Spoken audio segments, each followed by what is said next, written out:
allegiance. States of America, and to the republic for which it stands, one nation, under God, indivisible, with liberty and justice for all. Go ahead and take a seat. I'm going to, the invocation tonight falls to me, and I'd like just to make a few introductory comments, and then I'll move into a brief invocation. The comments are concerning our events of last week in Washington, D.C. In light of the events that occurred in Washington, D.C. on January 6th of last year, I'd like to make a few brief comments as a preface to my invocation this evening.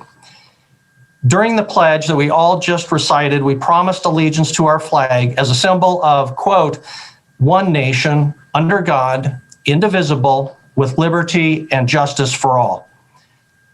On Wednesday, we were reminded that right now our country is not one nation and is certainly not indivisible. To the contrary, many of us watched in horror when our nation's Capitol building was defiled by a violent mob, our government leaders forced to flee in retreat, police officers were brutally beaten with more than 50 injured, and most egregiously, 5 people, including 1 police officer, died as a result of the melee.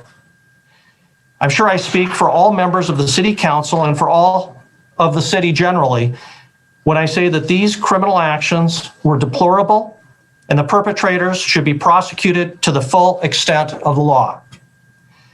Moreover, these events, in my opinion, and here I recognize that other council members do disagree with me, would not have occurred but for the words and actions of some politicians and everyday Americans who fanned the flames of fury with unproven allegations of widespread election fraud, and using frequent and repeated militaristic rhetoric, encouraged angry protesters to march on the Capitol. Those actions, those tragic results, those actions did not guarantee that the tragic events in Washington, D.C. would occur, but they did substantially increase the risk and hence were reckless and dangerous. Going forward, let us recommit ourselves to principles of nonviolence and peaceful debate so that even when we disagree, advantage can be won based on compelling facts, reasoning, and mutual benefit instead of rumor, extremism, and selfish ambition. We can do better, we must do better, and I'm confident that going ahead, we will do better. If you would, please bow your head with me now for a short invocation. Lord, our pledge to the American flag says that we are one nation under God. Tonight, we pray that that will be true in the days ahead, because as humans, we tend to screw things up pretty badly sometimes. We need your help. These are difficult times with COVID-19, social division, and other challenges. So I pray that you will watch over and guide our country, state, and city. I pray that your hand would be on our city council tonight as we meet. And finally, Lord, when we are tempted to only focus on how others need to change, I pray that you will remind each of us how we need to change first.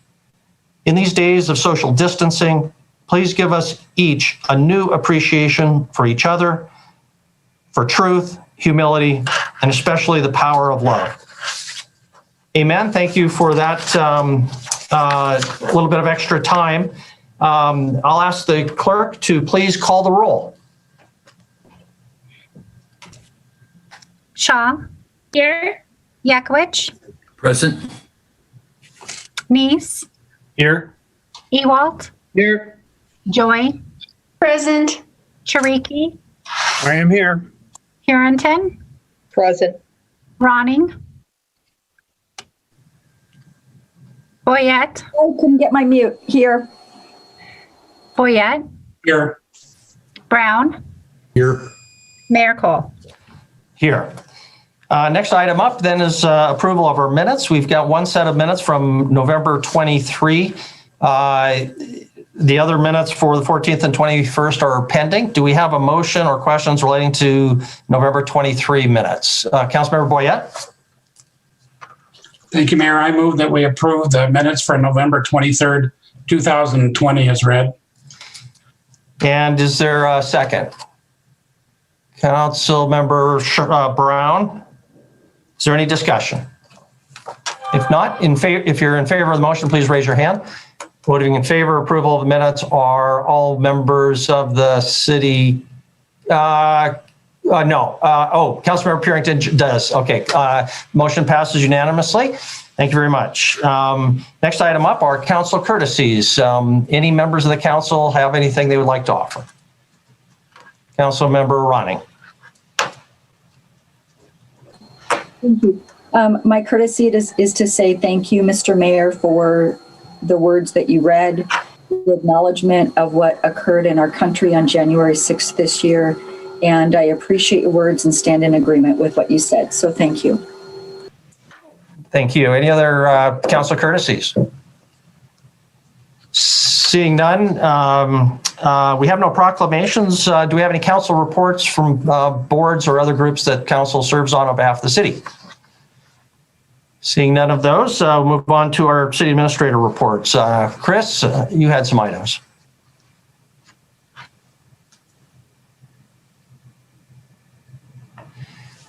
Mute.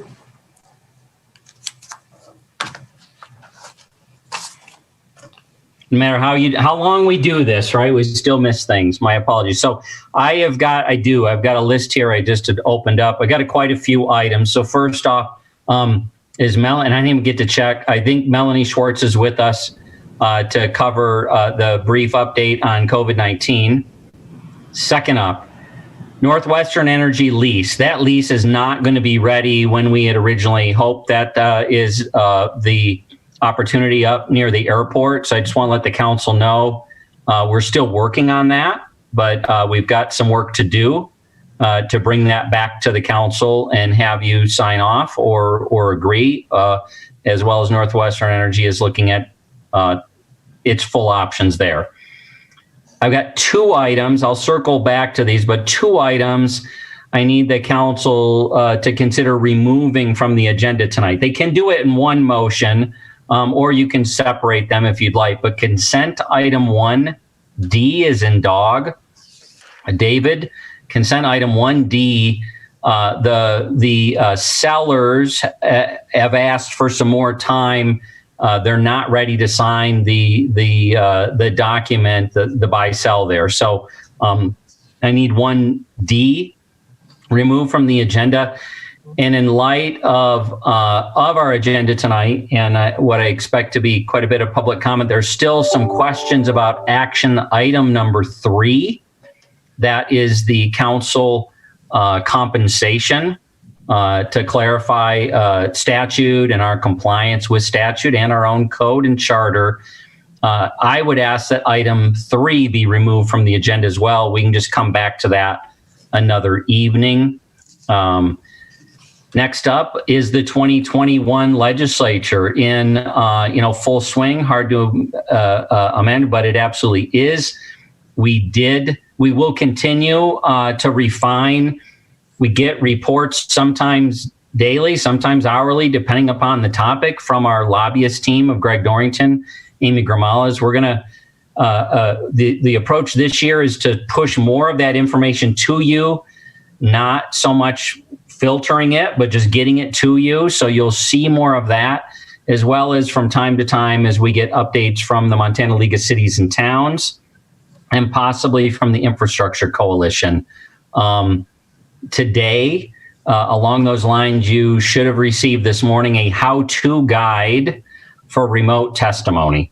So we'll continue to work through the 2021 legislative process, how council members can be engaged in that process, as well as your staff. And of course, on our agenda tonight, we have those broad priorities being considered for adoption.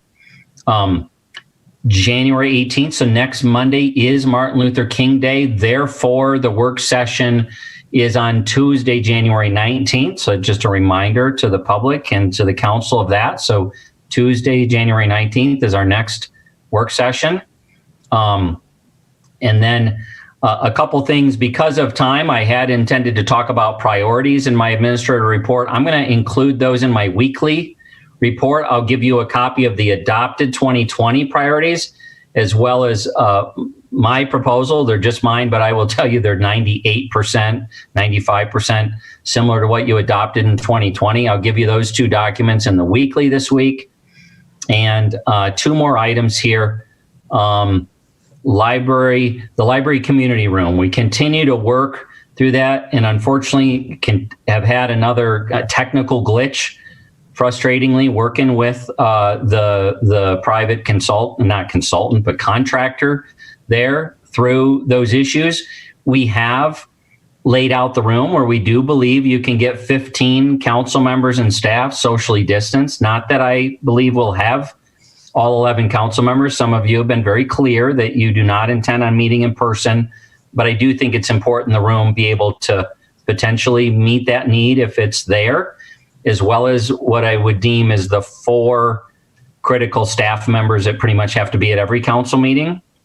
And there's room for, I would say, 3 to 5 citizens who will need to come in and out of the room. Any more than 5 will need to come in and out of that room based on kind of waiting in the lobby area. So we have been working on this. We do look forward to showing you how it would work and then testing it. We are frustrated, and I know some of you are quite frustrated that we've not been able to pull that off sooner with some of the equipment challenges we've had. Last but not least, just want to remind folks about public comment on non-public hearing agenda items. So the public does get an opportunity to speak on any action item. The Billings rules of procedure have the public doing that here in just a couple minutes after I finish speaking. And for tonight, that includes agenda items 4, 5, and 6. So inclusive of recode, public comment will be earlier on in the agenda. So if you please don't wait until that agenda item. If you're a citizen wanting to be heard, you're going to be heard much sooner than that this evening. And for the council, the fact that it's not a technical public hearing doesn't add to or take away from the public's impact or input. It's just in our rules, it's how it's done here in Billings. And second readings of ordinances are typically on consent, but we knew better than to put it on consent this evening. We knew there would be some possible amendments and certainly public comment. So that's what I have. Back again to a request I would have, and I think the sooner we do this, the better. If the council is inclined, we need 3/4 vote of support to remove action item number 3 and consent item 1D. Thank you very much. Thank you very much. We might as well deal with those issues unless there's a problem with dealing with those issues. Councilmember Shaw, you had your hand up. Yep, I was just going to make the motion to remove both items. Item 1D and on the regular agenda, item 3 to be dealt with at a later time. Thank you. 1AD and second by Councilmember Boyette. Okay, we'll proceed to discussion on the motion. In order to pass, the motion requires, Gene, I believe it's 3/4. Is that correct? I see a thumbs up there. So from Chris. Okay. Okay, so discussion on the motion. Is there any discussion on the motion? Councilmember Rewalt. Thank you, Mayor. Is there some reason that the land purchase is they want more money now, or different amount of acres, or what? How come that's, and how long do you think it'll be held up? Chris. I see Debbie turned hers on. She's got more specifics than I, but Debbie, you want to go ahead and answer that? Sure, thank you. We don't expect it'll take long. We have a meeting tomorrow with the property owner to go over their concerns. Most of their concerns are about access into their field and how we plan to do that. So it's more about nuances of the use versus a valuation. Follow up, Mayor? Please. Are we talking permanent access or just access during construction? We need a permanent access for the site. Okay, but that's the one they're concerned about, is the permanent access, or how much going to get tore up during construction? No, they're concerned about the permanent access and how we will use that. Okay, thank you. Thank you. Any other discussion on the motion to remove those two items? If not, we'll proceed to a vote. All in favor of the motion, please raise your hand. Voting in favor are all members of the City Council. It passes unanimously. Thank you very much. Chris, is there anything else as part of your report? I see Melanie is there, so I guess I would ask Melanie to give her update to the council, and then you can move on to the next agenda item. Thank you. Melanie Schwartz. Thank you, Mayor and Council, for letting me join you this evening. I have a really short report, but I just wanted to give you a couple of updates on the vaccination plan and some of the things that happened last week in our community. As many of you know, Governor Gianforte did change the phasing plan. So I had sent that to you. I apologize for bombarding you last week with emails, but there were several changes and they were happening sort of rapid fire. So I just was sending them to you as we were getting them. So that we have changed that phasing plan and it was attached. So basically what it did is just flip-flop phase 1B and C. So now the next phase 1B will be people 70 plus, medically compromised, and people of color and Native American will be prioritized in that phase 1B. And then phase 1C will be what we considered essential workers. So those two just flipped. The main reason for that was that much of the thought is that people in those categories are at high risk for hospitalization, and that would be a way to keep our hospitals without having to go over capacity.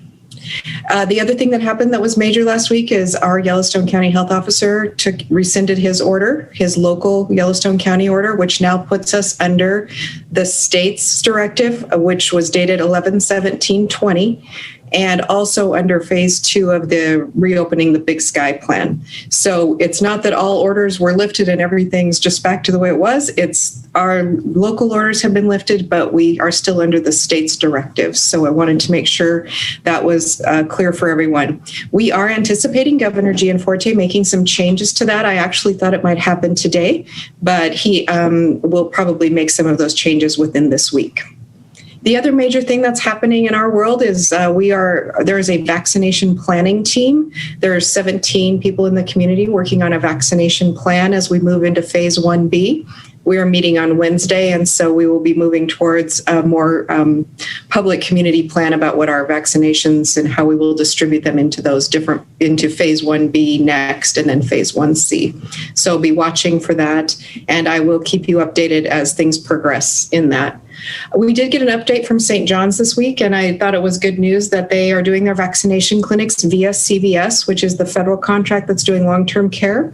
And by January 24th, they will have all of their staff vaccinated. And so that is very good news. So that's the highlights for the week. I will happily take questions, or if you have questions, and I'll go research them and get back to you if I need to. Thank you, Melanie. Very helpful. Questions for Melanie? Councilmember Ronning? Melanie, I think that the vaccinations for moving into the second phase, those are made by appointments, correct? And if so, how do people make an appointment? Do they make an appointment to get a vaccination through their primary care doctor? Do they call Billings Clinic? Do they call St. V's, Riverstone Health? Can you share that? And how does the public find out how that works? Thank you. Thank you, Mayor and Councilwoman Ronning. The answer to that is we don't really have that set out yet because the fluctuation of vaccine coming into our community is so uncertain at this time. We can't with certainty send you to a scheduling office and make an appointment. And at this time, we're not even really recommending sending you to your primary care and making an appointment because they just don't know how much vaccine they will have. We expect to be through phase 1A, which is the healthcare workers and first responders, front-facing healthcare, within the next week or so. And so then we'll move into phase 1B. Now, we do anticipate that in that new vaccination plan, there will be a schedule where you'll make an appointment. And we are working with, does that go through St. B and Billings Clinic? Will it be another phone line or online something? But at this time, we do not have details about how that vaccination plan will roll out. Okay, and then the second part was how would people find out how it rolls out? Sure. Where do they Sorry. get that information? That's okay. Thank you. Thank you, Councilman Ronnie, for reminding me. the way people will find out is through many, many channels. Because phase 1B now becomes people that are maybe senior citizens, we obviously have a bit more of a challenge of how we're going to communicate with them, because some of them don't have the technology and some of the things that would be easy to text you your appointment. So we are looking at virtually every type of media we can find. We'll use social media and those things, but we will also need to use traditional media, possibly some direct mail. We're going to use all of the resources we have in town, our senior services, our churches, any way that we can get to people. We did have an interesting conversation that we are going to have to be good neighbors as well and help others get the information they need. So if you maybe have a senior friend or family member, we're going to be asking the community to help them get the information they need and get the vaccination. Thank you. Other questions for Melanie?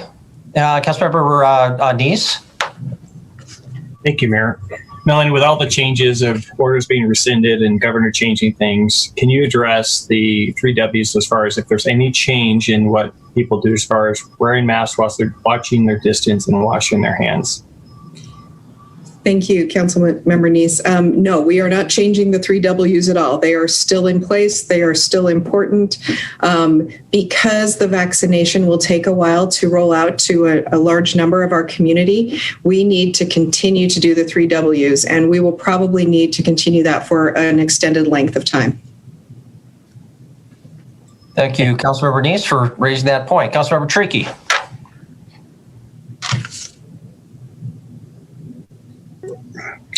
I have seen, and other people I've talked to have seen, there's been, a misinterpretation of that. And a lot of people are thinking they don't have to wear masks again. So are we thinking about communicating that back out again? Thank you. Yes, thank you, Councilmember Chiriki. Yes, I think we do need to reinforce that, and I will certainly add that to our talking points over the next couple of weeks, because you're absolutely right. I think people think when the public health order was rescinded, it took the mask mandate away. That is not the case. The mask mandate is in place for the state of Montana, and until Governor Gianforte would be the one that would change that at this point. And I believe John Felton said that last week too, that we are going to follow the governor's directives. But as of right now, that mask mandate is in place. Thank you. Other questions? Any other questions for Melanie? Melanie, I don't see any, so thank you very much. Appreciate the detail of your report, and we'll look forward to more in the future. Thank you, Mayor and Council, and I will be sending this in a written report for you as well. Great. Thank you very much. Chris, anything else before we move on to public comment on non-public hearing items? Okay, then we'll move to our next item of the agenda, which is public comment on non-public hearing agenda items. That's item 4, 5, and 6. Specifically, item number 4, recode. Item number 5, the legislative priorities, and item number 6, the domestic violence grant application. If you're listening now is your time to call our call-in number. You will not have an opportunity later in the meeting. So it's important you speak now. I know we had a lot of comment on many of those items. That phone number to call is 237-6196. Number again, 237-6196. We'll be listening. We'll take notes. We'll take your comments into consideration when we get to those items later in the agenda. Please, we ask that you keep your comments to less than 3 minutes. Tell us your name and your phone number up front. And also, please turn off your television, or at least mute your television or computer, because our actual meeting is about a minute ahead of what you're hearing. There's a delay. And so if you're hearing something out of the phone and something different out of the computer, you'll be very confused. Number again, 237-6196 for any comments on items 4, 5, or 6. Tony, do we have anybody who's called that number? And while you're checking, Councilmember Brown, you had a comment. Just a second. I think just a correction, Mayor, you said to leave your name and phone number. Oh, I'm sorry. Thank you for that correction. Name and address. Name and address. Hello, and thank you for your call. You have reached the public comment period for tonight's City Council meeting. You will have 3 minutes in which to give your comment. May I have your name and address, please? Aaron Swain, 3875 Grand Avenue. Go ahead, Aaron. Hi, let me just start off by saying thanks to all the council members and the mayor for your time. Certainly appreciate everything. I just wanted to comment on line item 4 tonight, Project Recode. I just kind of want to urge the council to delay the second reading tonight. I know that there's a lot of business owners and people out there that aren't even aware of it. I do feel like there might be some amendments coming down. I feel like there should be some public comment on that. And I just think that there could be a lot more discussion around the whole thing. I know that's been going on for 3 years. I just recently found out about it. And while I currently am in compliance, a couple things that worry me would be the catastrophic event. If my business were to burn down completely or something like that, being able to rebuild, or if I wanted to move the business somewhere, that would be an issue. And so, anyway, I just think that there could be some better discussion between the industry and the council members. And I also feel like after talking with a few people that there's a lot that might not be known about our industry and how regulated we are with the state. And I say that because of the 6-month provision in there where if we're not ready to rock in 6 months after a major catastrophe, then we're out of luck. And just dealing with the state could take far longer than that to even get the ball rolling. So that's all I have to say tonight. Again, I just want to thank everybody, and I hope that you'll take this into consideration. Thank you very much. Thank you for your call, Aaron. Thanks.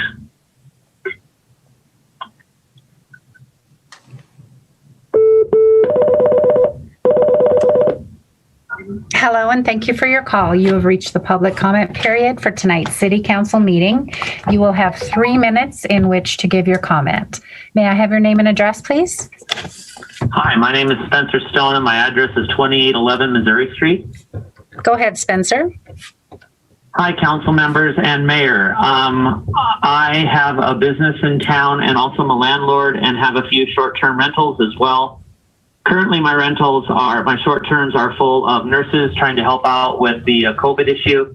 And the mayor, I read in a message, the mayor said, keep this short and sweet and be specific as to what kind of changes or amendments we think we want. You may have read in a previous email, I am asking that you strike the word business license from the requirement from the short-term rentals. It creates an issue that might be a little bigger than what we think. Requiring landlords to have business licenses, I do believe, is illegal in the state of Montana. I'm still researching that, but I'm a little concerned about that. And I would just rather have a permit process. Nicole has said that she will work with us to come up with a fair system, and I'm sure that will happen. But please, right now, I would just like those words, business license, struck from that. I have talked to one of the council members, Councilwoman Pam, and she may have an amendment that you've already read that I also support as well for this. And on that note, I'm going to allow my time for other callers. So thank you very much for listening and have a great evening. Thank you for your call, Spencer.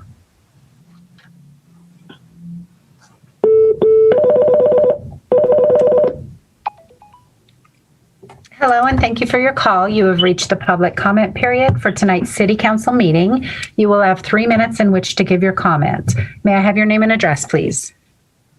Hi, my name is Christy Drake, and I reside at 2950 Weldon Place. Go ahead, Christy. Thank you. And I'm calling about the Project Recode on Airbnb well, I'm an owner and a frequent traveler to Airbnbs around the world, and I've been enjoying being welcomed into different homes in different places since 2012. And I just believe that Airbnbs make a big difference in welcoming people and visitors to this community. When people are able to stay in a neighborhood, they see the friendliness that Billings residents have for everyone, and I think that they want to stay. We see people saying we'd like to come back again and again. I'm concerned about the restrictions that would diminish my ability to maximize my earning potential. If I were to, and I just want to clarify with these new codes, with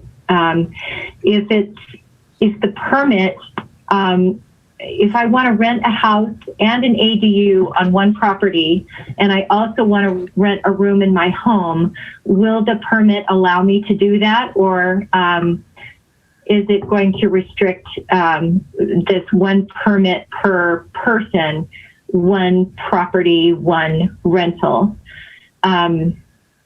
I just want to say we are not large corporations. We are not big hotels. We're small businesses. There are people that you know that you'll probably hear from tonight. They're your neighbors, and everyone I know who has an Airbnb also has another job. We just use this as supplemental income, and we love our Airbnbs. We love our guests, and we love to welcome people to Billings. I would suggest, and I would hope that Project Recode makes things less restrictive with few restrictions, and then as time goes by, make them more restrictive if you see that one thing doesn't work, then you need to add things. So I get it that we need to have business licenses because we are businesses and we're operating as businesses. But the addition of a permit seems overreach to me, and it makes me nervous. Thank you.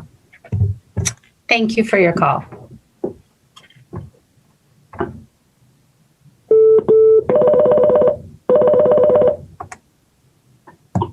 Hello, and thank you for your call. You have reached the public comment period for tonight's City Council meeting. You will have 3 minutes in which to give your comment. May I have your name and address, please?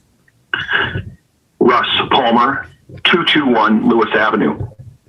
Go ahead. Thank you, Mayor Cole. Thank you, council members, for taking our comment tonight. My name is Russ Palmer. As I mentioned, I have a few Airbnbs here in town. I'm a little different than some of the folks that have called in. The fact that this is my primary business. I work on what is known in the industry as an arbitrage model. And that means that I lease some properties, and I lease those properties back out for short-term rental. And I have 6 of them in the city. So, my concern is really twofold. I think, like most people, I'm a little interested in the permits and business license. You know, some callers have come in on the side of the business license, some on permits.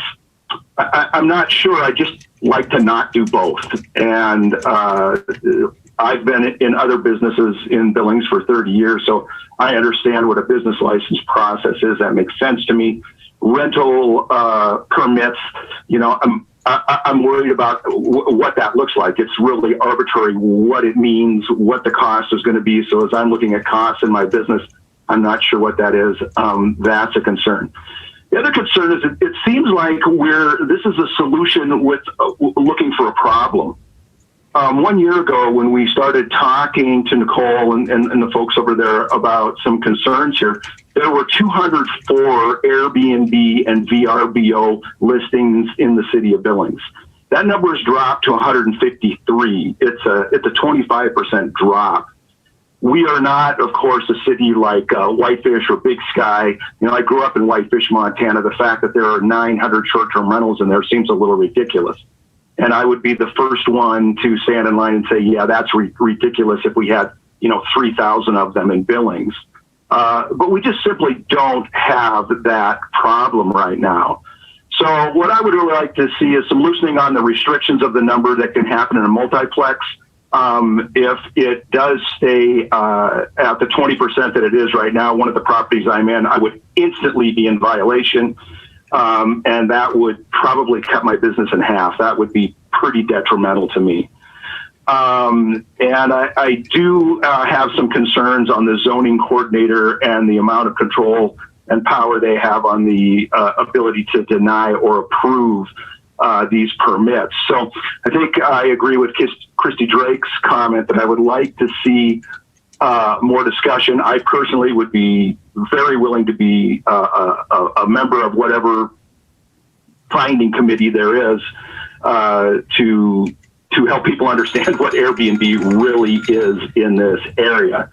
So a permit or a business license, not both. I'd like to see the restrictions lifted at this time and some more definition on what the zoning coordinator or whoever the managing authority would be and what the pricing on the permits would be. Thank you so much for your time, and I will pass on to the next.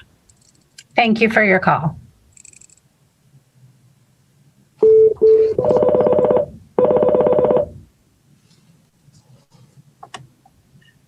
Hello, and thank you for your call. You have reached the public comment period for tonight's City Council meeting. You will have 3 minutes in which to give your comment. May I have your name and address, please? Yes, it's Tiffany Wardell, 1309 Daybreak Drive. Go ahead. Hi, Council. It's good to have this opportunity to speak with you. I would also like to discuss Project Recode. I sent an email last month as I was unable to attend via call, and would like to specifically talk about previous meetings with City Council in regards to casino regulation in town. The things that I mentioned before, I don't know if I'm going to go into detail about, because you have that in an email form about what the West End Neighborhood Task Force came and presented on in 2018. Those things include limiting the zones, the distances, the separation distances, and what they're being separated from, and modeling what has been done in other cities in Montana. Some of those, not speaking for the task force at the moment, but just on my own, I'm looking at Project Recode. I believe those zones that would apply for building, of course, would be the central business district, the mixed uses, I don't have the exact name of that one listed, heavy commercial, general industrial, so mostly downtown and the industrial areas of town, limiting the commercial zones and some of the neighborhood commercial zones and the neighborhood, because that would get in the way of residential neighborhoods. My hope is that by doing so, it'll improve the look and feel of the community, which I believe people who live here have a greater pull than maybe even the industry should on how a city feels and looks. My concern also can fall back to some of the dangers of gambling that's prevalent. So if people have gambling addictions, having those casinos on their way home from work or that are just visible can be a trigger and cause greater harm to those people who are already struggling. So I believe that creating casino zones, as some have called it, is a benefit to Billings and where we want to put those, and just the overall feel of the town, I think, would be improved.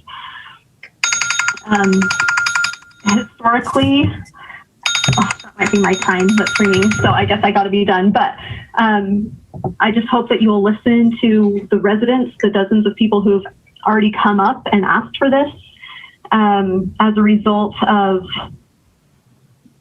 if those things aren't really done, we can still try to come and do another city ordinance in years to come. But we were told not to do a city ordinance because we were supposed to wait for Project Recode to meet our needs, for which we are very grateful because many of those needs are being met. But we hope that those separations of 350 Tiffany, your time is up. Residential will be good and kept. Thank you. Thank you for your call.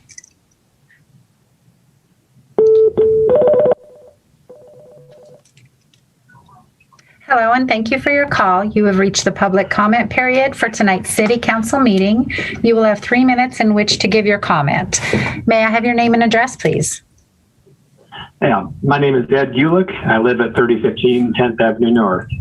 Go ahead. All right, good evening, Honorable Mayor and City Council members. I'm a small business owner and involved in hiring people, and incidentally, I'm going to be commenting on the Project Recode. So involved in hiring, and so I work very hard to recruit and retain the best and brightest, and my business absolutely depends on it. And like the hospitals, and I would imagine probably many other professional businesses, we struggle in getting candidates to consider Billings. In terms of the quality of our built environment and some of our business types, Billings does not always put our best foot forward. In the 2016 growth policy and other public input documents, hundreds, probably thousands of residents and business interests have said loudly and clearly, we want to make our community a safer, more attractive, family-friendly place. Project Recode has been the vehicle for implementing that input so that we can become the community we aspire to be. And we've had citizen work groups with broad representation from our community that have put thousands of hours into the effort, working with staff to carefully balance competing interests. I think it is very fair and I'm document, and I would really like to see it implemented. It's frustrating when we have put so much time into something to see it kind of whittled down at the end. So please, let's serve the interests of the whole community and approve the second reading draft of the Project Recode as presented. Thank you very much. I appreciate your time and have a good evening. Thank you for your call. Thank you.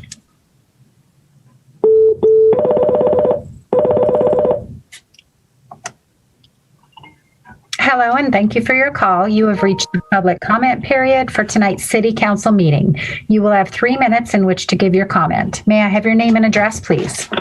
Yes, Christina Volick, 3214 Horton Smith Lane. Go ahead, Tina. Thank you, ladies and gentlemen.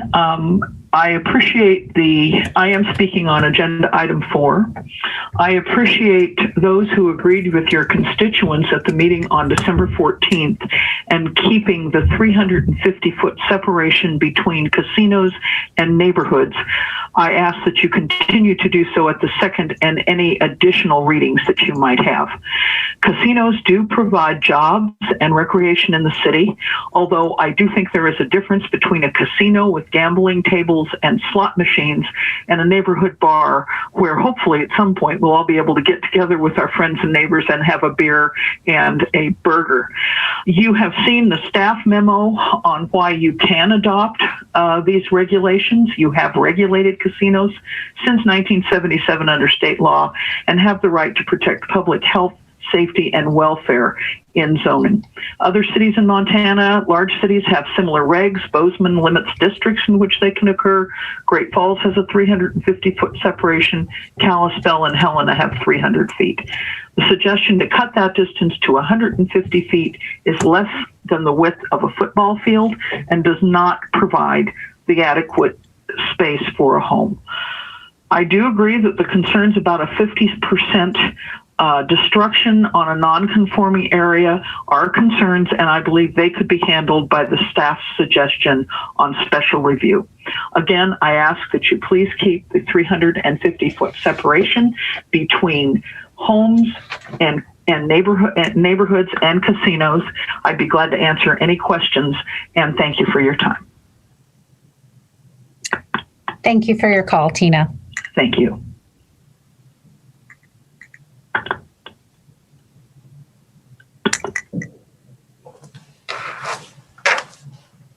voting. Do we have any other callers to 237-6196? That number again, 237-6196. Hello, and thank you for your call. You have reached the public comment period for tonight's City Council meeting.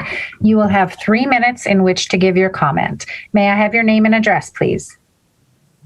Yes, my name is Kevin Odenthal. I live at 344 Burlington. Go ahead. Okay. Good evening, Mr. Mayor and council members. I'd like to thank you for this opportunity to comment.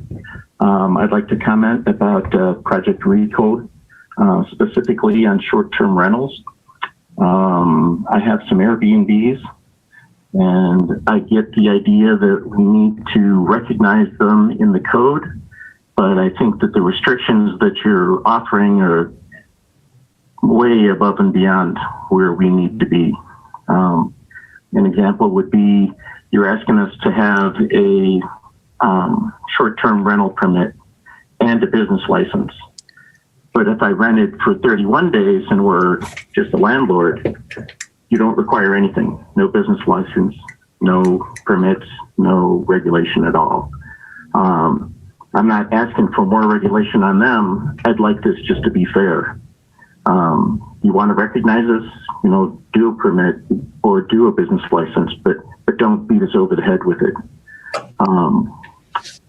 I also think that there's a little bit of overreach that's going on with regulating how many Airbnbs you can have. Whether it's in a multiplex, saying that you can only have 20% of whatever that multiplex is. It's already zoned for multiple people to be there. It doesn't really matter if they're short term or long term. The other part is this is my property.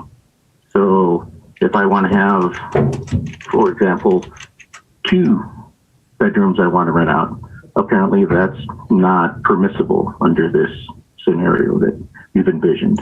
We've talked with planning, and yet, I haven't seen any change in what was proposed or any recognition that there's any give in any of that. It all just stayed the same as it ever was. I just think that we need to be reasonable and fair, not a business license, not a permit. It can be one or the other, but we probably should not have both. I also think that we need to look at whether or not we need to regulate how many Airbnbs you can have. And that's all for me. Thank you for your call. Thanks.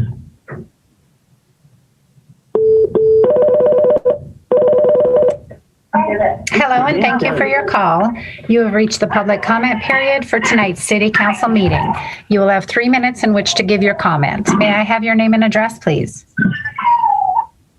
Josh Benson, 3112 Falcon Ridgeway. Go ahead. Yeah, I just wanted to comment on a couple things. One, I'm wondering if the council would open up public comment at a later time for item number 4 on the agenda. I feel like with as many amendments that may be proposed tonight, it would be helpful for the public to have a chance to hear the council discuss those items and then comment after. And I guess the other thing I just want to say again is, and we all know this, but for those that have argued that casinos should be at 350 feet where a bar should only have 150 feet, I just don't understand that. The data that the city has put out has shown us that casinos are far less prone to crime than bars. There's going to be far less drunks at a casino than a bar. And I don't understand that. And I feel like it's just unfair to label us just simply because there's, those of us in the city that don't use our services, therefore believe that, we shouldn't be here. We should have, restrictions more than twice that of a bar that has proven itself to be more problematic than a casino. So that's all I had to say tonight. Thank you. Thank you for your call.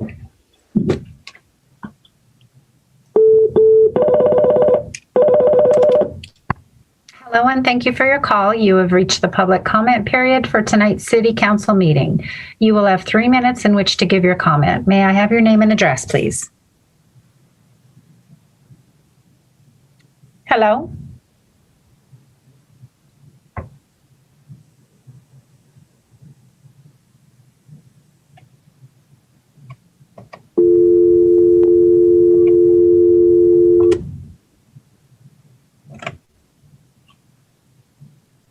Hello?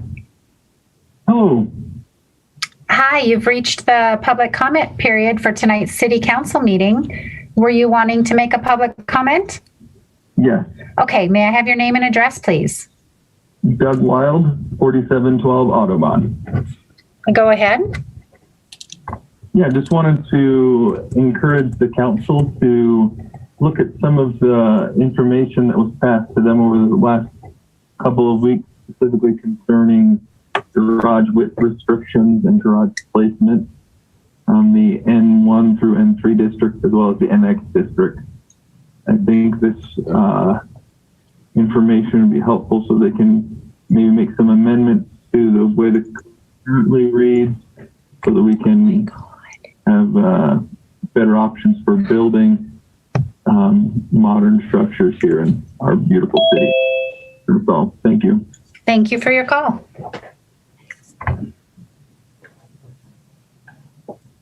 Tony here. I'm just going to butt in to remind any callers who might be listening but weren't tuned in earlier that the phone number is 237-6196 for anybody who would like to comment on items 4, 5, and 6. That number again, 237-6196. Go ahead, Tony. I do not have any more callers in queue, but I would possibly like to hold a couple seconds. That last call may have cut. Yep, here we go. Hello, and thank you for your call. You have reached the public comment period for tonight's City Council meeting. You will have 3 minutes in which to give your comment. May I have your name and address, please? Yes, my name is Steve Vorlick, 2511 First Avenue North, downtown Billings. Mayor, council members, I'd like to talk regarding the short-term rentals, and I've got 3 comments. Basically, one is the city needs to ensure the short-term rentals have a permit. For all intents and purposes, these facilities are lodging facilities and are a business, whether or not you have 1 unit or multiple units. The customers who use short-term rentals are the same guests that stay in my hotel. I know because I have 10 short-term rental units myself. The second reason is the facilities need to ensure, the reason for permitting is these facilities need to ensure that they're paying the state, city, portion of the lodging facility tax. Most of them are not at this particular time, unless they're booking through a portion of Airbnb. The other item is the city of Billings is not getting the appropriate tourism business improvement fee of $2 per room per night for stays that are shorter than 30 consecutive days. And last but not least, just like a lodging facility, they need to be inspected. Understand that statewide, Airbnb/short-term rentals make up about 25% of the dollars spent in the first fiscal month in the state of Montana. So if you look at it, that's July, August, September, roughly 25% of the state lodging facility dollars that are coming in are coming from short-term rentals from that standpoint. I think when you remove the restrictions on short-term rentals from a unit or a multiplex unit, basically what will happen is the so-called apartment building may have a potential to become a hotel in the middle of an area zone for multi-housing. That's a decision that the council has to make from that standpoint. I appreciate it. Thank you very much. Thank you for your call.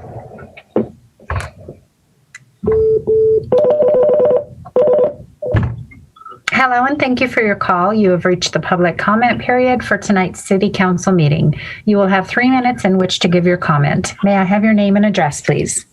Yes, my name is Susan Hills. I live at 2217 Spruce. Go ahead. Okay, thank you for taking my call. I would like to see the RECODE new regulations go into effect for Airbnbs, because I live near one and we have had some problems with like ignoring city snow shoveling and other things. So I would hope that you would be in favor of putting in some kind of regulations for Airbnbs. Thank you. Thank you for your call.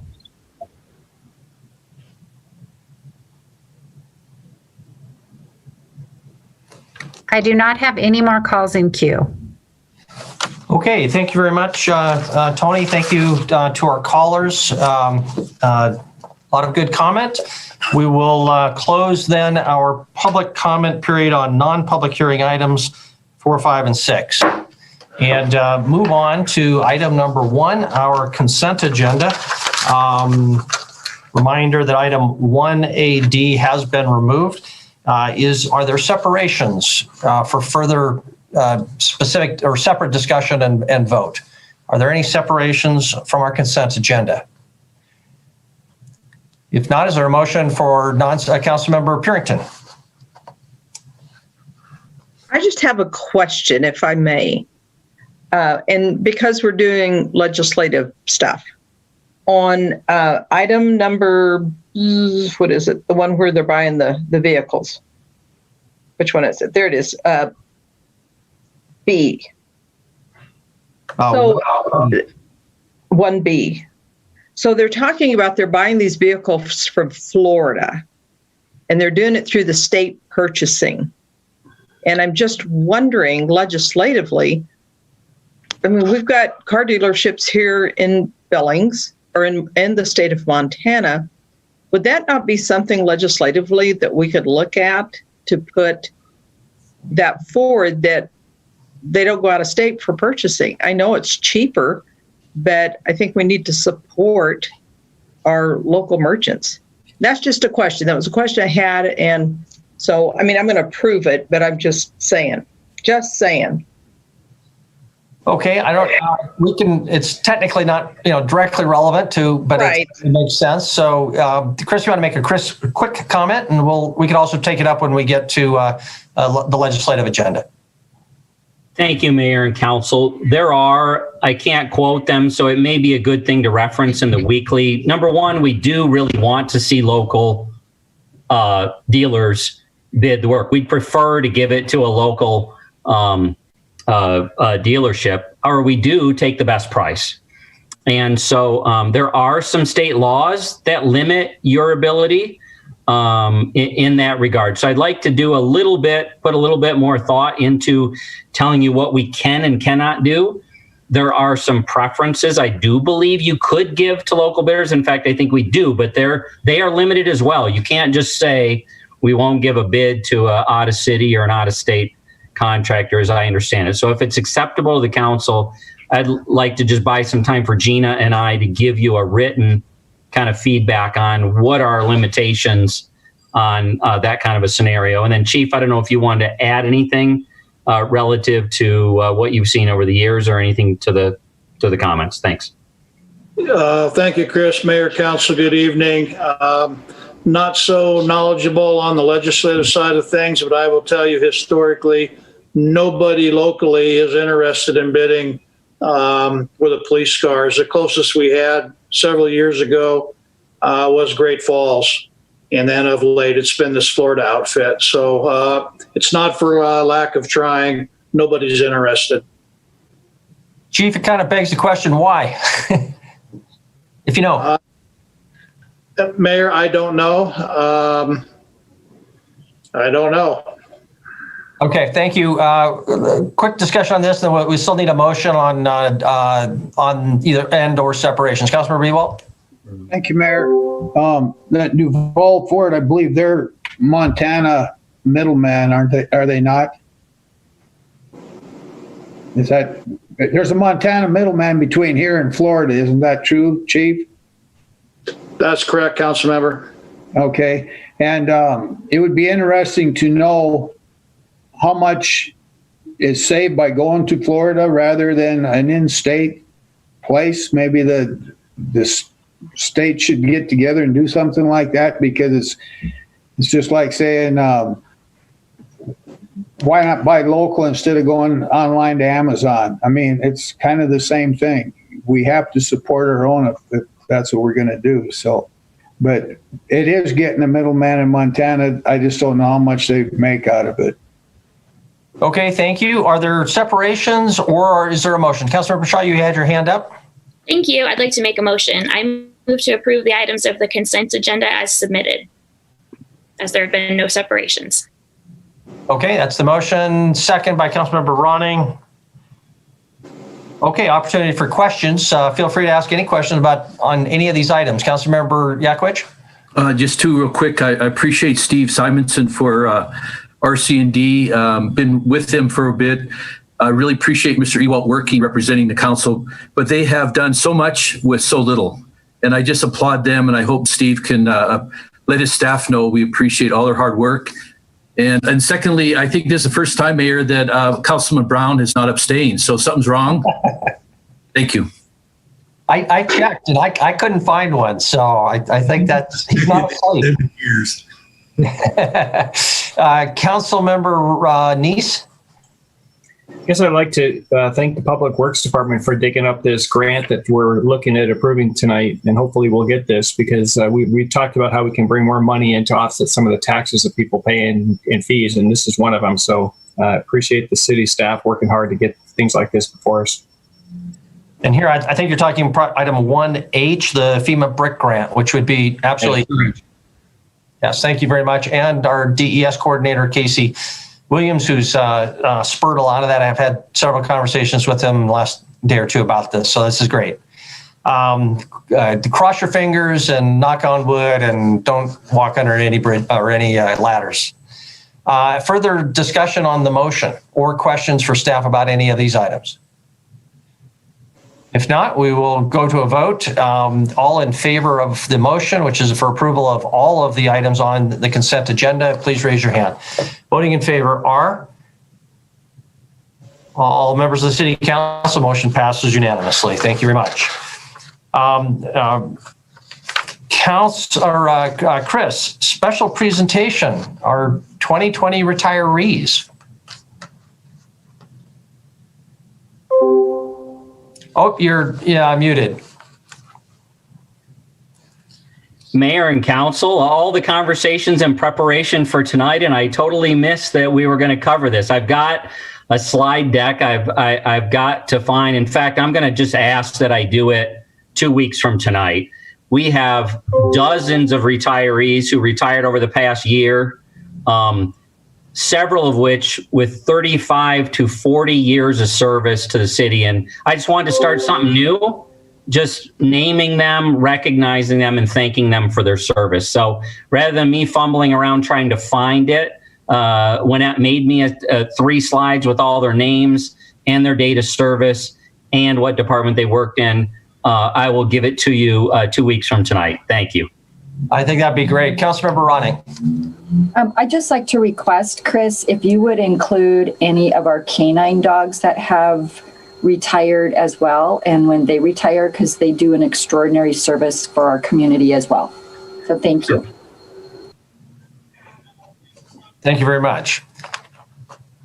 And maybe they're entitled to some severance, an extra sized bone or something. We can probably afford that. So I'll contribute, as will Councilmember Ronning, whether she knows it or not. Okay, then we'll move on to our regular agenda, item number 2. Tony, would you read item number 2? Public hearing and resolution creating SILMD 329 LOL Lane streetlights. Staff recommends approval. Action this evening, approval or disapproval of staff recommendation. I believe Debbie Melling is our presenter. Chris, I'll turn it over to Debbie if there is nothing else. Debbie, it's all yours. All right. Thank you, Mayor and Council. This is a quick presentation. It's similar to the other SLMD presentations that we have come to you with in the past. So can everyone see my screen okay? I'm assuming you can. Okay. So this is SLIMD 329, which is the Hallowell Lane SLIMD. Again, that's a streetlight maintenance district. It goes from State Avenue to King Avenue East. And this is the map that shows the properties that are included. Again, it's all the way from State to King Avenue East. Some of the important information about this project, there are 65 properties included. There were several corner lots in this SLIMD that are involved in other SLIMDs. So if they were residential properties, we did not put them in this district if they were already in another district. So we aren't double charging any residential properties There are some commercial properties or industrial properties at the corner of State and Hallowell. Those are in two different districts. If they're benefiting from two lights, if they're benefiting from lights on State and on Hallowell, they are included in both districts. Just some details about it. There are 36 luminaires that are going in. The TIF district is paying for the installation of the lights during the Hallowell project that will be going on this next summer. And then the district itself will only pay electricity maintenance and then replacement if necessary at some point. We anticipate it being about $5,800 annually. That breaks down to just under 70 cents per lineal foot. And you can see the range of assessments are from about $35 up to $462. There are two city properties on it, and those are relatively large assessments for a total of $882. So the largest assessments on this are actually city properties that will be paying for those. There was one protest we received. It accounts for about 5% of the assessment. And the last thing about the district is that we are amending District 263. What that is, District 263 just has a property in it that should not be paying for two different districts. It's up along State Avenue, but it's actually not on State Avenue. It just has a flag lot. So it benefits from the lights on Hallowell, but not on State. So this will amend that district to exclude that one property from it.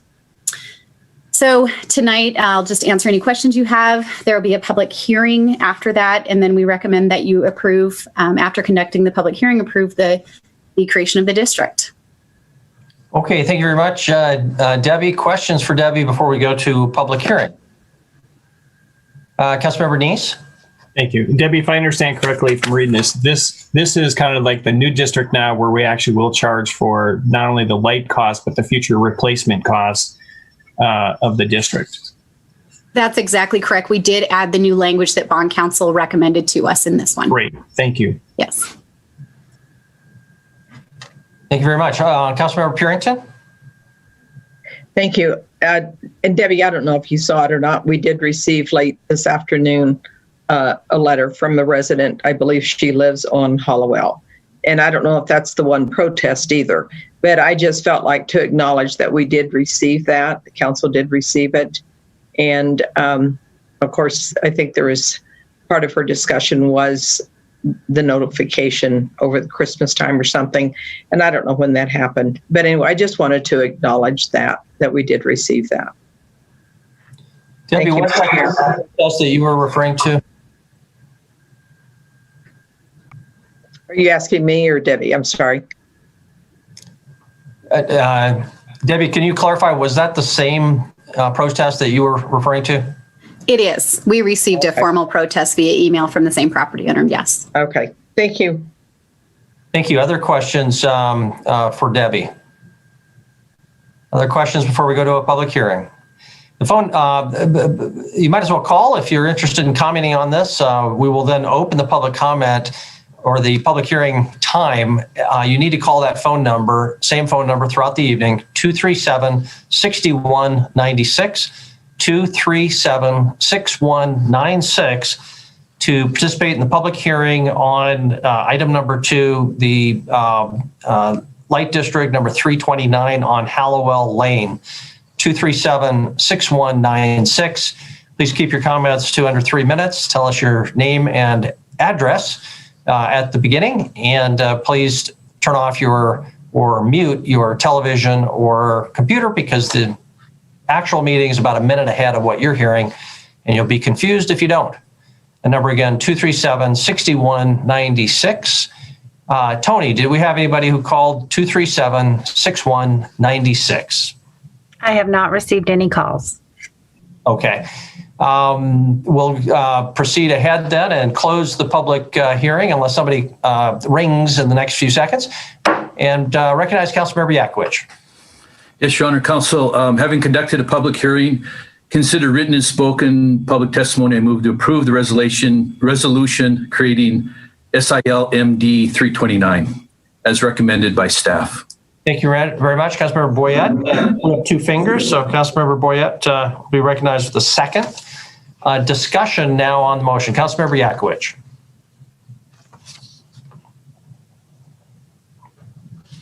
I appreciate the protest from one person, and also I appreciate what the staff is doing, reaching out to the Hollowell people. It will be a very positive impact on that neighborhood, and although they will be paying some, of course, for lighting, there'll be a great compensation through TIF funding as well. So it will be a night and day difference, and I appreciate Debbie and her staff, Miss Melling and her staff, for their work on this. Thank you. Thank you very much. Other discussion, Councilmember Neese. Thank you, Mayor. Debbie, real quick, which city department is the one paying the SID, this light district? Yes, Parks does have Optimus Park. I believe that's the name of the park that's right along there. That is a large portion of the frontage. Okay. And I need to look at what the other one is, but I believe they're both parks. Okay, great. Thank you. Thank you very much. Other discussion on the motion for approval? Is there any other discussion on the motion for approval? I'll just comment that this is in the South Billings Urban Renewal Tax Increment Finance District, and yet we're asking homeowners to pay rather than having the district pick up the whole cost. I still remain puzzled about how we make these distinctions. I guess in this case, maybe we can because Hallowell is an arterial, just as we did with their paving, but I just make that point. Any other discussion before we move to a vote? Seeing none, we'll ask for a vote. All in favor of the motion, which is for approval, consistent with the staff recommendation, please raise your hand. Voting in approval are all members of the City Council. Motion passes unanimously. Thank you very much. That concludes item number 2. Item number 3 was removed earlier in the meeting by approval of the council. So we'll now move to item number 4. This is the recode item. Tony, would you read item number 4? Item number 4, second final reading ordinance approving project recode, zoning code amendment and zoning map update. Zoning Commission recommends approval. Action, approval or disapproval of Zoning Commission recommendation.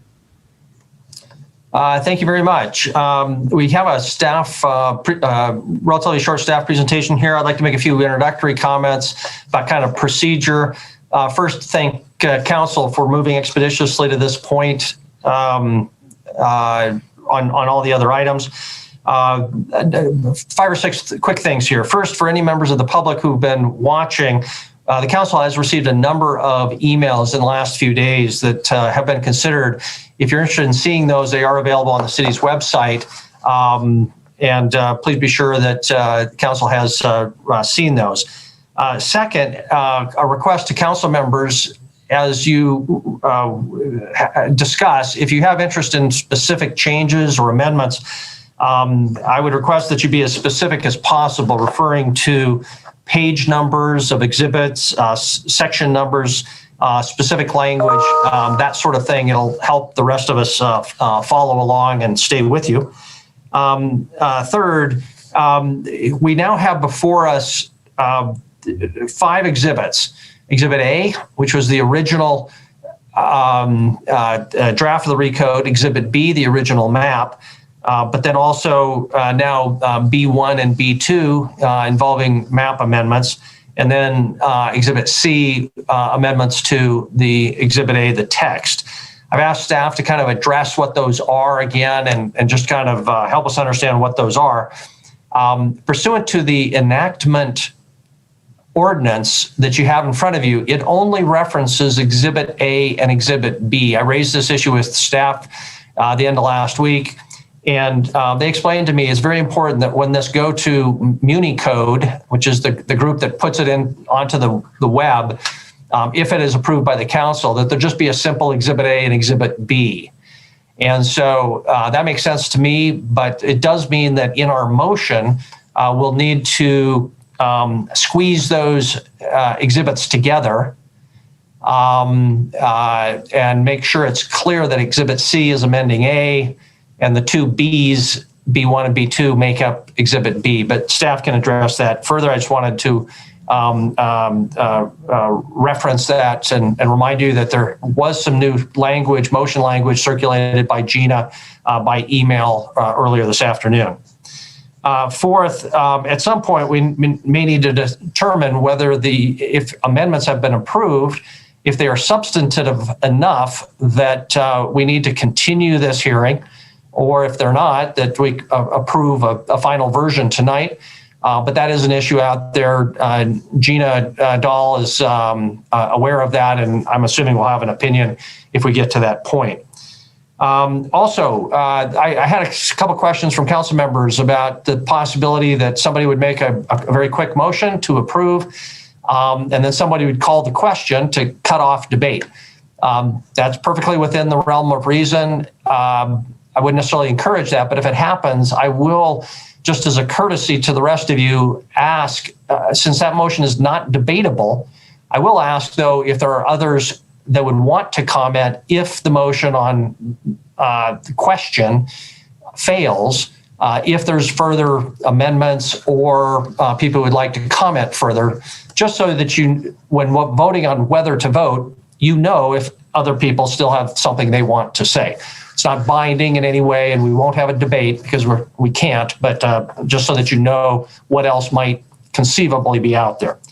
And then the last thing, you saw from me over the weekend, a fairly lengthy list of, I'll call them housekeeping amendments. I apologize for that, but they're doing some cleanup, and staff has given me their comments on those, most of which are just fine with staff. A few I would drop, but unless the council disagrees, after we have a presentation from staff and maybe some questions answered from council, I'll go ahead and make that collective motion and kind of go through those housekeeping motions for amendments quickly and get that behind us, and then we can talk about more substantive things. That would be my suggestion. So with that, thank you for that. Give me that time, and I'm going to turn it over, unless Chris Kelsey has anything else that he would like to comment on, to Wyeth and our planning department, either Wyeth and or Nicole. Chris, anything before we turn it over to planning staff? So, Mayor, I've got my clock ticking, so I'm going to keep it brief, but I do want to just remind the council, why would I include the built environment and recode in one of my top 3 strategies to move Billings forward? Is just a reminder. We are in a competition, as one of the testimonies was earlier tonight. We are in a competition to retain and recruit citizens to live in our community, workers. And we're finding more and more that jobs are following people. Once upon a time, people followed the jobs and they moved wherever in the country good jobs were. Today, we find that high quality of life communities are thriving, tending to thrive, having stronger economies than some of their others. And so I just want to remind you that quality of life really does matter. We have an excellent one in Billings, and yet we have some work we can do to improve that. And I think this is one of those very critical steps. I know you've heard me before. I won't carry on about it, but I did just want to remind folks, this is a very important project, as this community's worked on it for over 3 years. So with that, I want to turn it over to Wyeth and Nicole. So Wyeth. All right. Yes. Thank you. Thanks, Chris. And thank you, Mayor and Council. I'll be really brief. The Mayor actually hit on part of what I wanted to make sure we reiterated. That first item is that there was an updated motion, recommended motion, that was circulated this afternoon, as the Mayor said, that Gina and planning staff had worked on. So when you are preparing to make that initial overall motion, that one is the one that matches up, as the Mayor described, with the proper exhibits and references them properly so that it matches up with the ordinance and the way we've got the ordinance drafted to reference the Exhibit A and Exhibit B. So just to be aware that that's available and has the correct language that way. The other item, and we'll walk through the Mayor's his amendments in a little bit, but we have looked at a couple of those adjustments in relation to the ordinance to make sure that that things are matched up there. So the ordinance has a new one has been updated, very minor updates, but the ones that the mayor had pointed out in his comments, and we'll talk about that.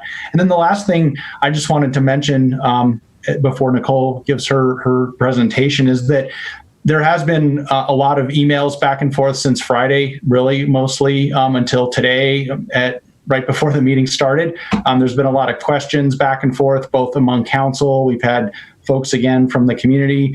Staff has been responding to a lot of those. You received some information over the weekend from several of us related to a lot of those different topics and trying to make sure everybody's getting all the same information and is up to date. Staff isn't in our presentation going to be going into any of those items. We're going to leave that to the council to decide. If you're going to have additional amendments or want to discuss items, we will certainly provide information and follow up. We're aware, I'm pretty sure, of all of them out there. Some we have had more time than others to look at, but they're all, we've seen everything. So just wanted to be clear about that.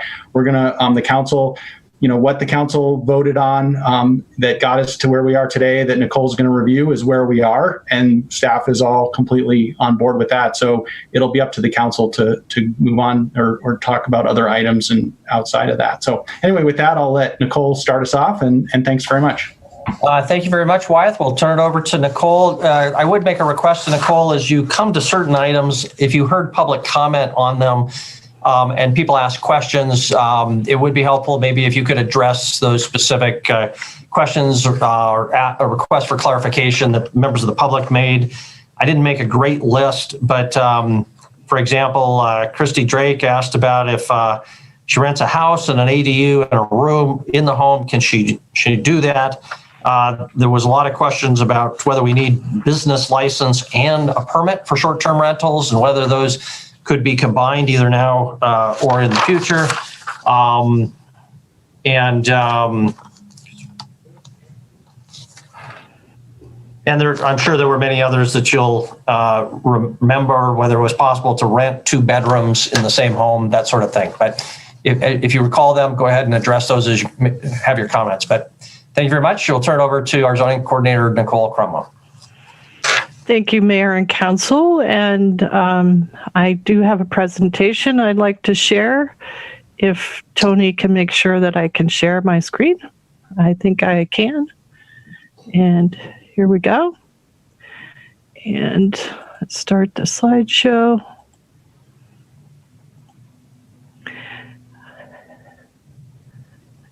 And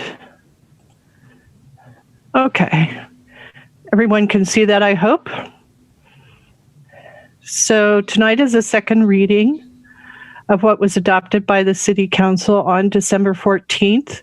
My presentation tonight will focus on kind of some process and then just a review of the changes that were approved to Exhibit C by the Council on December 14th. And then kind of a wrap up of kind of code maintenance process that we're proposing as we move forward. So first, this one slide to remind you how we got here, all based on the growth policy goals that the City Council approved in 2016 and all of the other neighborhood plans that have been part of that growth policy through the years. We believe these are good planning tools for the city to use to get us closer to those goals. It consisted of a steering committee and working groups of 32 citizens, of course, planning staff, but 154 volunteers and interested citizens and groups that followed along with us for 3.5 years. 3 full-time VISTA members, and 1 consultant team that was hired by the city and the county to take us through the redrafting process. So first, a little process. Exhibit C in your staff report and as attached, and then amended by you on December 14th, updates and amends Exhibit A, which is referenced in the title of the adopting ordinance, which is also attached to your staff report. Today, that adopting ordinance was amended and corrected In the title, the last part of the title says by adopting. It did read by adopted the zoning map amendment. So we had changed adopted to adopting. Then also based on the mayor's corrections suggested to us on page 2 on section 5, page 2, the references, the cross references are updated with the new code title sections. So off-street parking requirements is updated to parking and loading, and the section reference stays the same as it was previously written. In number 2, at the top of page 2, walls was added because that's part of the section name. And then the subsection was included instead of the entire section 1200, so 1209 was updated.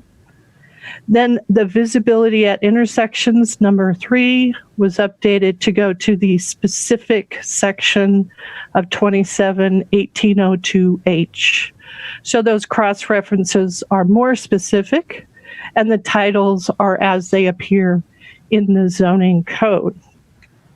So all those adjustments and amendments that the council has approved in Exhibit A will then be incorporated into Exhibit A, and all of that will be sent to Muni Code for incorporation after the second reading is approved.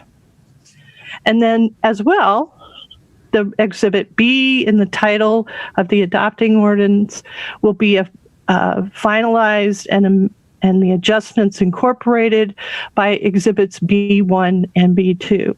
So that's kind of the mechanics of how that will work for the purposes of this complete redraft of the code.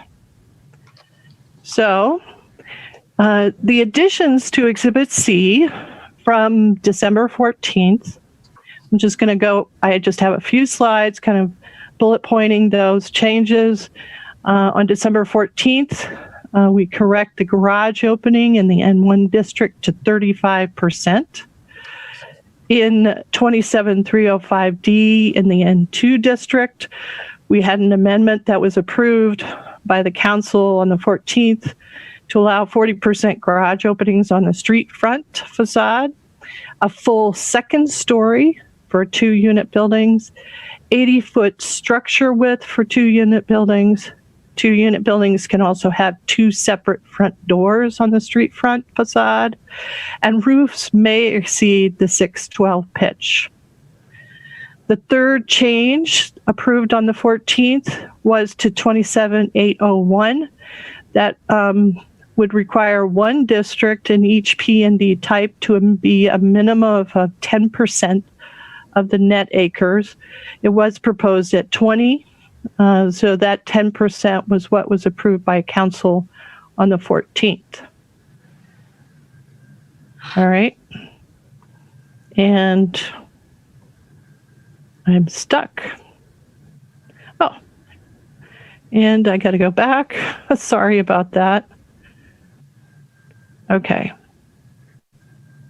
So the next change was to 271100, proportionate compliance. The council approved the clarifications of when zone district requirements might apply to existing development if they do a remodel or a change. All of those were clarified and updated in 271100. Then in 271200, we clarified what street frontage landscaping applies in neighborhood zones because it'll be different than a commercial or mixed use district. And then finally, 271500, the council updated that by a motion to allow a use to be abandoned for up to 1 year before requiring compliance with new code requirements. So those were all approved in addition to the adjustments and amendments the council had already approved that were in that original Exhibit C.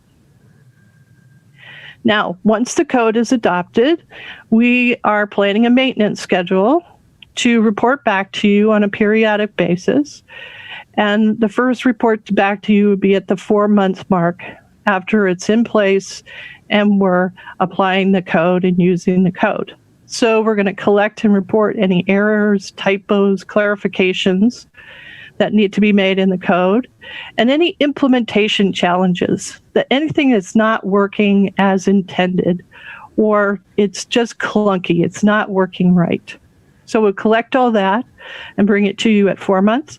We'll do the same thing at the 7-month report, and then also ask for make recommendations on possible code adjustments at that time. Obviously not the errors or typos, but if we're having code challenges, possible code adjustments at that time.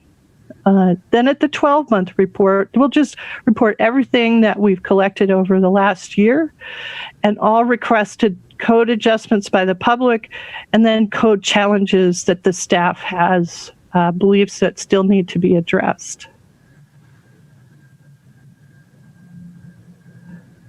So our maintenance schedule is intended to be iterative. In other words, we're not just going to, we're only taking comments for 15 days. No, it's going to be a continuous process and is meant to feed back to you and to staff and then public. So concerns and issues will be gathered and reported to the council periodically. And reports will include staff recommendations on how we propose to resolve those issues. And any code maintenance changes, such as a map or a text changes, will go through the required public process for all zone changes that is spelled out in the new code. Many owners and developers, I will tell you, are already applying the new code standards for new developments that they have scheduled for 2021.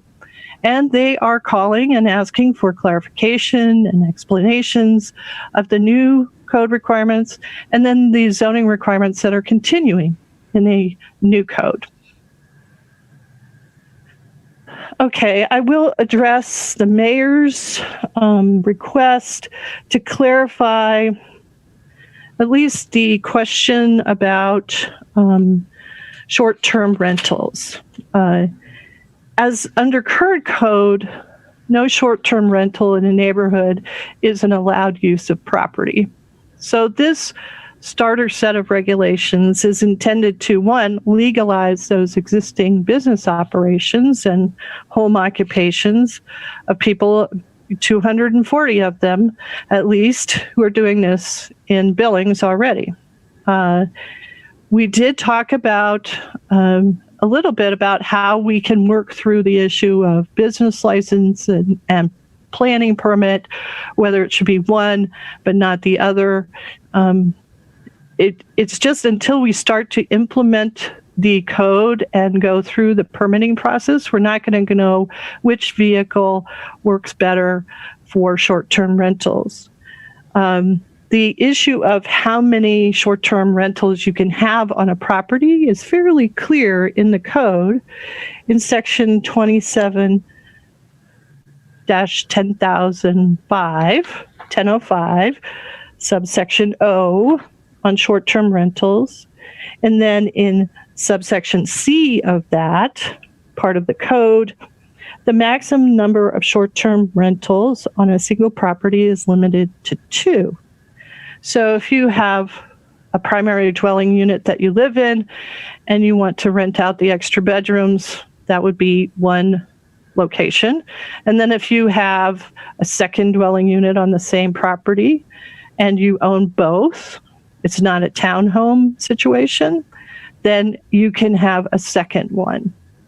And that is per property. So if you own 6 properties, and then you could have 2 buildings on each property that could be used for short-term rentals, whether it's by the bedroom or it's a tourist home, which is a vacant structure that, you rent the entire structure to one party at a time, or a guest home, which is an occupied structure that you rent bedrooms in.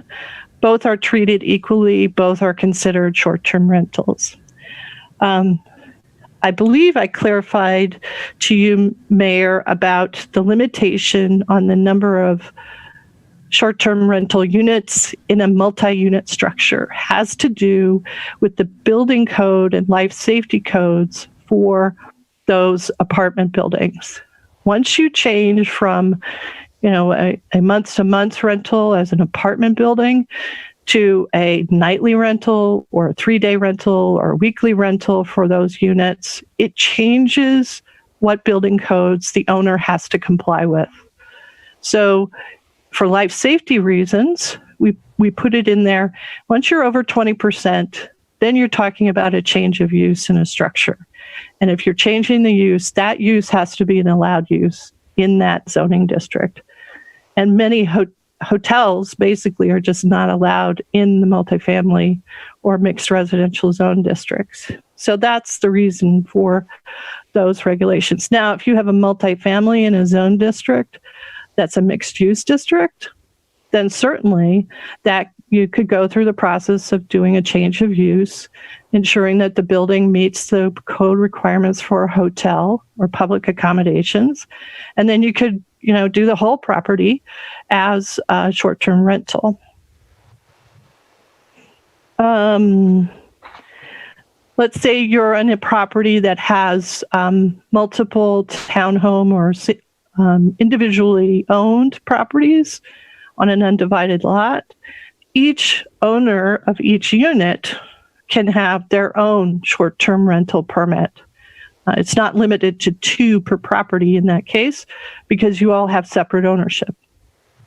And that's spelled out in that same subsection of the short-term rental requirements. And other than that, I don't think there's any other questions that I wrote down about from the public comment, unless the council has questions on the presentation or of the recap of December 14th and the process and specifics. I'd be happy to answer those. Nicole, can you cover the 20% question that has come up? Okay. I'm going to stop sharing my screen so you can see everybody. The 20% rule only applies to multi-unit structures, so apartment buildings. It doesn't apply to a single-family home. It doesn't apply to a 2-family home. So it's really only intended to apply where you have a multi-unit structure, so an apartment building. So the 20% was from our building division staff, was recommended as a limitation so it doesn't become more than just an accessory use within that multi-unit structure, and then kicks it into a new code requirement that is a different life safety code. So it really has to do more with that than we wanted to limit apartment buildings from being converted to short-term rentals. It's really all about life safety codes. Thank you. Thank you very much. Okay, let's move to questions to Nicole on her presentation. And at some point, again, I'll move into that those housekeeping amendments, but I'm sure you have questions. I saw Councilmember Boyette and the Councilmember Purington. Thank you, Mayor. Nicole, you said 4 months, 7 months, and 12 months. What is the plan for a year, 2 years, 3 years? Will we obviously continue to find errors and bring it back to the council? Is there a program for that? Well, generally, we don't have a program set up, but I think that once we work through this first year with our new code, we will also be talking to other communities that we know who do this on a more regular basis and what their process and program looks like. And we may come to you and say, this is what we'd like to do as far as keeping our code more up to date than we have in the past. And that could just be a yearly coming to you with the housekeeping corrections and that sort of thing. And then if we get into some people may be proposing text amendments on their own because we built in a process for that we don't have in the current code. All text amendments right now really have to be initiated by either the city council or the city zoning commission or the planning board. Thank you very much, Councilmember Puritan and Councilmember Ewald. Thank you. Just two things, Mr. Mayor, if I may. First, on the your reports, Nicole. Initially, I was thinking they were going to be quarterly, and because this is new, and whether it's sign people, builders, whomever, could we not change that to every 3 months, where it is actually quarterly, in the event that something comes up? Because I know sometimes time is of the essence for some of these folks to go through that. And that's a question. I don't know if that needs to be part of an amendment or if that's staff direction from Chris. I don't know the procedure for that. And then my second question is regarding the short-term rentals, because you have mentioned it in the past and you mentioned it again this evening, the differentiation between a business license and a permit. And I think my biggest issue with that is I think one or the other, and whether the business is an individual or if he's an entity, that makes a difference. And to permit each property, for one thing, I don't know how in the world you would ever enforce that. And I think that's what we've talked about in council discussions in the past. And, you know, some may just choose not to do it. I think they are fairly regulated through VRBO and Airbnb. So how would you propose using both? And you said it's kind of an experiment. We're just going to see how it goes. And it seems like once you get a fee in there, that fee's not going to go away. So I'm just concerned how you feel that having a business license, which I'm not opposed to. I am not opposed to the business license. But then to have permits for each property, how do you think that would be enforced moving forward? Well, essentially, since we don't have a permit that someone can come in and get now, it would probably take some time, some publications, some reliance on the trade association, loose as it may be, within the city of Billings, and working with the platforms that provide the marketing for those that use the marketing. Frankly, there are people in the community that don't use any specific platform. They use all of them. And there are some who are, they have 3 extra bedrooms and they put 2 bunk beds or 2 triple bunk beds in each bedroom. And so they could literally have, 12 people sharing a room every night. It creates an issue. We have one right now that's in municipal court because of that kind of overreaching on the short-term rental. The business license is particularly if it's a residential use, that's going to be a $55 a year proposition. Basically, you name your business, what you're doing, you pay your fee. It gets reviewed through planning, but it generally doesn't have a fire department inspection. The planning permit is intended to make sure that we have information of record in our office when we do get complaints of a single person and their contact information that we can talk with directly about that location. So if I have a property at 1019 Poly, and it's an up-down duplex, and I don't live there, I can rent both up and down as short-term rental. That would be a tourist home.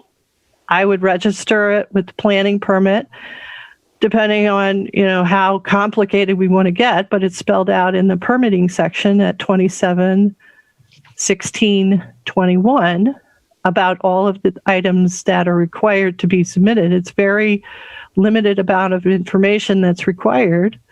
That would probably be a type of permit that would be somewhere south of $100. It's similar to a zoning clarification that we would do. In other words, we're assuring that it's okay, that the number of units on the property doesn't exceed the regulations, that we have the name, address, contact information for the person who's responsible for that short-term rental 24/7. That's really our thought of how that would start to work. And just like when we find a home occupation that doesn't have a business license, we approach them, we reach out to them and say, you need to get a business license. Here's the restrictions on home occupations you need to be aware of. And in this case, if it was a short-term rental property, we'd say, oh, and by the way, here's a separate permit you need to get from us. And this is what you would need to bring for that planning permit. Okay, thank you very much. Other questions, Councilmember Ewald? Thank you, Mayor. So picking up on that, Nicole, so if like the gentleman I think said tonight, if you got 31-day rental, you don't need that. It's just 30 days or less. And so if it's over 30 days, then you don't need the permit. You don't need anything. That is correct, Councilmember Ewald. The local code and state law basically says if you're renting on at least a 30-day plus basis or 30 days at a time, then you are a landlord and you're covered by the Landlord-Tenant Act. If you're renting for something less than 30 days, then you might be covered by the public accommodations part of the state law and our local code. Now, there are some people, particularly those that have made comments either tonight or previously to us, who are both. They're both a landlord and they have long-term rentals. They rent month to month, or they rent 3 months, then 4 months, then 5 months. And then they have other properties that they rent just for Airbnb purposes, short-term rentals. It's a week, it's 2 weeks, it's not a long time. So you could actually be both. We wouldn't require a business license for the landlord part of their business. We would require a short-term rental business license and planning permit for those short-term rental properties. Okay, and then a follow-up question, Mayor, please. Go ahead, and then we'll look to Chris Kupolski. You said, Nicole, that after second reading, it gets put in print and that's it. Does this council get to see all the changes before it's finalized after second reading if it gets passed? Because there will be amendments and changes made, and we're finding out if it's not written down, it doesn't happen. Well, Exhibit C is intended to show you all of the changes that you've already approved to Exhibit A. And those will be incorporated before that final document is sent to MuniCode for incorporation. Will there be corrections, amendments, and clarifications in the future? Certainly. We can't possibly hope to find them all in one fell swoop. Once that is all incorporated together in a final Exhibit A, we could certainly share that back to the council. But it wouldn't be a third reading, it wouldn't be a fourth reading. If you make further amendments tonight and you decide you want a third reading, then we would just add to Exhibit C again, and you would see those additional amendments in an Exhibit C at a future council meeting. Okay, thank you. But it's important to keep MuniCode straight, that, when we amend something that's not yet adopted, they get confused. Okay, Chris Kupolski. My apologies. The piece I wanted to go back to, Nicole, Councilmember Purinton asked about timeline. Is there any magic to 4 months, 7 months, 12 months versus 3, 6, 9, 12? My guess is there's not, but maybe I'm missing something. And then is it safe to say if something critical was discovered 30 days in, we wouldn't wait 4 months to bring it to you? If it was problematic, we'd bring it sooner. But here we're committing to a schedule going forward of when you will see something, even if that something is, we didn't get anything, we don't have any issues, etc. Nicole, could you just talk about if there's anything unique about 4, 7, 12 to Pam's question? The 4, 7, 12 was proposed to allow a sufficient amount of time for the new code to start working, to be implemented, to get people going through the administrative process of building permit review or master site plan review or proposing a special review. And also for staff to, comb the code once again and to go through it administratively and make sure all of the pieces are meshing and matching together. If we can, if we do it on a quarterly basis, it may be just that we may not have enough time to gather all of that information and to present to council in a coherent package. But as you said, if there's a critical component that just didn't get put together right, and we know about it in the first 30 days, we're absolutely going to bring that back to you. Thank you very much. Other questions from Nicole or to Nicole on her presentation? Of course, she'll have opportunity later as well. Anything else okay, Council, how do you want to proceed then?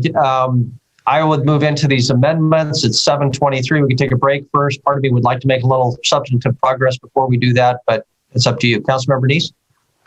I'm sorry, I had one more question for Nicole, if you don't mind. Sure. Nicole, I had a developer ask me a question about the recode, and I wasn't sure how to answer him other than say, contact you. But I'll ask this publicly so we kind of have a good idea. He's looking at purchasing some lots from another developer who's already plotted, already zoned, so the lots are already been surveyed. When he purchases these lots that have already been surveyed in that, will he be under this current code when he builds his duplexes to the restrictions of front-facing garage sizes and things like that? Or will he be under the old code where he can build what he's already been building, but he knows right now that will not be acceptable under this new recode? So he's actually considering whether or not he'll go through with the purchase transaction or not, depending on if this recode will prevent him from building what he normally builds.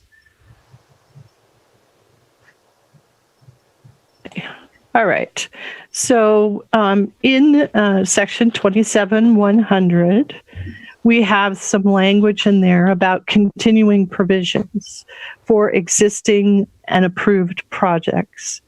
So in other words, it's already been subdivided, already been platted, but maybe those building permits have not been pulled yet. Correct. So the application of the site development requirements for each zone would apply for permits that are not yet pulled. The exceptions is if you have a master site plan that's already been approved and it's still effective, it's not been lapsed at all, or if you have a planned development zone that has some specific requirements or allowances in that PD, those would continue as well. So if you have a building permit in the pipeline and it's before the effective date of this new code, then the existing code requirements apply. 27, what was it? 27-100, and specifically you want to have them look at the 27-107. Okay, thank you. Thank you very much. Any other questions for Nicole? I guess what I would suggest then, Council, is that we begin and make at least 5 or 10 minutes worth of progress here on some specific amendments. Councilmember Shaw? Thank you. I have the language that Director Friday sent out, so I'd like to make an initial motion for approval. I'll read the entire paragraph. This zoning code amendment was initiated by the Yellowstone County Board of Planning per its authority under BMCC 27-1502 in 2017 and reviewed by the Zoning Commission before being forwarded to the City Council. After having conducted a public hearing and having passed this ordinance on first reading on December 14th, 2020, and having considered the Zoning Commission's report and its recommendation for approval and adoption of the findings of the 10 criteria, as well as written and spoken public testimony, I move to approve Project Recode Zoning Code Amendment, including Exhibit A as modified by approved Exhibit C, and Exhibit B, which consists of Exhibit B2 draft zoning maps as modified by approved Exhibit B1 final map updates on second reading. And Councilmember Shaw, I heard you read that, and that's in the form of a motion, correct? So that's your intent? Yes, thank you. I'm making a motion, yes, to approve this on second reading, assuming amendments are going to come. I understand that, but kick this ball off. Okay. I will have to discuss about that a little bit. I mean, if we just approve it before there have been any amendments, I'm not sure those amendments would be in order. We've okay. Well, I take it back. We anticipate there will be future amendments. I got you. Okay, so we have the base motion. Is there a second for that base motion? Councilmember Chiriqui. Okay. Okay. So we have a motion for approval of the whole kit and caboodle, but we haven't. There's still room for amendments if people want to make it. Gotcha. So I'm just going to make a note. Shaw, Chiriqui. Okay, so we do have a motion on the table. I will then begin the amendment process. And I'm going to ask that staff pull up the email that I sent around that has that laundry list. And so that you can see that. Hopefully you also printed a copy, Council. I should have reminded you to do that. But good. This will help, though. While we're looking for council or for staff to find that, the first item on there is, okay, Councilmember Neese.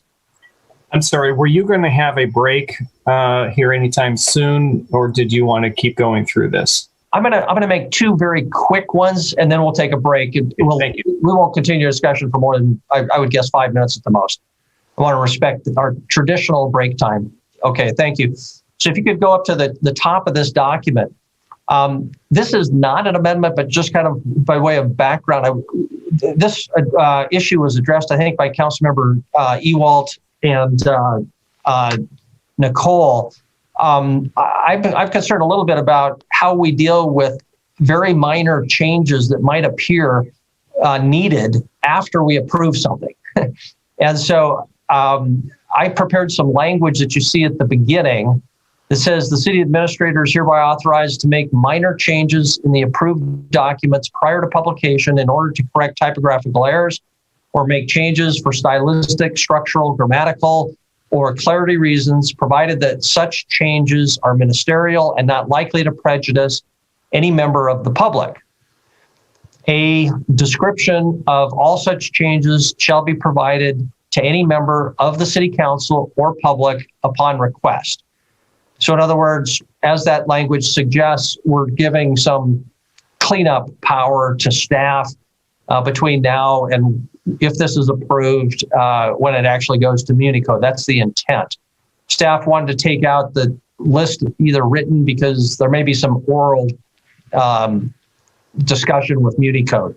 Well, and I'm fine with that. Mayor, this is Frank.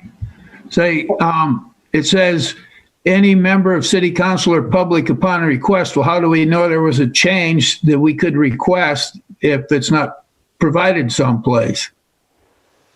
I think by just asking, have there been any changes? Please give me a copy since we adopted on whatever the date of adoption is. You just have to ask staff.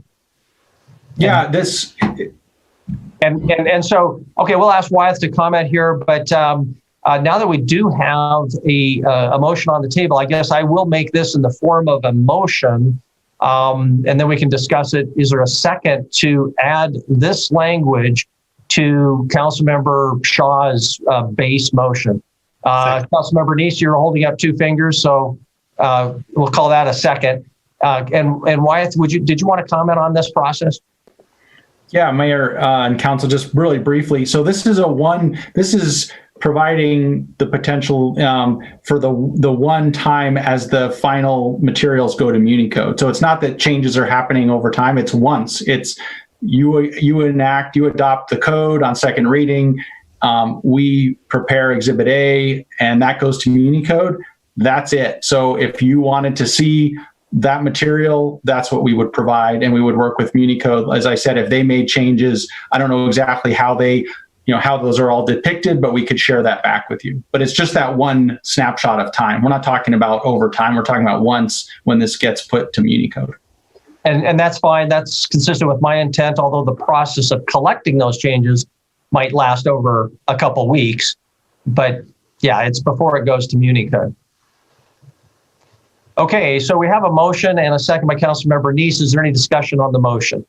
And we want to keep this up, so I won't be able to necessarily see you, council members. I'll just ask that you shout if I'm not recognizing you, because I may not be able to see you. Did anybody want to comment before we vote? This is Frank again. Sure, Councilmember Ewald. Okay, so I can see minor changes as long as they don't affect an amendment or a change that was made and it changes it back to some extent. It has, I'm sorry, go ahead. It has to be, the intent of an amendment is there. It has to follow that intent, even though you have to make grammatical changes or whatever, but not to affect the final outcome. Thank you. And that was certainly the intent. And that's the reason for using language like minor, ministerial, and not likely to prejudice any member of the public. Okay, any other discussion on the motion before we go to a vote? Seeing none, all in favor of the motion, please raise your hand. Voting in favor, council members Ronning, Cole, Yakowicz, Neese, Boyette, Ewald, Joy, Treaky, Brown, and Shaw. So the motion passes unanimously. Thank you very much. That's that one. Let's do one more, and then we'll let's take a break. Item number 2, the enacting ordinance. This has been addressed by staff in what was sent out earlier today and read by or discussed by Wyeth and Nicole. The first item, 2A, is not part of this motion, referencing exhibits B1, B2, and C. Instead, it still just references exhibits A and B, because the motion read by Councilmember Shaw deals with combining exhibit C into A and B1 and B2 to make B. And to keep this simple for MuniCode, so 2A is not part of this motion. However, changing the word adopted to adopting has already been taken care of in staff's draft.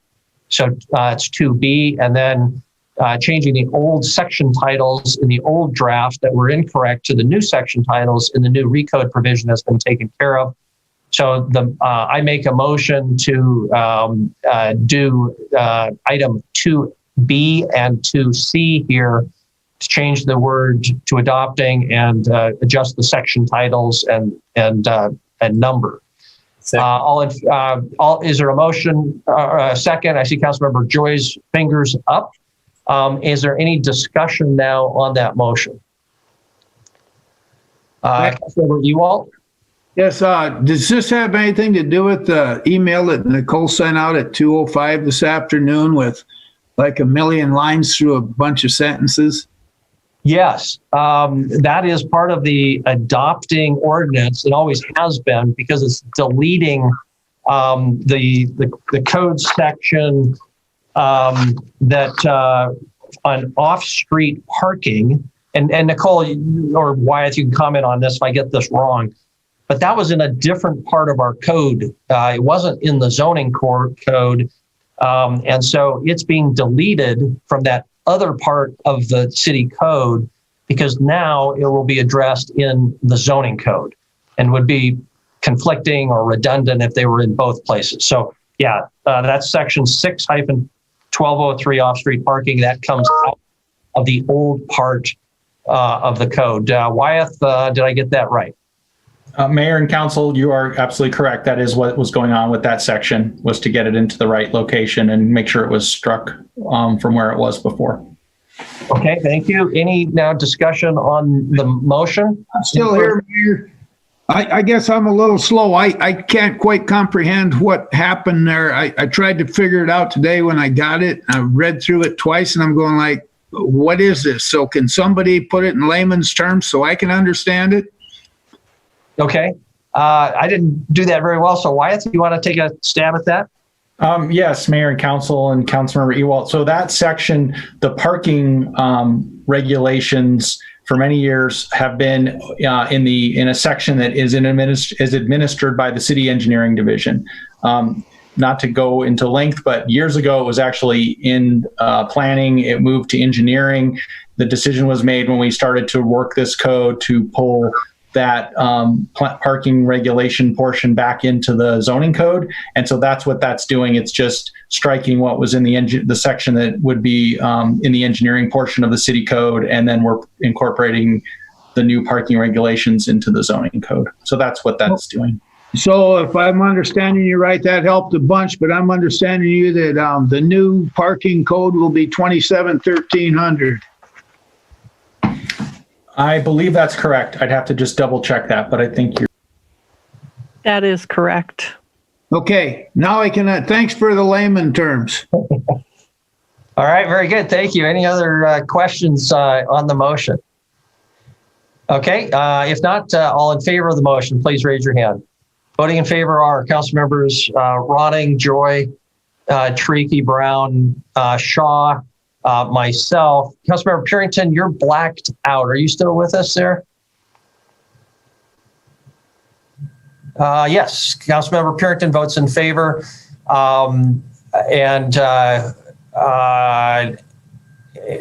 Who did I miss?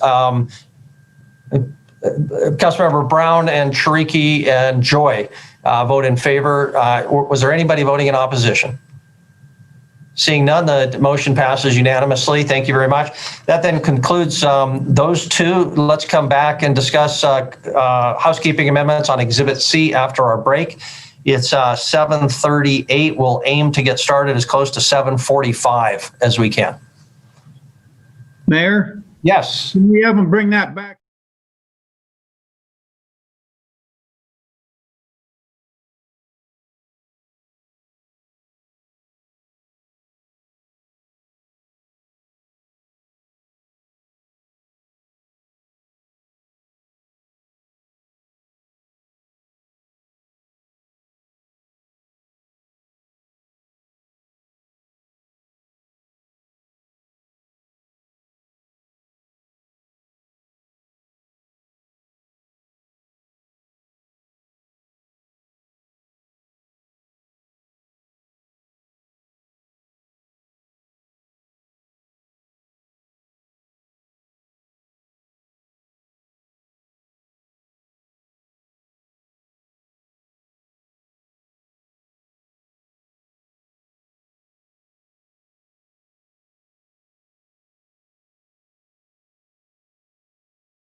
See Councilmember Brown and Councilmember Neese, are you still with us? Oh, and Councilmember Ewald. I'm here. Okay. This looks like we're waiting for Councilmember Ewald. We'll give him another minute or two.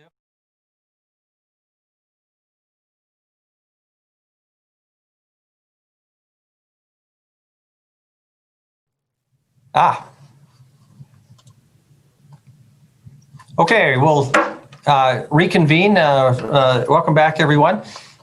We left off on the list of amendments. While we were at break, there was some consideration given to how we should address these. I think there's a general consensus that we should try to group them just to reduce the number of votes, especially since I think most of these will be uncontroversial. So that'll be my intent. I'll try to group. There won't be any science to this. 4 or 5 at a time, I guess. And I'll ask for a guinea pig, maybe the same person, to make the second on these if we can. Okay, first item, I would make a motion on page 15. All references to pages are references to Exhibit C, where it refers to table 27-300 period 7. And I will describe these orally because the public does not have a copy of this document except for what they might be seeing on the screen today. So just to have a clear record. Line 13, there was a typo. MA should be match. Second, on page 17 in section 307 D2, the word have was missing. So the sentence would say buildings must front both streets and have entrances provided on each street. Third, so item 3C, page 17, 307 D3, the word total was in there and that needs to be deleted. So the sentence would say the building shall meet the minimum regulations. My item 3D was just a clarification that I've discussed with staff. I do not want to make a change on that at this point. On item 3E, staff agrees that the reference to city or county should not be there since this only deals with city property. So my amendment would be to delete that parentheses city or county. And then lastly, on page 21, section 802B1, there's a typo. Should be singular street, not streets. I make that motion. Is there a second for those? Councilmember Boyette makes the second. Is there any discussion? Councilmember Ewald. Mayor, on your one on 3D, you got that it's be amended to read something like for developments over 20 acres, multiple PND types are allowed as long as at least 10 acres is applied to one type. It should be at least 10% of the net acreage has to be applied to one type. I think that's the way it was passed and amended earlier, like on the 14th. Yeah, and Councilmember Ewald, here what you're probably remembering is the type of district within a PND and the mix of those two different types of districts. Right. Actually, once you have that combination, that is a PND. So this is referring where you have a PND that might have a couple districts in it, but then you have a second PND. The first one has to be 20 acres. This deals with what happens after 20 acres. And in my mind, there was some confusion about how many acres you'd have to have before you had your second PND. That's something council or staff will work on in the future, but I don't see a need to make a change to that. But that's the distinction. If you're under 20 acres, then you don't have to follow that percentage at all, I don't believe, do you? Like a 10-acre PND does not need to follow that percentage. It can be all N3s, I think. I think it still has to have 2, but I'll defer to Nicole Cromwell or Wyeth for that clarification. Okay, so yeah, go ahead, Nicole. All right. There's 2 terms here. the PND types have districts that are allowed, and that's where the percentage kicks in for each type. But then if you have a large parcel and you want to have more than one PND type, this is what this clarification the mayor is proposing relates to. It doesn't relate to the percentage of zone districts in each PND. It relates to the types that you can choose. So you could have one part of the property be the mixed use PND. And then if you had, say, 30 acres, you could say 15 acres will be the mixed residential PND. There'd be two separate P&D types all on one parcel. Each P&D type would have to have at least 2 zone districts as required in the table, and one of those districts in that P&D would have to be 10% of the net acres. And just to clarify, this is not part of my amendment. I am making my motion is to amend, adopt 3A, 3B, 3C, 3E, and 3F, but not 3D. So that's an interesting discussion, but not directly relevant to my motion. Okay. Mayor. Okay. That's fair. Mayor. Councilmember Neese, discussion on the motion. Mayor, this is Councilman Neese. Please, Councilmember Neese.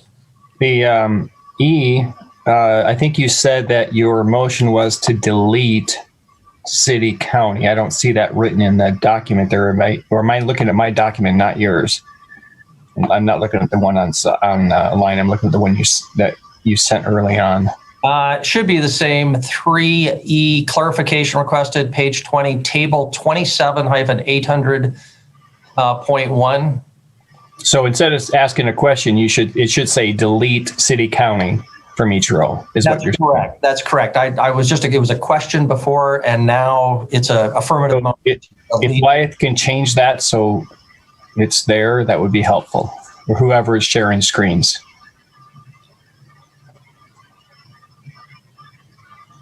Yeah, I don't know if you'll be able to do it, but that's right. It's not a question. That is a affirmative motion.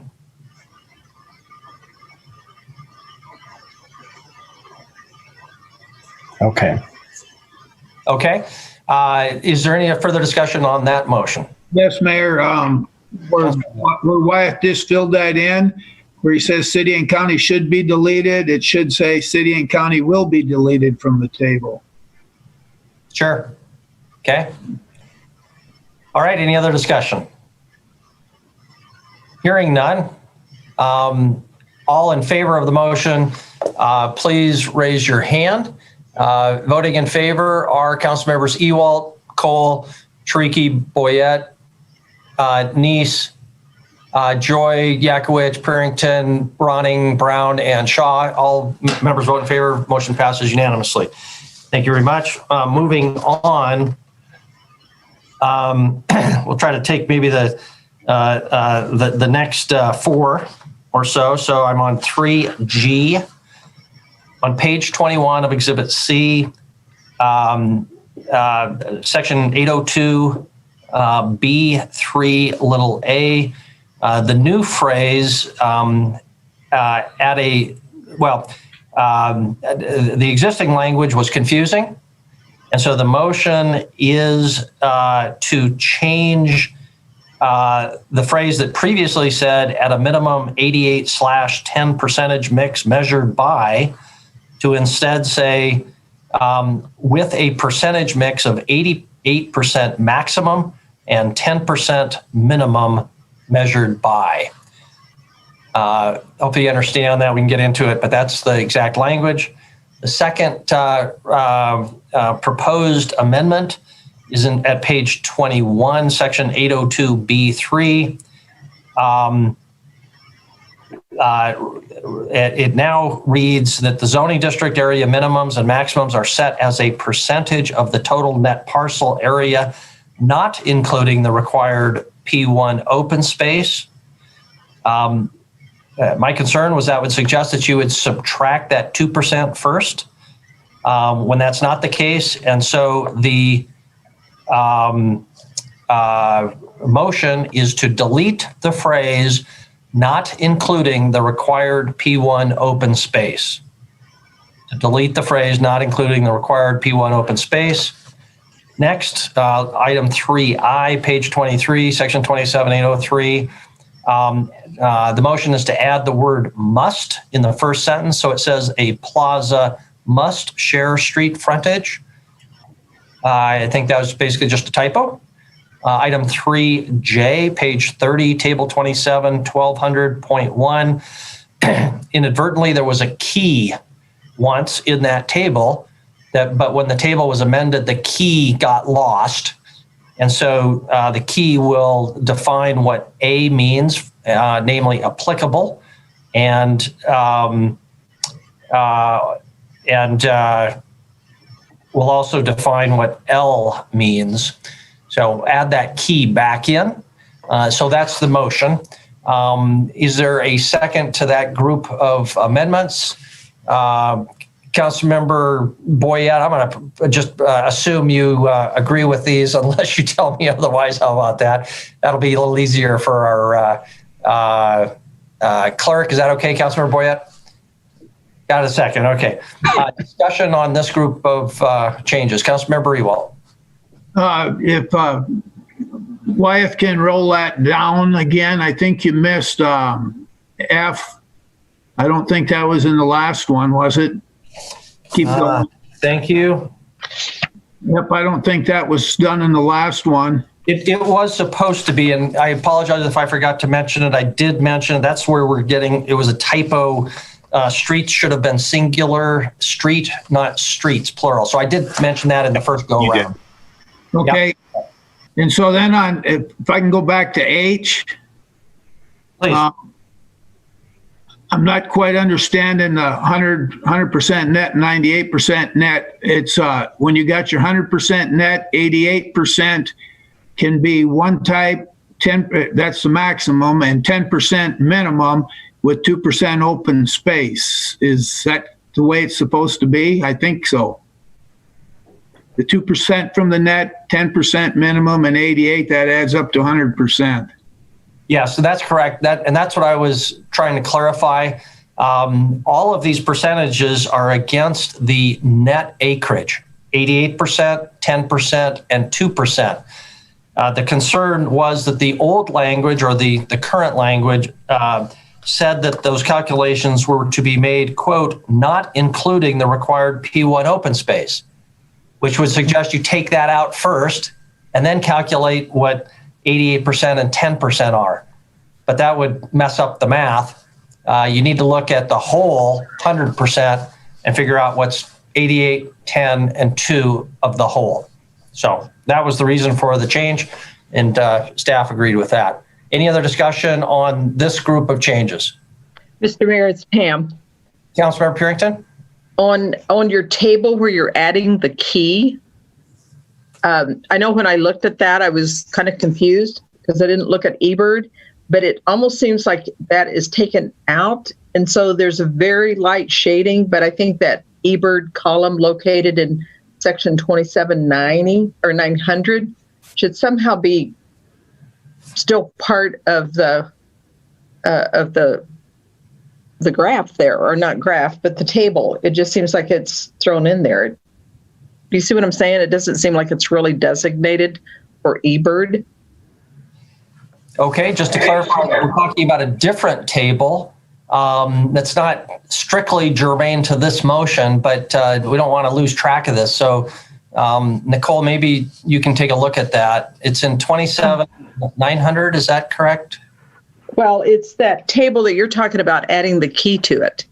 Well, I'm referring to page 30 of table 27, 1200.1, which doesn't deal with eBird, I don't believe. Oh, well, I was looking at my page 30 is section 27120 well, anyway, how you can apply it. Thank you. Okay, thank you. I guess we have different pages then. It is possible. I'm looking off a hard copy that was printed for me, and sometimes the online version, it might have a little bit of variation. Apologize for that if that's the case. I think it was Wyatt.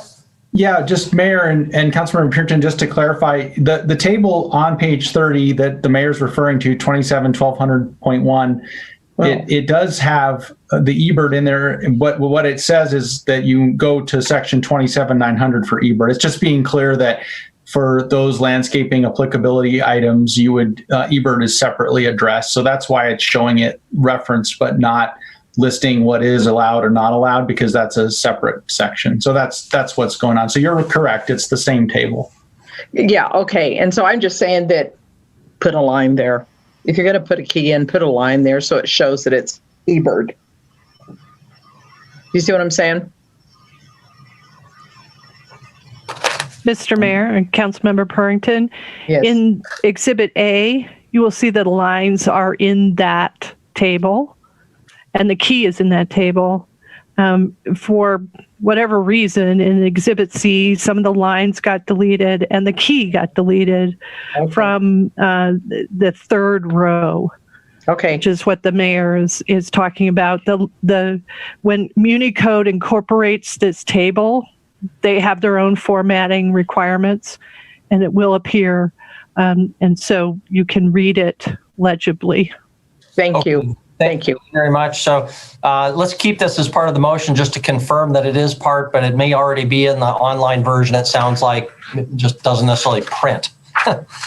Okay, any other discussion on this motion before we vote? Mayor, just to clarify, on H again, it instead of should be deleted, it will or shall be deleted, is what you're saying? That's correct. Okay, thank you. Mayor? Councilor Ewald.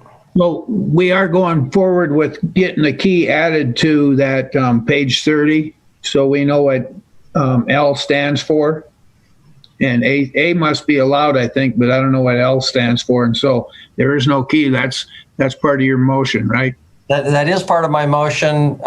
Nicole, if you can just make sure if it's already there, we're great. If it's not, then that needs to be added. We'll make sure when Exhibit C is incorporated into Exhibit A that the key is there, that the lines in the table are there. Okay, thank you very much. Any other discussion on this motion before we vote? Not hearing any. All in favor of the motion for approval of these changes, please raise your hand. Voting in favor, Council members Boyette, Ewalt, Chiriqui, Purinton, Neese, Joy, Yakowicz, Ronning, Brown, and Cole. So motion passes unanimously. Next group is I do not have anything dealing with 3K. So we're looking at 3L as in lion, page 38, section 27-1506B, fixing a typo, ownership or record should be ownership of record. I have no change related to item 3M, so that goes away for now. 3N, page 38, section 27-1802. Those in my version, my printed version, those title labels were misprinted. F, G, and H should be changed to E, G. I'm sorry, E. Well, they go down E, F, and G. So those changed to E, F, and G is just a numbering thing. Probably would be fixed with MuniCode in any event. O, 3O. That was explained to me that that is there, but just didn't print on the printed version. So that will be added if it's not on your copy. So the motion be just considered to confirm that, I guess would be the way to put it, for staff to confirm that. And then lastly, 3P. This one deals with this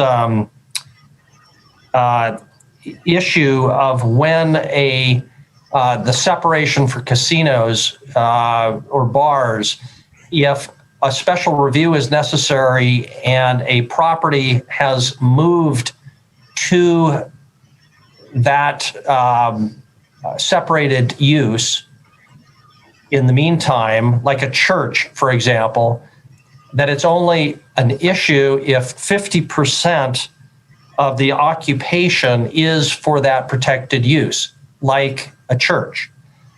The motion is to change the phrase occupation of the structure, which is not clear as to whether that's the number of people who could be there or the square footage, to be clear and refer just to square footage. And so the phrase would be constitutes less than 50% of the total occupied square footage of the structure, which staff assures me was the original intent. But again, it just clarifies that we're talking about square footage. That's that group. Is there a second for that group? Councilmember Boyette, discussion on any of those changes. Is there any discussion on any of those changes? Councilmember Ewald. Okay, so that occupied square footage, if you have a strip mall next to a conforming casino and the church moves in and occupies 52% of the strip mall, then the casino becomes non-conforming? I'll let Nicole comment there, but potentially yes, but that then triggers the possibility of a special review, and that factor, namely who got there first, is something that council would be required to give consideration to, is my understanding. But Nicole, can you comment further? That is the intent of the special review that we incorporated into the non-conforming section of the code. So yeah, if it's 52% or 75% of that multi-tenant building is occupied by square footage by a church or any other protected use, say a primary school, a Montessori school rents, 3/4 of that building, then that would be the protected use. And you would have to now consider it legally non-conforming. And if a destruction happened, then you could only rebuild or re-establish the use through that special review. And of course, we will have that information available to the council if that ever occurs. So that was the whole intent there. And these are uses, not zones. So it wouldn't apply to a mixed use building, for example, because mixed use has mixed use. It only applies to those protected uses, which are churches, primary and secondary schools, and parks with public playgrounds or playing fields. So, okay, thank you. Do I understand that then that casino or bar would become non-conforming, and they would eventually, if something happened, they would have to pull up stakes and move? No, if something happened, they could request a special review to reestablish in the same location, even though they didn't meet the separation distance. That's what we put into section 27-1500 at your direction. 27-1500. Right. That would be on page of Exhibit C. I believe that is starting on page 32, and actually on page 36 is where you'll find that, I think. We increased the 1 year for an abandoned non-conforming use from 6 months. And then where is the special review? It might be on page 37, it looks like. Yep. Yep. So. Okay. Okay. Okay, thank you. Other questions or discussion on that motion with that group? Councilmember Neese? Thank you, Mayor. On this particular one, if I understand what this is about, Nicole, I think I asked you this before because I think there was a casino that was in a strip mall that had a school or something like that next to it, and it wouldn't apply because there was just one that was under 50%. But I think they're just renting it. I understood that if they're renting this space, it doesn't apply. But if they own this space, so when they're talking about occupied here, is this owner occupied or is this tenant occupied? It could be either one. It doesn't happen that often. And usually these are fairly short-term occupancies. So for example, I'll give you an example. I think it's Lifeway Church out at like 4100 King Avenue West occupies 2 of the 3 spaces within a multi-tenant building. There are a couple of casinos that are nearby. The Lifeway Church moved in after those casinos were established. They haven't moved in a long time, but they could pull up stakes tomorrow and say, we got enough money now. We want to build our own church. We got some property and we're moving out. So it's possible that what's legally not conforming now for a casino would become conforming if that tenancy ceases in the future. But we didn't distinguish between renters or owners. It's merely that what's there now is more than 50% of a multi-unit structure.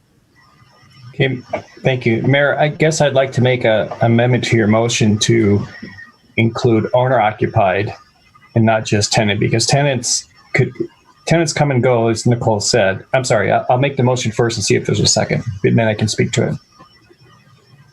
Okay, I understand in concept, but can we be specific as to, because we're drafting law here. I certainly understand the concept, but can we look at the specific language of the section and tell us what your change is? Okay, so your change is changing it from, well, I think Mike Boyette seconded it, so I guess we can discuss it now. But your changes, they're changing the requirement from total of the occupied square footage, and I'm just adding the word owner occupied square footage. And the reason is because, as Nicole said, tenants come and go, and if these businesses have invested in their permanent structures that they own, now some of them do rent their space, but some of them actually own their space, then that could put an undue unconforming regulation just because someone rented over 50% of a nearby multi-use building. And I think that would put way too much unpredictability in someone who's building one of these, to have suddenly a tenant come in and maybe they're 6 months, they need to do something to their building. It's denied because they got this use here, and then later on they move and then they can do it. So I would like to see this to be owner occupied. Okay, so the motion was to add the owner -occupied, that word, compound word, in front of occupied square footage. So less than 50% of the total owner occupied square footage. Or I guess, just add the word owner in front of the word occupied. Correct. Okay, and Councilmember Boyette, did you intend to second that? I think I got to scroll down where I can see, yes, he's got 2 fingers up. Okay, so we have a second motion and a second. So this will be an amendment to the amendment. So discussion now on the proposed amendment. Is there discussion on this proposal? Councilmember Joy? Thank you, Mayor and Council. I'd just like a little advice from staff on adding the owner in there. Is that of any consequence? This regulation has never been applied yet. We haven't even passed it yet, so it's never been applied yet. Does staff think that this is something that is a necessary change, or any opinions on that, please? Thank you.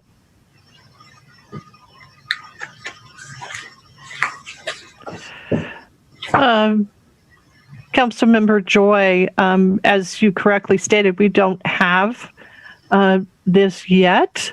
It's specifically spelled out in the code, but we have applied it in the past where we have had a alcohol license with or without gaming.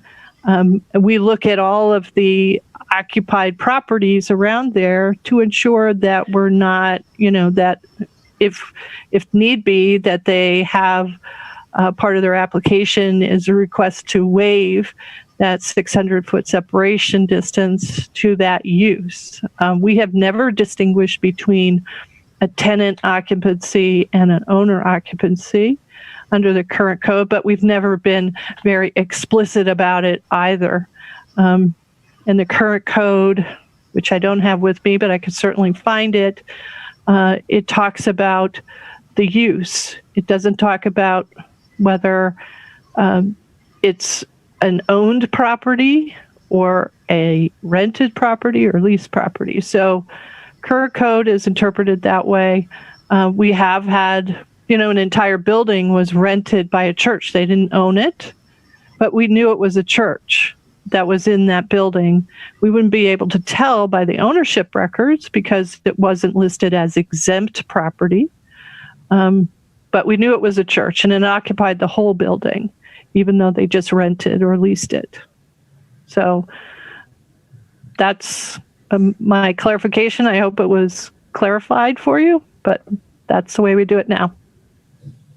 And if I could just add to that real quick, Mayor, I couldn't find my mute button, unmute earlier, and so thanks, Nicole, for jumping in there.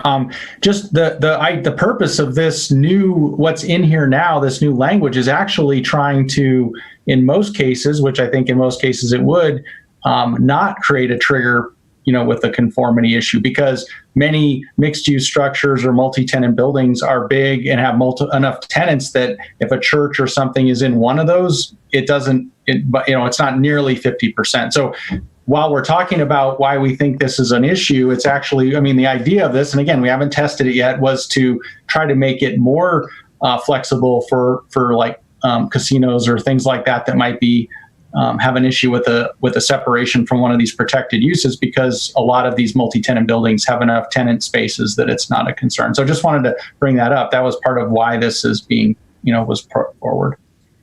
Thank you very much. Wyatt or Nicole, could you comment on how this would fit with the 600-foot separation requirement that I believe is in state law? I assume that does not make a rental tenant ownership distinction, but how those things might go together or not go together? Mayor and Council, I'm not as familiar as how the state applies its 600-foot separation. I know generally if it doesn't share the same street for an address, it's not even measured. And generally it's measured from front door to front door, not as the crow flies, not as the bird flies. So they have a different way of applying their 600-foot separation distances. So our code would replace the state's code and the way they apply it. So our code, once it's filed with the Secretary of State and the Department of Revenue, becomes the separation requirements within the city of Billings. But Nicole, we're just changing one section. Would this, to be consistent, require changes to other sections? I don't believe so, because this section that you're amending is instructions on how to measure, basically. So these instructions are saying if it's less than 50% of a multi-use building, it doesn't count as a separated use or protected use. Okay, thank you. Other discussion on the proposed amendment to the proposed amendment? Councilmember Ewald? Thank you, Mayor. So if we put this to a vote, I think this one has to be voted separately because there's amendment to your motion. Right. Yeah. Well, this will be voted on this change to the my motion to make the amendment. Councilmember Joy and Councilmember Treaky. Thank you, Mayor and Council. I don't think I'm going to support this amendment. It seems like we're getting very fine splitting of hairs.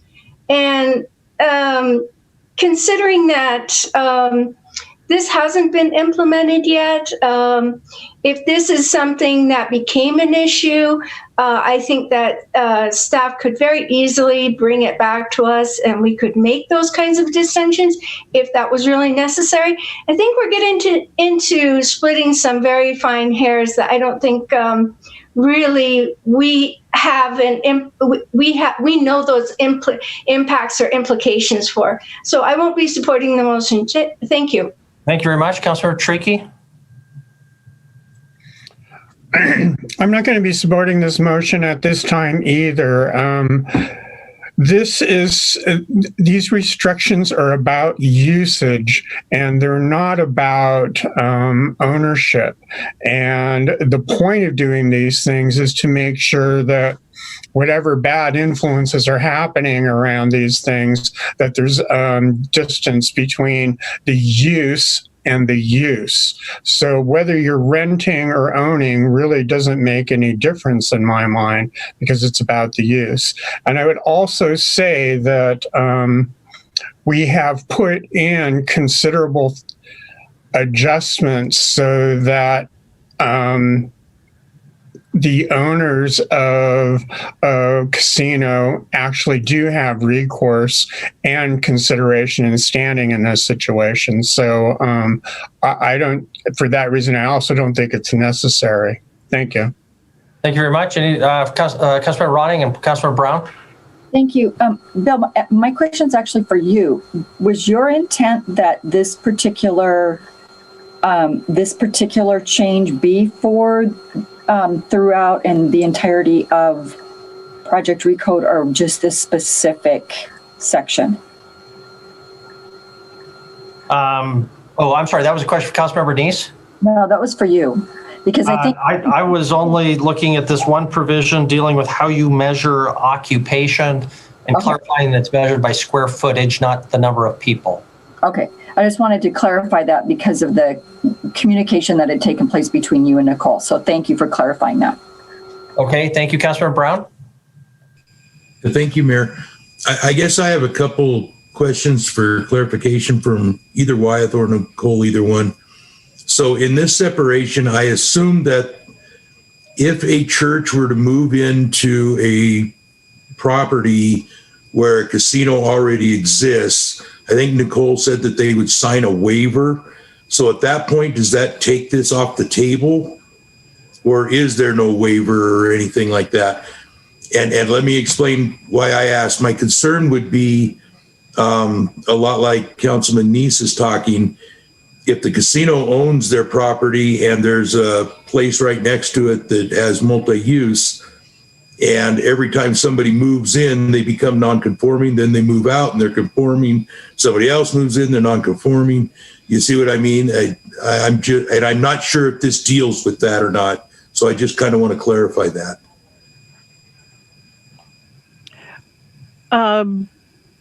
Councilmember Brown, that is the way we would apply the current code.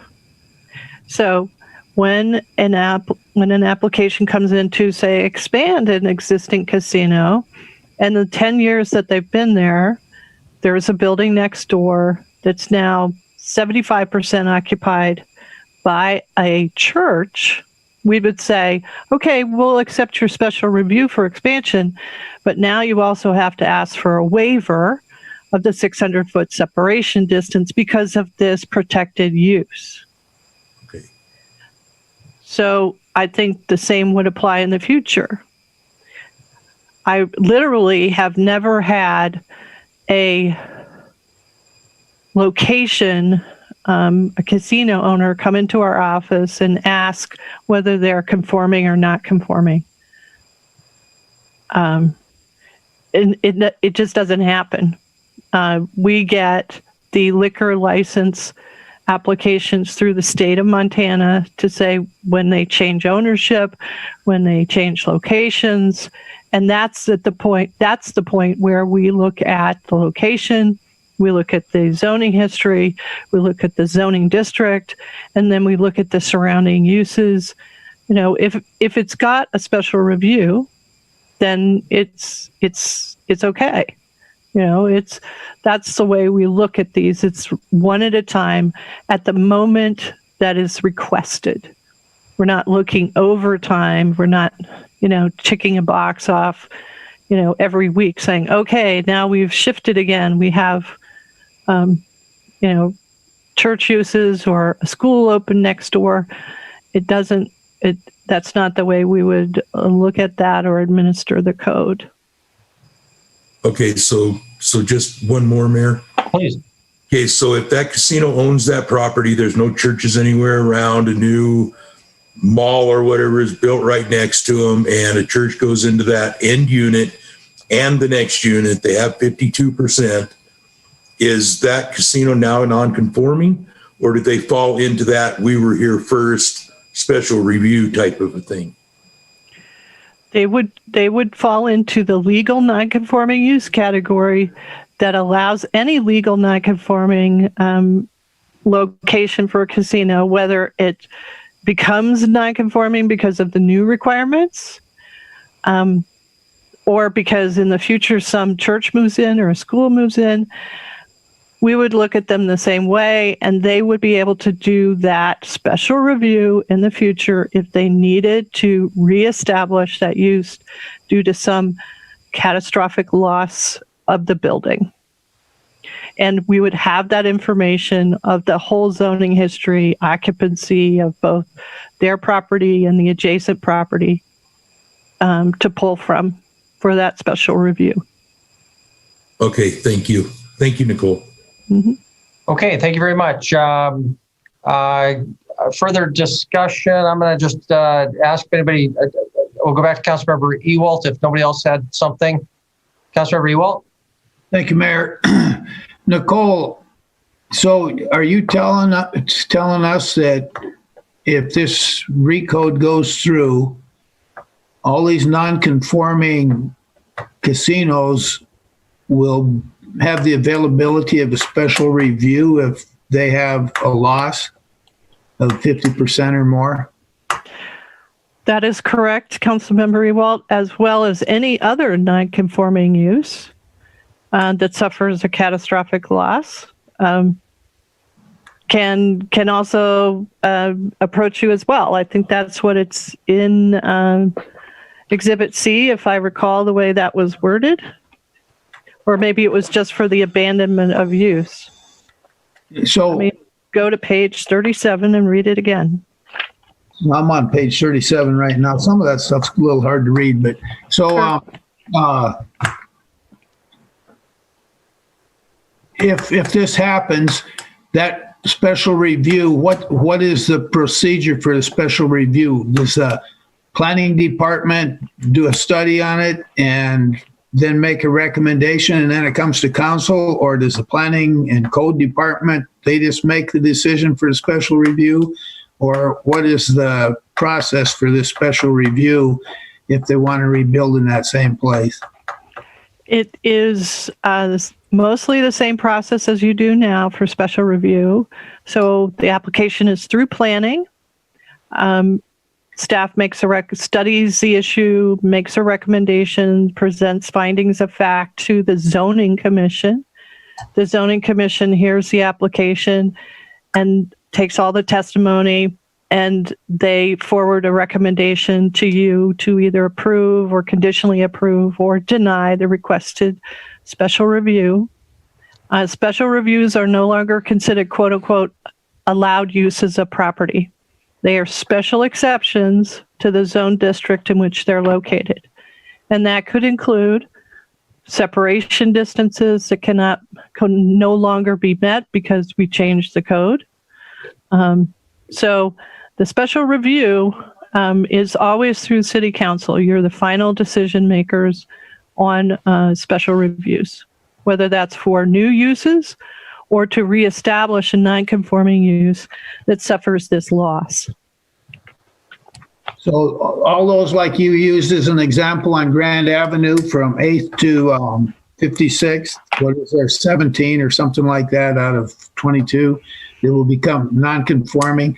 They all have the right, if they had a catastrophic loss, to ask for a special review to rebuild in that same place. That is correct. Okay, thank you very much. Thank you. Council, I recommend that we move to a vote on this proposed amendment to the amendment. Is there anybody who has to have something answered before we, or say something before we do so? Not seeing anything. So is the motion clear? This is to add the word owner in front of occupied square footage. That will be the proposed motion. I guess I don't care a whole heck of a lot, but I'll probably vote against it just because I'm not quite sure what it'll all do. Kind of like the status quo. It's a very rare event. They seem to be protected with special review, but we can. The sun will still rise tomorrow, however this one goes, I think. So the motion, all in favor of the motion made by Councilmember Neese, please raise your hand. Voting in favor are Councilmembers Ewalt, Brown, scrolling down here, Boyette, Purington, Yakwich, and Councilmember Neese, it was your motion. You're voting in favor, I'm assuming? Okay. If voting in opposition, please raise your hand. Voting in opposition, Councilmembers Shaw, scrolling up, Joy, Shariki, Ronning, and Cole. So the motion passes 6-5. So now the underlying motion has been modified. The underlying motion, as a reminder, is to approve the changes on my list 3L, 3N, 3O, and 3P. Any other discussion now on the modified motion there? Okay, if not, all in favor of the now amended motion, please raise your hand. Voting in favor, that are, I believe, all members of the council. Let me scroll down. Please keep your hand up. Yes, all council members vote in favor of that. Motion passes unanimously. Finally, last page 3. This is item 3Q. Page 39 of Exhibit C, Section 27, 1802. I think this now is G. Revising subsection 2.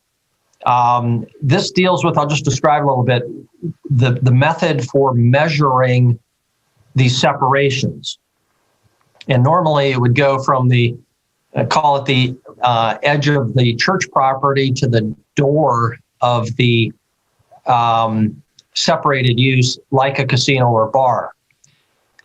We've already made that change, but this deals with the situation where you've got substantial use outside of a building, like a patio with a patio or something. So the language says, quote, only when a significant part of the use is operated outside of a completely enclosed structure shall a separation be measured from the nearest point of the zone lot. I didn't understand what a zone lot was. It wasn't defined. And so the proposed amendment would change that phrase zone lot to say lot occupied by the use.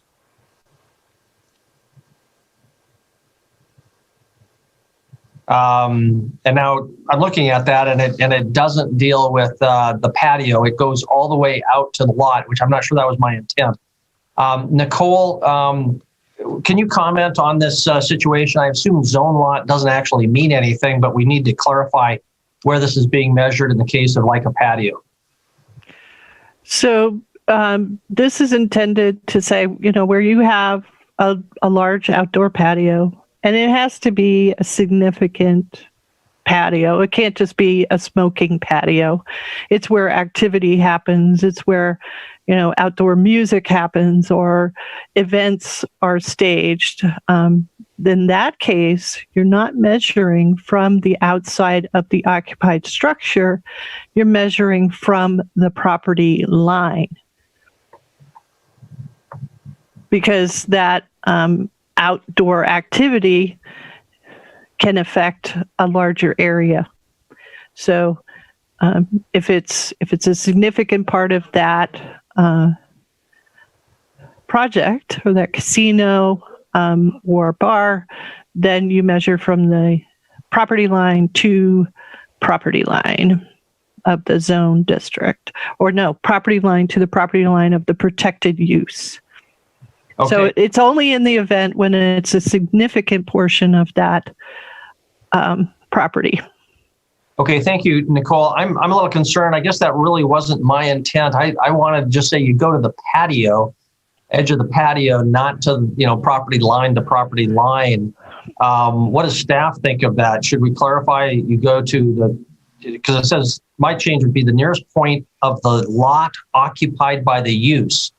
And so I was thinking the part of the lot occupied by the use is the patio, not the lawn or the rest of the property.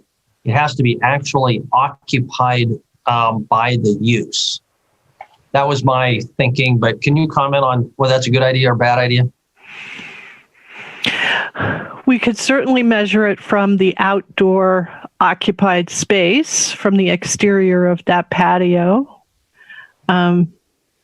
It doesn't really account for when a property uses the entire parking lot, closes off all, parking on the parking lot and has a big event. Those are special events.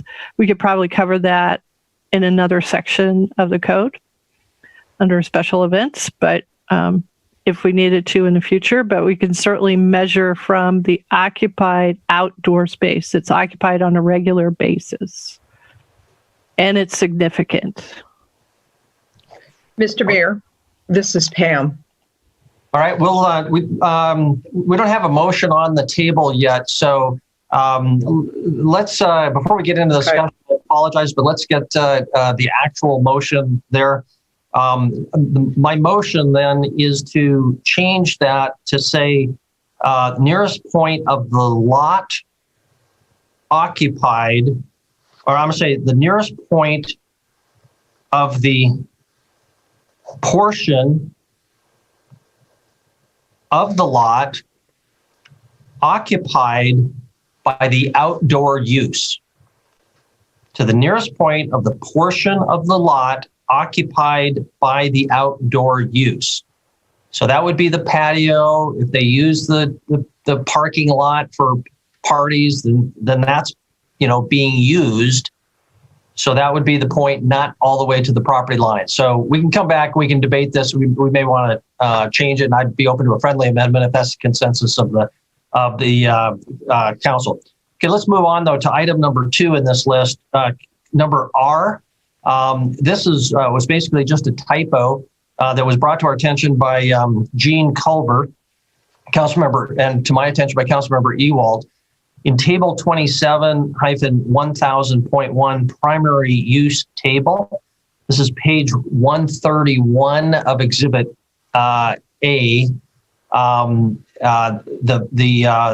label PL, which stands for permitted limited, was missing in the row for 9+ dwelling units.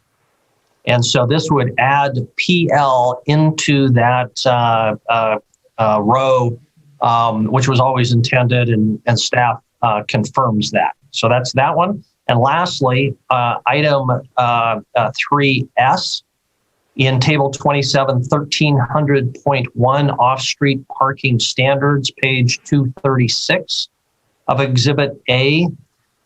There's a incorrect cross-reference that for dwelling multi-unit structure that refers to 27-1302 period C.8. And instead that should be 27-1302 B7. So in other words, B7 instead of C8. Those are the three changes. Is there a second for that group? Councilmember Boyette is the second. Now, let's go back to discussion. Councilmember Purington. Thank you, Mr. Mayor. So my question is on, Nicole already said that if there's a special event and it's in a parking lot. And to me, I'm not even reading this as an outdoor patio as, I mean, I'm thinking because some of those non-conforming uses had to do with gas stations or some of these other non-conforming use. So Nicole, does that specifically address just bar casino sort of things? So this section of the code applies where you're measuring between uses that require a separation distance only. It doesn't have anything to do whether it's conforming or not conforming. It has to do with how you measure and what you're measuring. So this section was originally intended to go if a big part of this casino or bar operation is happening outdoors, then you measure from property line to property line instead of from outside of the building that's occupied to the property line of the protected use. So the mayor has proposed that we change that to say that the portion of the lot occupied by the outdoor use is where we measure from in cases where it's a significant part of the operation. So follow up, Mr. Mayor. Please. So I guess this is the point I'm trying to make. I don't know of any place in Billings that has anything like that because of our longer winters and our shorter nice days. So, I mean, I don't even see that that's applicable in Billings, is it? Oh, I could think of a couple of places that have a significant outdoor operation on their property. And in fact, they went through a special review with the council to allow alcohol service way outside the building on thousands of square feet of property. So yes, we have these. Yes, they're not used year round, but when they are used, they're used pretty heavily during the summer months. So measuring from the outside of that outdoor space, where however it's enclosed with a fence or what have you, is where we measure from in those cases. But as I said, if it's just an area where people can go outside and smoke, and they can take their drinks with them and come out, but there's no real service out there, that would not be a significant outdoor operation. Okay, thank you for that clarification. So we have a motion on and second. Is there further discussion on this motion, Councilmember Ewald? Trying to get over there. I got there. Okay. At our number S, I'm thinking that's coming off of table 2713.1 off-street parking standards on page 2 of 271300. Is that what, are we on the same page? I don't know where you got the 236 from. Well, I'm sorry. I just looking at the staff version of this, and so I'm assuming that's 236 of Exhibit A. Okay, it's got page 2 on 271300. I have a question for Nicole or Wyeth or something. You've got dwelling multiple unit structure. You got 1.5 parking spaces per dwelling unit plus 1 guest space per 10 units. And then right below that, the next row, it's got dwelling unit in mixed use structure, and you need 2 parking spaces per dwelling unit. Why does it take more? And what are they considering a mixed use structure? And why does it take have more space in that type of dwelling multi-unit? This part of the code was developed in significant partnership with city engineering and the Urban Issues Working Group, as well as looking at our new code district, new zone district lineup, where we are emphasizing mixed-use districts. So the idea is that if you have apartments above retail and office space, that you need to make sure that you provide 2 spaces for those units, because you're sharing a parking lot with those other uses. So this would build in some reliability of space for those tenants of a mixed-use building. Whereas a multi-unit structure, standalone, it doesn't have office or retail or any other use. It's just all multi-family apartments in a single building. We said, okay, let's start with 1.5. We can add some guest spaces to that, because that is an issue that did come up with city engineering. They say that they have significant complaints and issues about overcrowded parking in some of our multifamily developments. They actually went out and did a parking survey at some of these newer locations late at night on a weeknight when you have the most parking demand in place at these apartments, and found that there was, high occupancy rates of all of the available parking spaces off street, as well as on the adjacent streets, and some places were even into the dirt on undeveloped property adjacent to it. So it's an issue that really was highlighted by city engineering, and this is the way that we propose to deal with that. The reference correction, as you rightly pointed out to me, was incorrect, and it was based on a previous draft of this code section. So that's what we're proposing to update here in S. So what should these 2 rows actually say then? The wording is correct, except for the cross-reference to 27-1302C8. I don't have it. 1302C8. Well, that is in the table in the 4th row down, dwelling multi-unit structure, and it has that 1.5 per dwelling unit plus 1 space, guest space for every 10 units. And then that code section number that follows is incorrect. It should be 27-1302B7, not C8. Okay, I understand that. So my question still falls on the next row down where it's got mixed use structure, because if you have retail on the bottom, you are assessing so many parking spaces to those retail spaces by square footage of total space. Point of order, Mr. Mayor, point of order. The motion is for correcting an error in the way that the table was made. This is a question of substance. The Urban Issue Group met and discussed this. Questions could be put in an email. And I agree. So, Councilor Rewalt, the motion that's before us is just to correct that, but we can definitely come back because it looks like you're going beyond that, which is perfectly appropriate. But let's deal with the one that's right in front of us right now, even though it's in the same section. I understand you want to be efficient, but let's just deal with this change, and then we can come back and look at any possible other change. I got that amendment on mine, and I figured we could kill 2 birds with 1 stone, but I guess we'll just take longer when it gets to me. Thank you.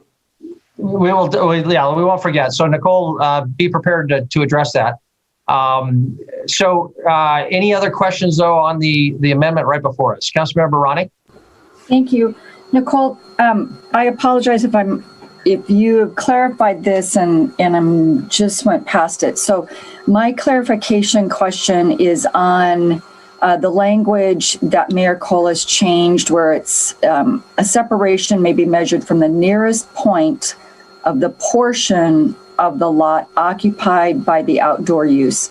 So I just need to get a picture in my head of this. So if it's a outdoor volleyball game at a bar or an outdoor setting where they're having music and there's a buffer zone that's still on the property of grass and the people overflow onto that grass, is the measurement still where either the volleyball court is or the, like if it's a sand volleyball thing or the concrete, and then that buffered grass area is not part of what is considered the separation zone now, if this were to pass? And I guess the clarification would be the property line then would have included that buffer zone. Is that correct? That is, yeah. I think you're understanding that correctly. So we would measure from whatever space encloses that outdoor use, and it has to be significant and it has to be on a regular basis. Of course, events happen, and most of the time we know about those because of noise waivers that are requested to have noise beyond a certain time or above a certain level. And so those are just special events. It's not going to stop those. We're not going to measure from there as the mayor has proposed. We measure from the fenced off outdoor space. Yeah, and if I could, yeah. Okay. If I could just add, I just put some language into the screen here and highlighted it yellow to help, I think, exactly with your question. Our consultant, Elizabeth Garvin, actually proposed that we do this to be clear that it's the outdoor use as defined by a shape drawn around the space. I think that's a really good point, because otherwise, yeah, we could be all over the place. So that was a suggestion to potentially clarify further what you're asking, which is where on the property is this space that we're measuring from. We don't want people trying to draw around chairs and tables. Yeah. But what I described, did I get that right?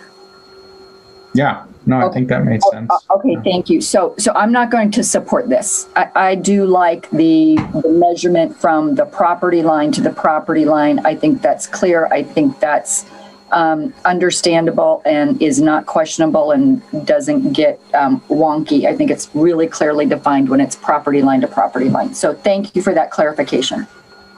Okay, thank you. Any other discussion on the motion, which includes these three different changes? Councilman Neese. Councilmember Neese, go ahead. Thank you. Nicole, I think you answered this, but I just want to clarify, because when the mayor mentioned about the use, I know there are some special events, fundraisers of some of these organizations that and things like that they're regularly once a year or something like that. So those will not trigger this. This is really more of a permanent type of a structure, patio, or like Councilman Ronnie said, a volleyball sand pit with grass areas that are, expected to be used to sit around and watch and things like that. So, so these once a year events type things will not trigger this type of action, correct? No, it would not. Okay, then I'm okay with this. So I think that's more appropriate to when they move outside, you measure from where they're using. So thank you. Okay, thank you. Further discussion before we move to a vote on this. Councilmember Ewald. Thank you, Mayor. I don't really understand the relevance of the yellow highlighted area. Does that mean the four-sided shape? Does that mean the property lines? Or what is four-sided shape are we talking about? I would like to see that disappear. We had it pretty well defined, I thought. Councilmember Ewald and Mayor and Council, the purpose of that is to try to clarify. It's kind of to Councilmember Ronnie's question: where on the property are we talking about? Because now you've gone out and you said portion of the lot occupied by the outdoor use. So now we're out somewhere on the property where this use is occurring. This is trying to keep us, so we understand, staff knows what we're dealing with and how we can work with someone to make sure we're measuring correctly. Like if it's a sand volleyball court or a deck or a piece of the lawn or whatever, that's the area where stuff is occurring versus other parts of the property that could be, not part of their activity. So that's what we're just trying to proposing that just to try to make it easier so we understand what we're working with. Okay, so Wyeth, can you clarify how that line comes into existence? They would, if a bar or casino, for example, needed a land use permit, and there was a question about whether they were conforming within the separation period or distance, they would have to tell you where that line is and that keep that use within that line. Is that correct? Mayor, and yes, Mayor. Yeah, I guess that's what we're trying to get at. And Nicole can chime in here, but I guess we're just trying to have definition of where this is since you're deciding to throw it in there. If I may share my screen, if you could stop sharing for a moment, Wyeth. I think I have something that would illustrate. Let's see, where are we? On the screen here, you can see a property on Grand Avenue that is a restaurant, bar, casino. And you can see on the east side of the property here is a significant outdoor activity area, but the building line is here. So we would draw a shape around this that, may have more than 4 sides, but it's a shape. And we say, okay, we're measuring from here to the protected use or the protected zone, whichever applies, instead of from the building line here. Does that make more sense? And I think we understand the concept, yes, or at least I do. It's just how that line comes into existence. If you can go back to your proposed language, we just want to make sure that that's comfortable with everyone. And Councilmember Ewald will recognize you just after we see this, the language again. So portion of the lot occupied by the outdoor use as defined by a 4-sided shape drawn around the outdoor space. Okay, and that, gotcha. So when you go to measure, it's not an actual line or something on a plan. It's just how staff will look at that patio, I guess. I'm okay with that. If you want to call that a friendly amendment, we'll go there. We'll have to get a second on that from Councilmember Boyette after some further discussion. Councilmember Ewald, I recognize you, and Councilmember Neese and Ronnie. Thank you, Mayor. I would like to get rid of that highlighted part and put on there occupied by the outdoor use attached to the building or to the structure. Then you know what you're talking about. Is attached. Yeah, I'm sorry. Could you say that one more time, Councilmember Ewald? Occupied by the outdoor use attached to the structure.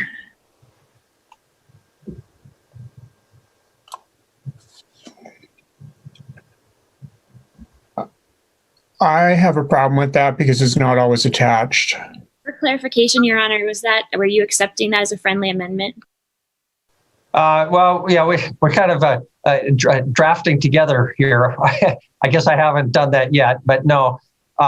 Okay, portion of the outdoor use attached to the structure. Instead of attached, Councilmember Ewald, and to recognize Councilmember Chiriki's concern, attached or serving the structure. Okay, I can live with that. Thanks. Attached or serving the structure, Councilmember Chiriki, is that okay with you? I like the rectangle better. Although I would have used a polygon myself. Yeah. Portion of lot occupied by the outdoor use attached or serving the structure. Staff, Nicole, is this proposed language okay with you, or do you really like your line? And obviously, getting a lot of hairs here, but I'm not attached to lines because necessarily, or polygons or rectangles, but you could say attached instead of attached. You could say adjacent to or serving the structure. That way it doesn't have to actually physically, somebody may interpret that to mean it's physically attached.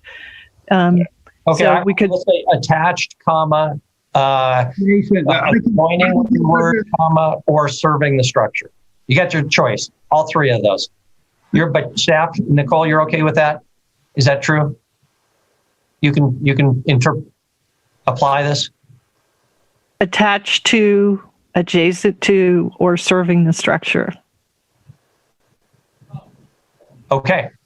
All right. Councilmember Boyd, that's okay with me. Councilmember Boyd, is that okay with you? I can't see you, so say something.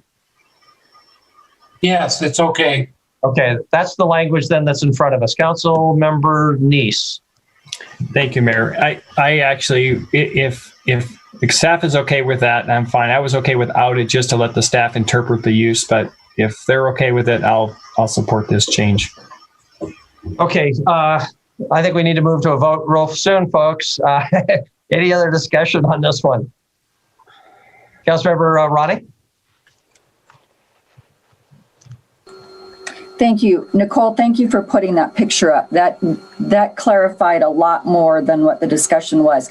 So I guess I just need to understand, when you showed the picture, so it's not property line as in how much property the owners of that property own. It's actually, it was like building prior to this addition, so it would have been door-to-door measurement, not property line to property line measurement. But if this, from what you showed on the picture, that, just to clarify, that was not what I was asking before. So thank you for showing that picture. I think I get this, but I need a little bit more clarification on what we were talking about before, but thank you. Okay. Any other discussion before a vote? I'm not seeing other hands, so we'll proceed to a vote. Again, the motion is for approval of items 3Q, R, and S. We wrestled through the language on Q, which you see in front of you.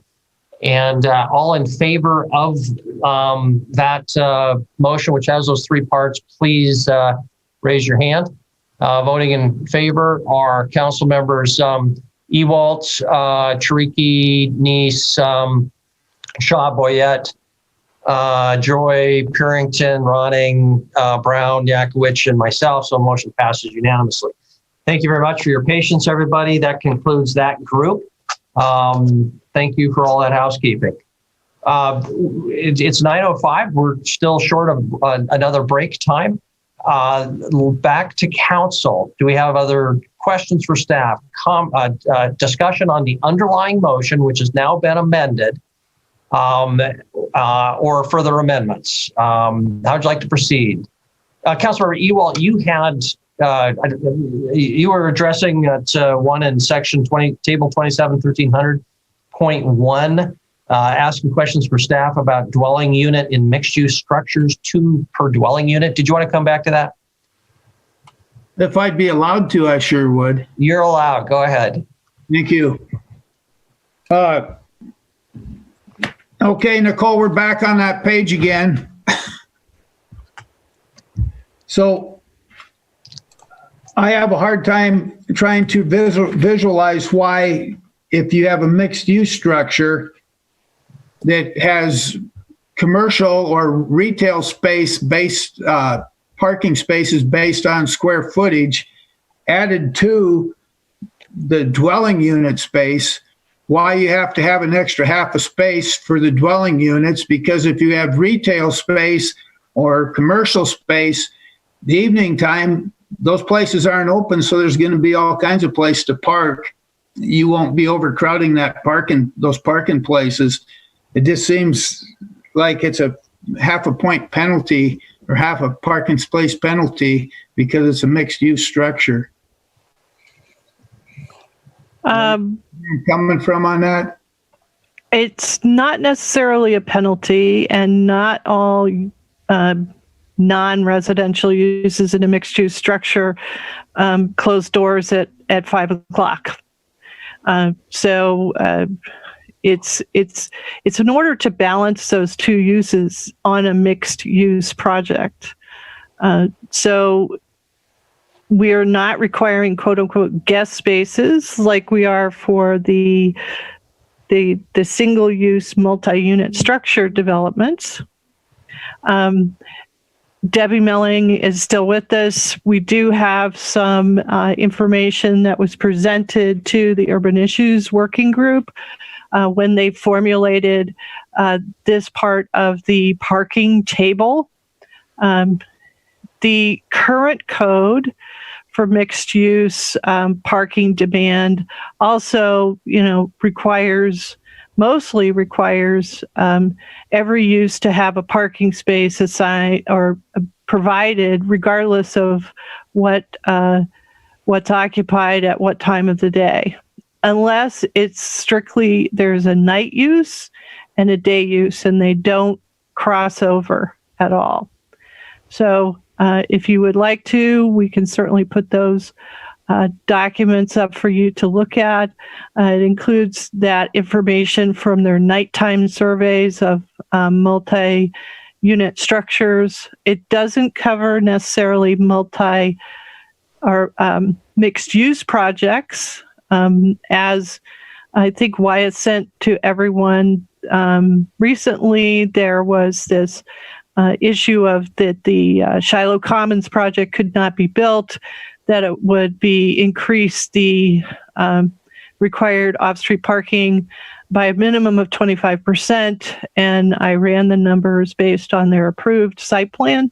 And the proposed code would have increased their required off-street parking minimum by 4 spaces based on the new requirements for retail, office, and then this 2 units per dwelling unit in a mixed-use project. So the plus the parking code, I think, balances those uses well for mixed-use project.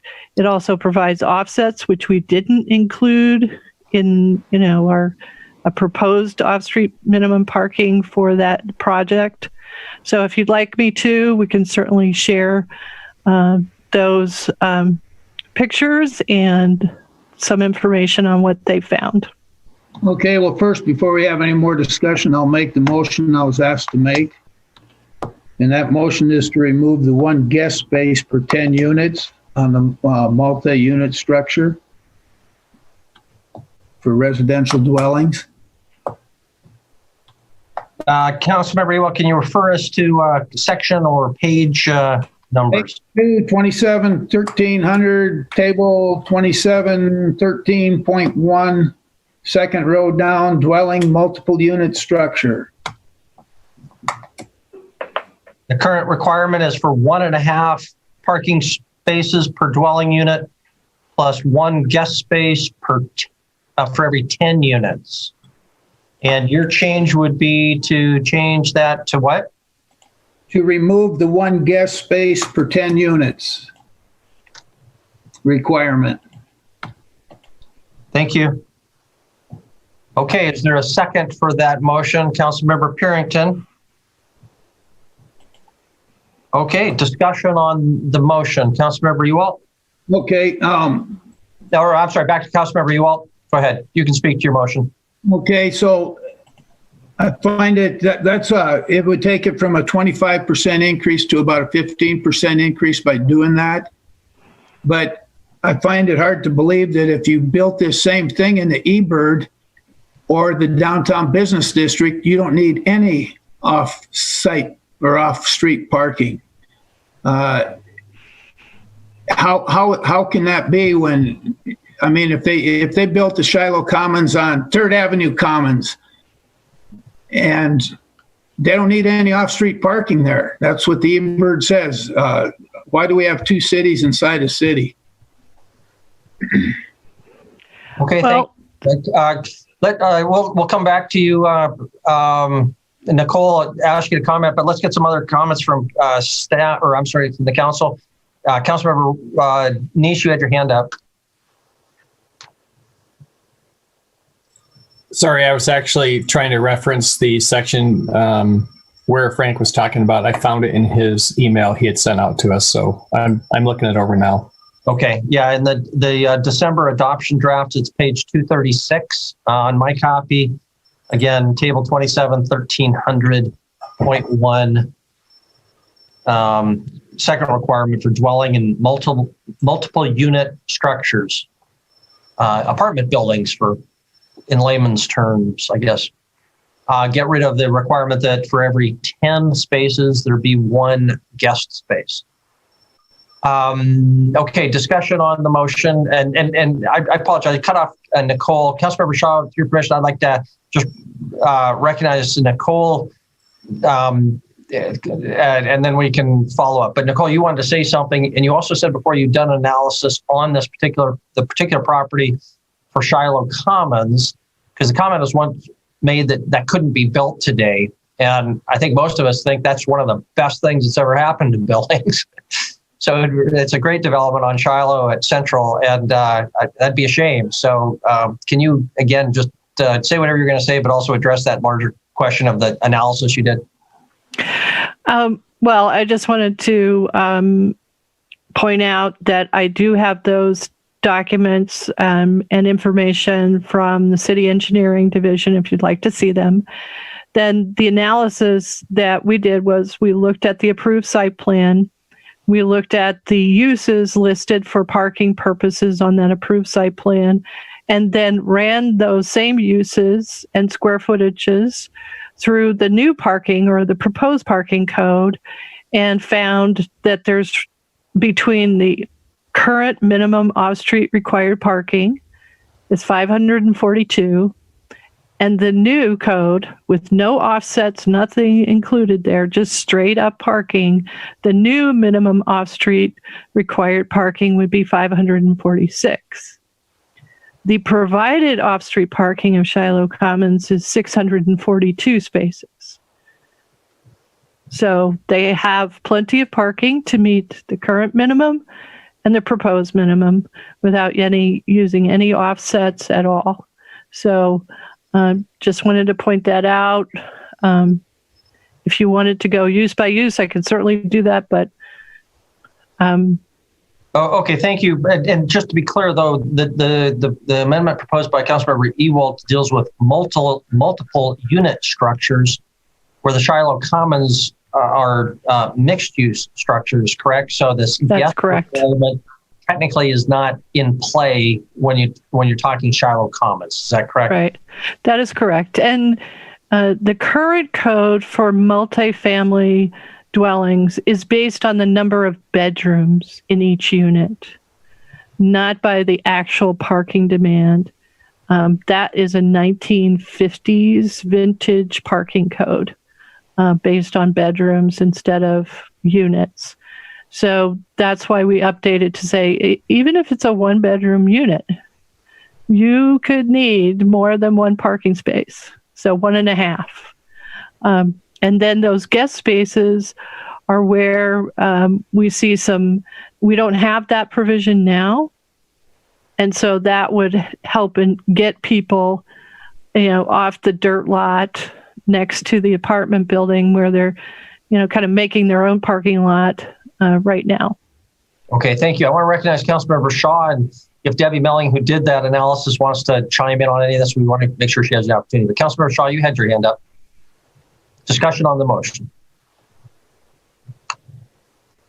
Thank you. Nicole answered the question I was going to raise about how this would change or be applicable to the examples brought up. I will not be supporting this. I believe apartment buildings do need more parking. And about the downtown, I understand that the downtown is exempt. I think there's very clear reasons for that. Okay, thank you very much. Other discussion on the motion, Councilmember Nice, and then we'll ask Debbie Melling to comment. Councilmember Nice. Thanks. So that's a point of clarification. And then the question about Nicole, to be clear, with the new recode, if those Shiloh Commons were not there in that location and they came to you after this recode, they would be built exactly as they are today. Do I understand that correctly? That is correct. Okay. And then in regards to this, because it's mainly for apartments, I do believe there is a problem with apartments often parking in all types of different locations. And so I'm wondering if you have looked at some apartment complexes that are built and developed that don't have the issue of parking, and what their space requirements are compared to, these ones that you mentioned, how they're parking in dirt places and just crammed everywhere. Would this code be more similar to some of those that you can kind of point to, or what are some of the best practices that are working now, that whether or not this actually fits it, or this may be a little bit too much and we can still do what these other people are doing? Well, I don't believe that city engineering looked at locations that were quote unquote working, but engineer Chris Hertz and I spoke today just to recall those previous surveys and documents.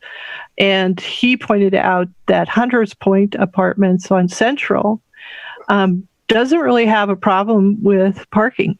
They don't have any adjacent area for the residents to park on because they're on Central Avenue. They're not connected to any other public streets.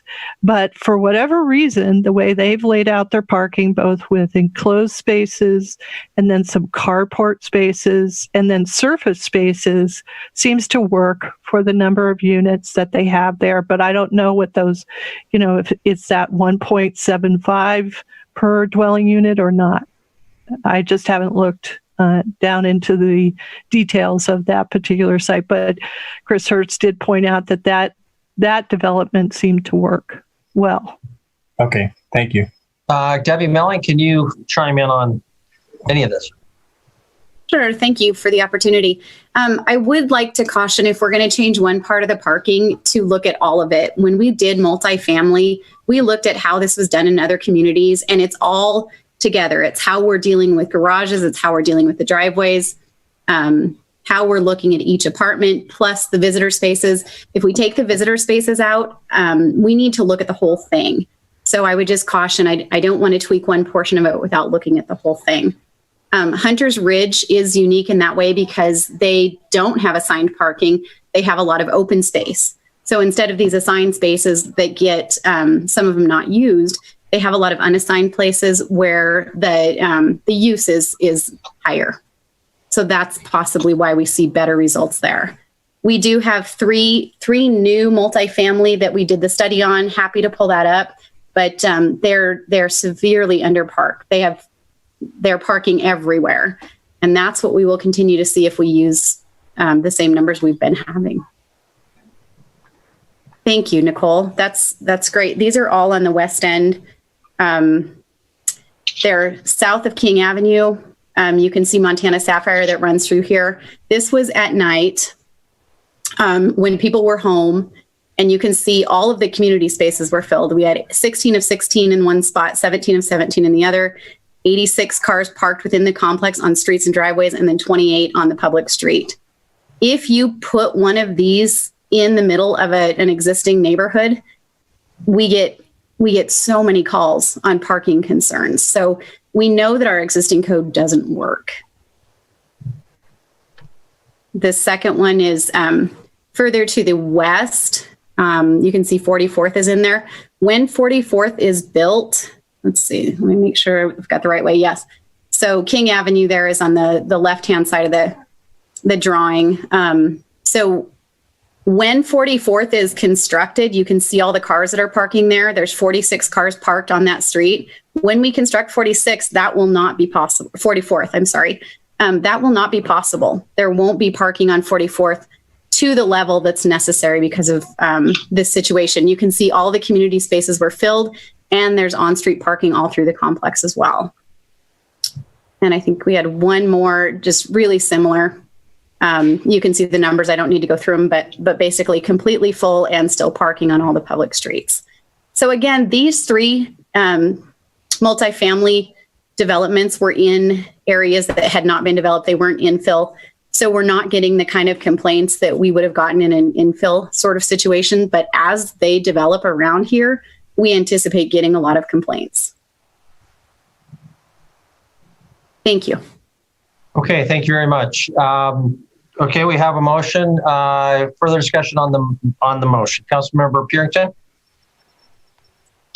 So I had to drive out to Josephine Crossing, 2 or 3 weeks ago, and they have so much on-street parking on that main street that goes into that. I couldn't even believe that they would be able to have emergency vehicles out there. So I don't know if this, because it isn't part of that area, it would be the multi-unit structures out there, and I would suppose that's what that would involve. Sorry, was that a question? That's a question, yes. Okay. Or Nicole? Josephine Crossing is covered by a planned unit development that has its own parking code. So it's not covered, and it would not be covered by this proposed code. Most detached units in Josephine Crossing have to have or will have at least 2 parking spaces off street. Where there is some shared parking in that PD agreement, yes, there may not, one of those attached units may have only 1 off-street parking space in a garage. But, that's the reason for the planned unit development there. So emergency vehicles definitely can get down there. There was a long discussion at the subdivision process stage with the fire department. Josephine Crossing streets are the same width as any other street in the city of Billings, 34 feet. When you have parking on both sides, you have a shared lane in the middle. So. Thank you. Any other discussion on the motion before we proceed to a vote? Councilmember Neese. Yes, I would maybe ask Frank if he would accept a friendly amendment to maybe not remove the 1 guest per space, but maybe reduce it to, a quarter per 10, or have a minimum of, 25 units or something like that before this were to be in effect. Because I do think there is a problem when we have multi-units. Now, the ones that were shown by staff were huge projects. And so that just really, makes the problem even much more apparent and bigger. But when these are in neighborhoods, I do believe there is a problem. That's one of the complaints we get about is a lot of this parking and things when these units go in there. So I do see a need for some type of better parking. And if we leave it in there a quarter or half guests per 10, if we find out in a year or 2 years that this is not working right, we can always up it or down it. Based upon how the projects are developing. Okay, there was a conceptual question for Councilmember Ewald. Nothing super specific there, but Councilmember Ewald, you can respond. I was just going to ask those examples that we got showing. What was the basis for the amount of parking for those examples that were showing? I know there's like Hunter's Point. It's a great example. Did they follow the same code requirements that the ones that we just got showing? Hunter's Point, Long Beach, and the 44th Street West all had to follow that, the same off-street parking code requirements. The ones in Lenhart Square do not. Those are planned development again, and they have their own special requirements in that planned development agreement. Which one's the Lenhart Square? Can you show? It would have been, I think, at the last one that we showed. So that would be on the north side of King. Okay. So interurban and interpoint apartments. They have the same issues there? They do, but as I said, it's governed by a planned development agreement that has its own parking code requirements. So then if somebody was going to build like a Shiloh Commons again, if they did that in a planned unit development, then they wouldn't have to follow the parking code? If they put a different parking requirement in their planned development agreement, they don't all do it. Some of them do. So that could be an out for them, okay? Okay, I think we should move on for a vote real soon. Councilmember Chris Kukulski, do you want to have sort of a last word? Do you want to weigh in on this? I just want to recognize two things. Remember, planned developments are negotiations, so they're really hard to compare to anything in the zoning code because there's a lot of give and take and different rationale as to why someone would say we need less parking or more parking. So just remember that whenever Nicole talks about planned developments. And then secondly, I would ask it, I mean, Debbie and the planning team really tried to hit a sweet spot here. They're not trying to overpark, quite the opposite. We are not trying to make people build too much parking, but we are trying to address what we see as a problem. And we don't know that we're nailing it perfectly, but they put a fair amount of work into trying to get to this set of numbers, as Debbie said, and there's a ripple effect. So thank you. Okay, thank you. Let's proceed to a vote. The motion, I hope this is clear. It's to remove the one guest space requirement for every 10 units in multi-unit structures. Page 236. All in favor of the motion, please raise your hand. Voting in favor are Councilmembers Ewald, Yakowicz, Carrington, Neese. Okay, voting in opposition, please raise your hand. Voting in opposition, Councilmembers Tariki, Boyett, Joy, Ronning, Brown, Shaw, and Cole. This motion fails. We're back to a more or less blank slate. You've got an underlying motion that's been amended. Further discussion on the underlying motion or further amendments? Councilmember Purington.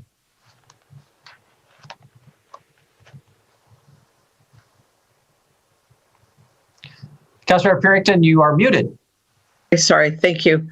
Article 27-10050, areas A2, 3, 7, F, and G. And I had the page number, but now I'm all discombobulated looking at all these others. But it is that it's the one that removes the permit for the short-term rental. I think that to require one business license per owner or business entity, not per property.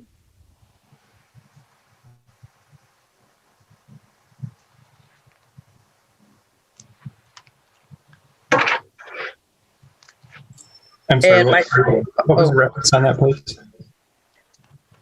Article 27-1005, and it has to, the heading is short-term rental. A2, 3, 7, F, and G. And those are the sections or the portions that deal specifically with permitting.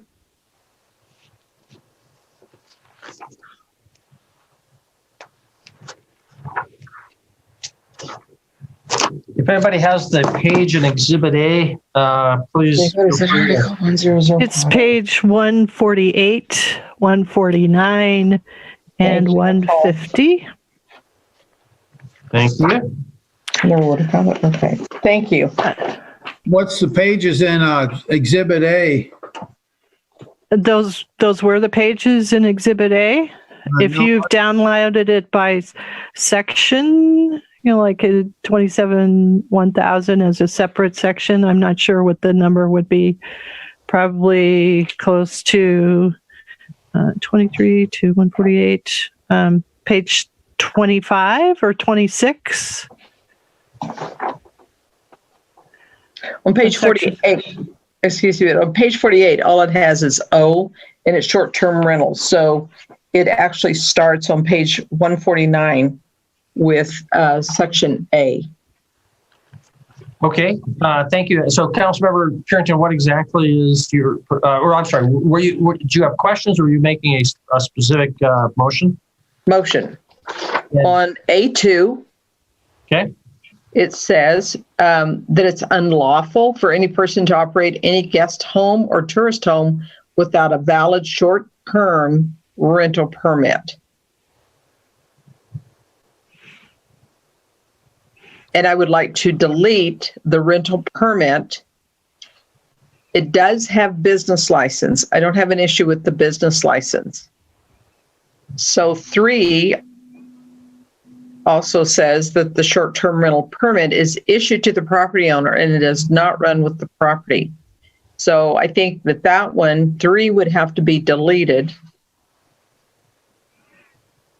7 would have to be deleted because that has to do with the permit.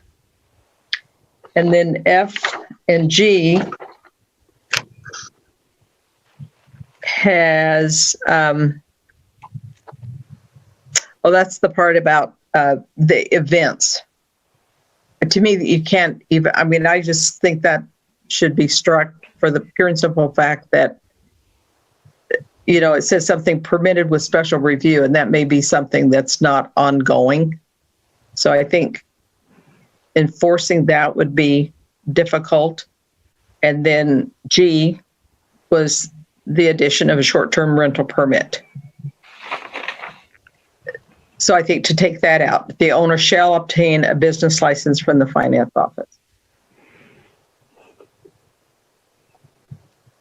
Okay, so clarify the motion on page 149 and 150 of Exhibit A would revise section A2 to just say it shall be unlawful for any person to operate any guest home or tourist home without a business license.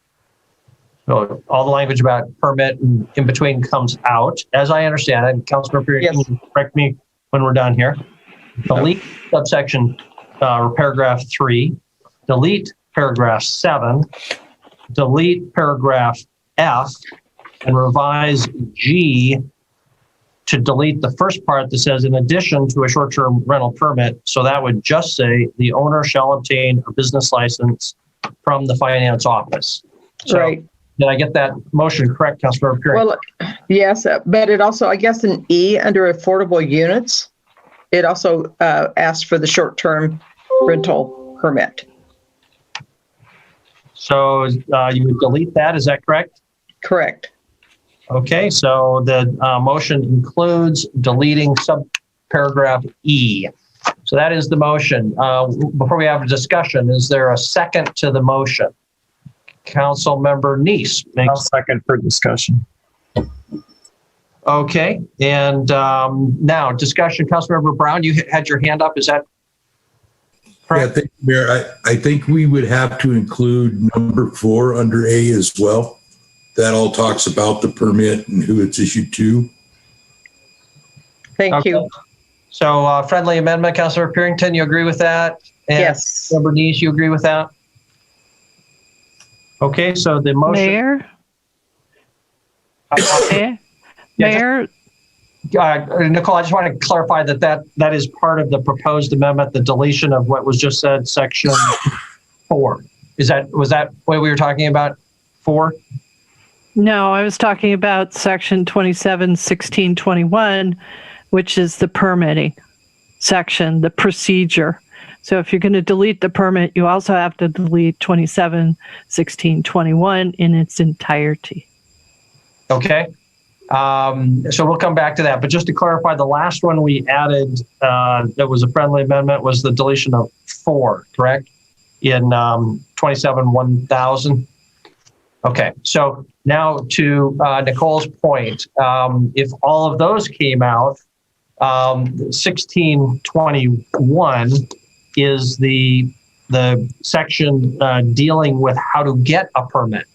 There's no reason to have the section dealing with how to get a permit if there's no permit to get, I guess is the point. So Councilmember Purington, is that also part of your motion, the deletion And correct me, Nicole, if there's any other need for other permits.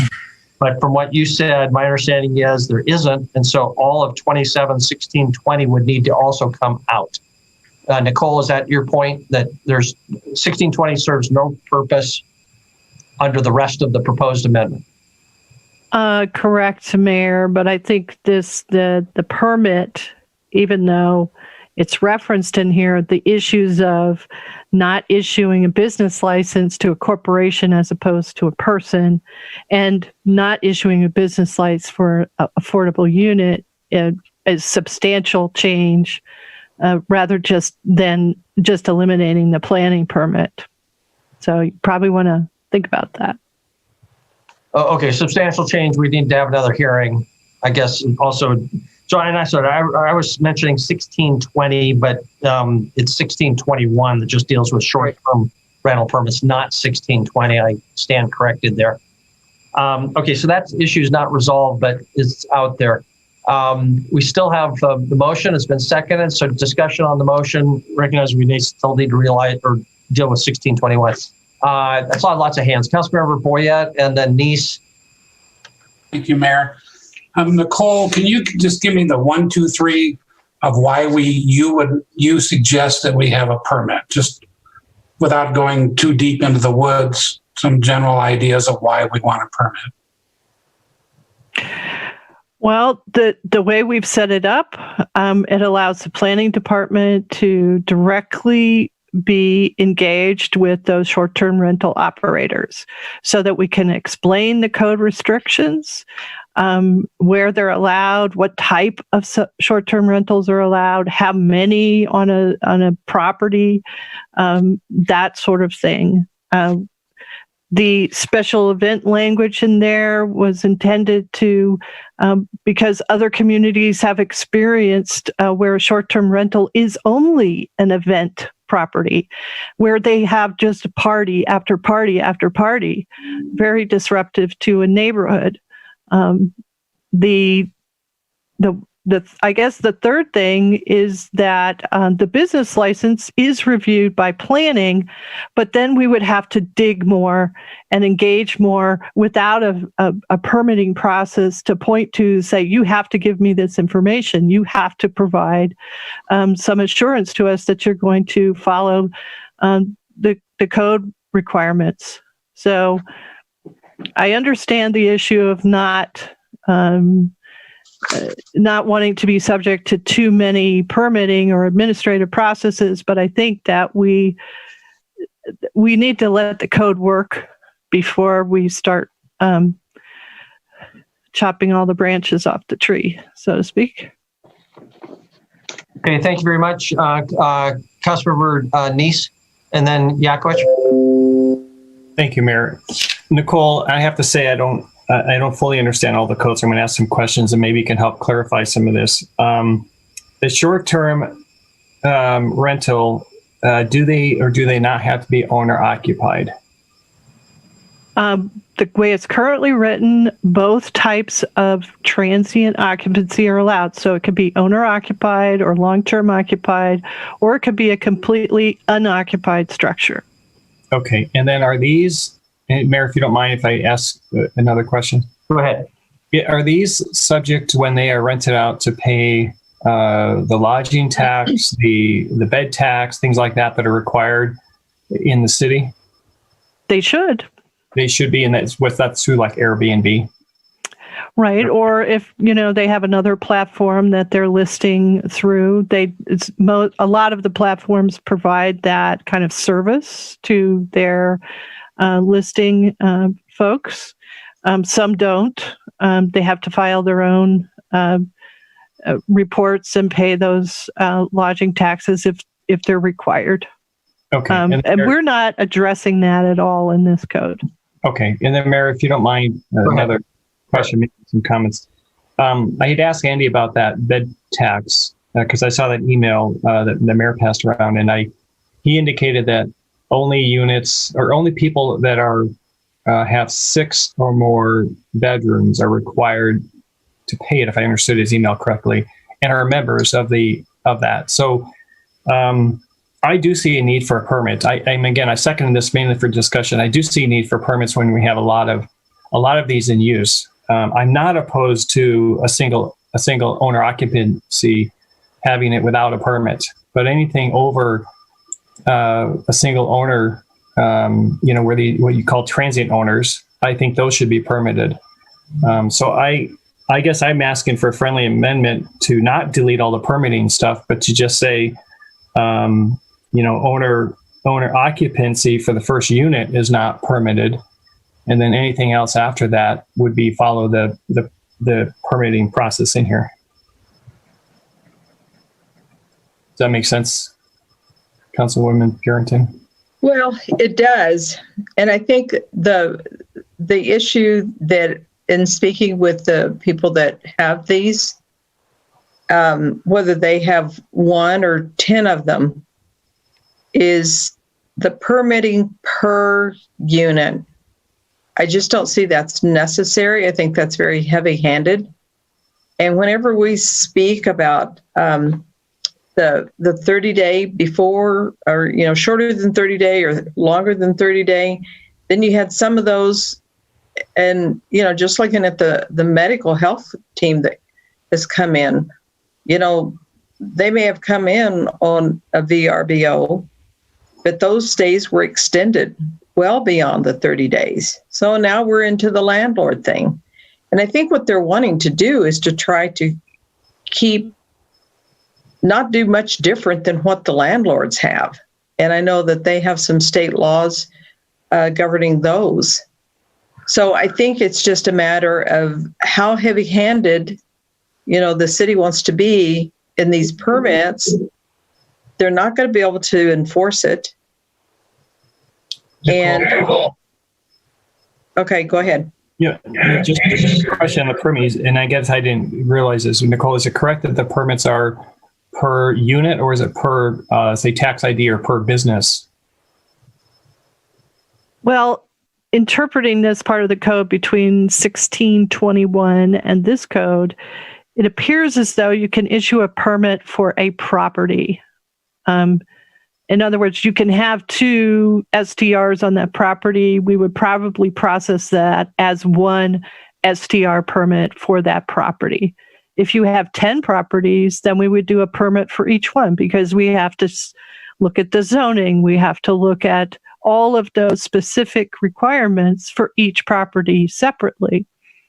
Of course, if the council wants us to issue 1 property per STR owner, and we cover all their properties, that may be, that just adds up staff time, because you still have to devote the same amount of time to each property review, whether it's 1 permit or all in one, or 6 properties in 1 permit.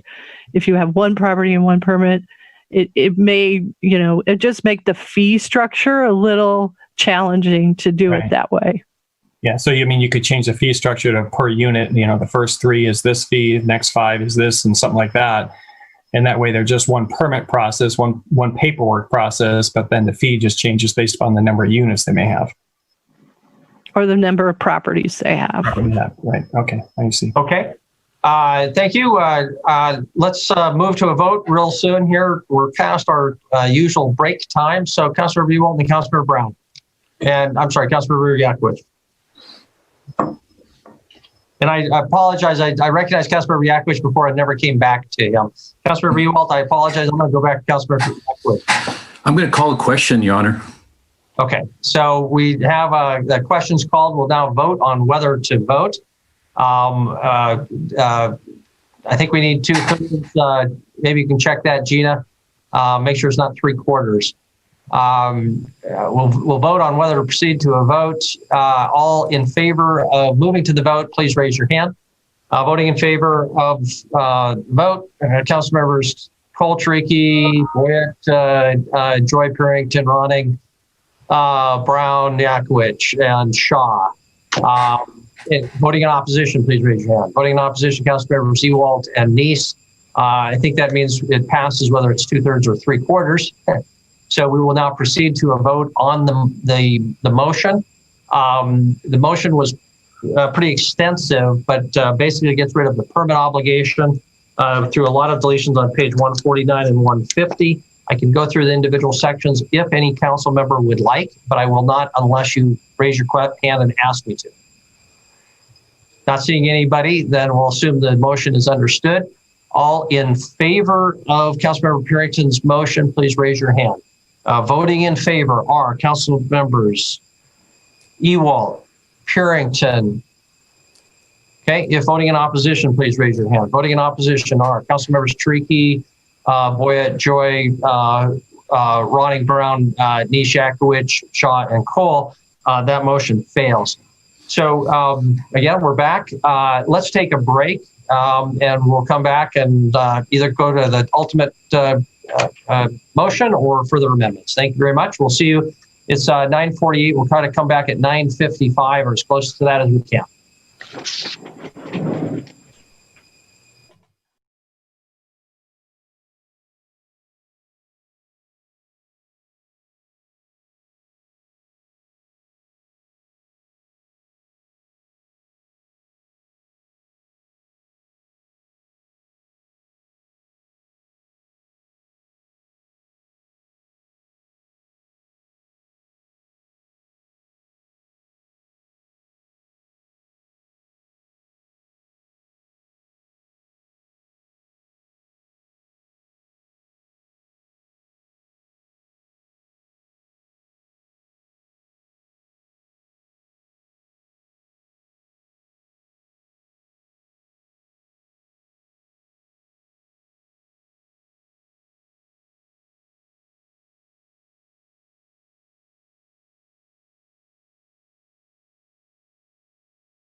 Okay, so Exhibit C, page 5,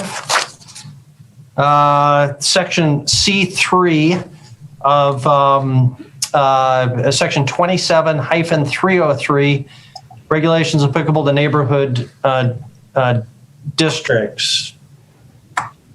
Okay, and I'm with you, and hopefully others are too. And exactly what is your proposed change in section 27-303C3, Councilmember Ewalt?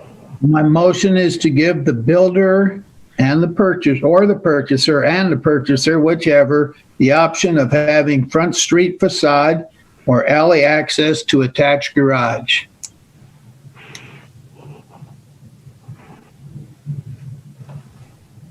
Okay, right now it says where there's an existing or planned alley system, lots shall be provided vehicle access from the alley. Lots without alley access shall be provided a curb cut for vehicle access. Okay, so you're in the first sentence, correct me if I'm wrong, your intention would be to say what, from the alley or the front? Depend, up to the purchaser or the builder to make that decision. They could go either or. If they want to come in from the alley, they can. If they want to come in from the street, they can.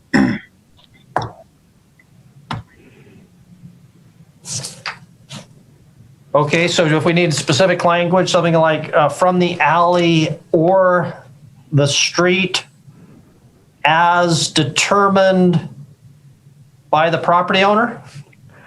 Shall I read my motion again? Motion to give builder purchaser the option of having front street facade or alley access to attached garage.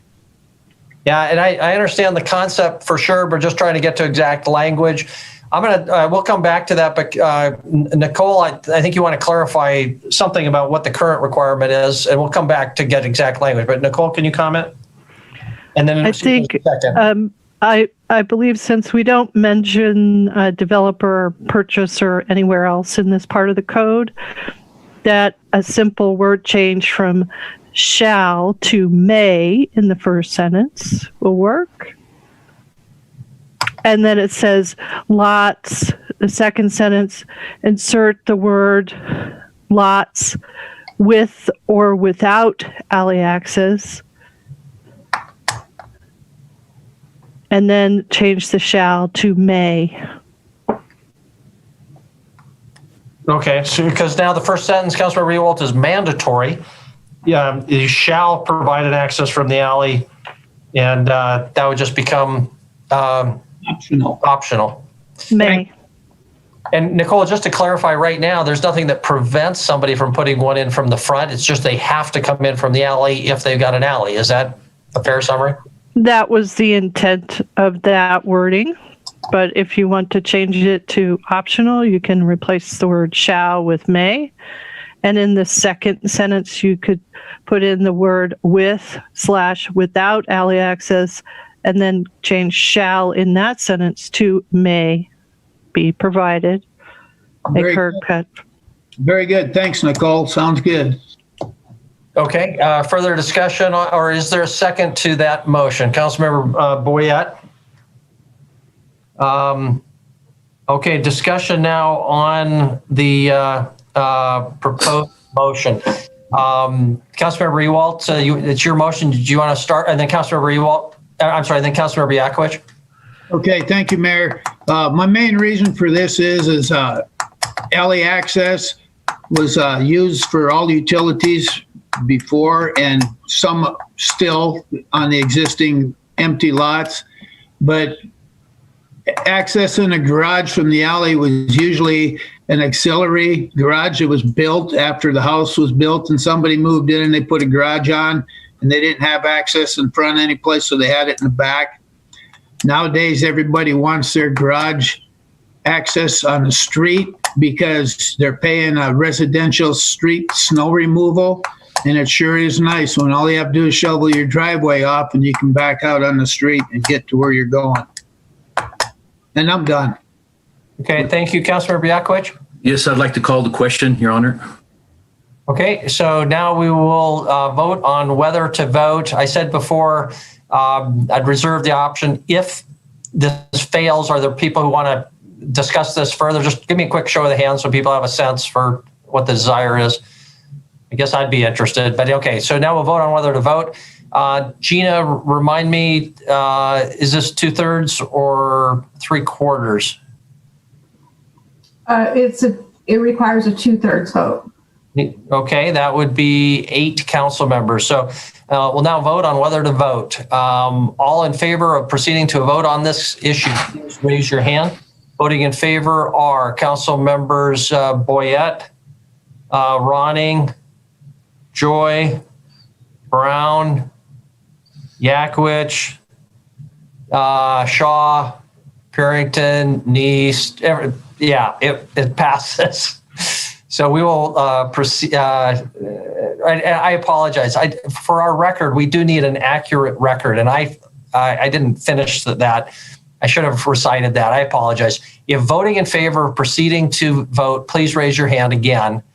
And voting in favor of this are Boyette, Ronning, Joy, Brown, Shaw, Chariki,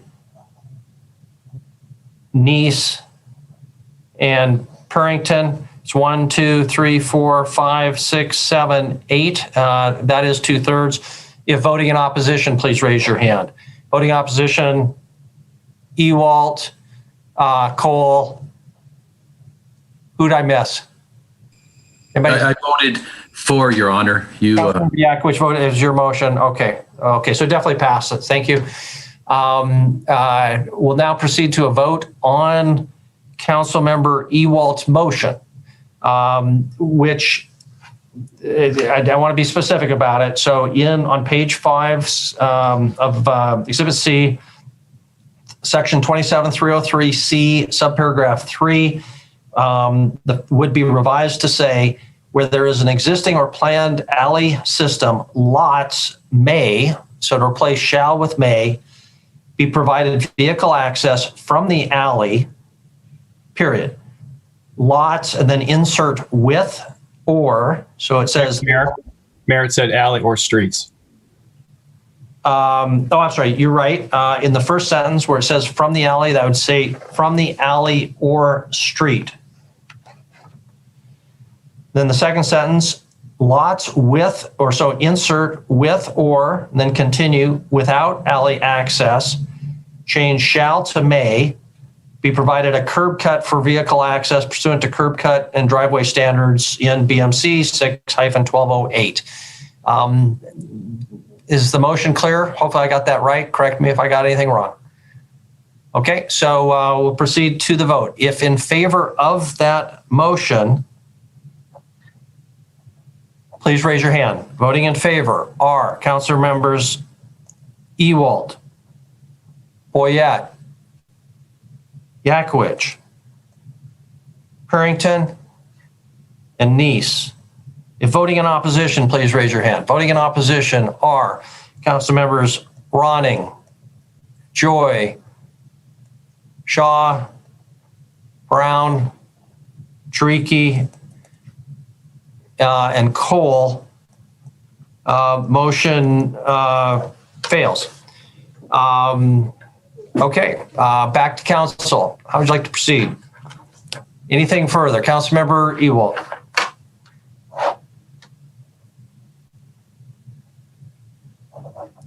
Councilmember Ewald, you're muted.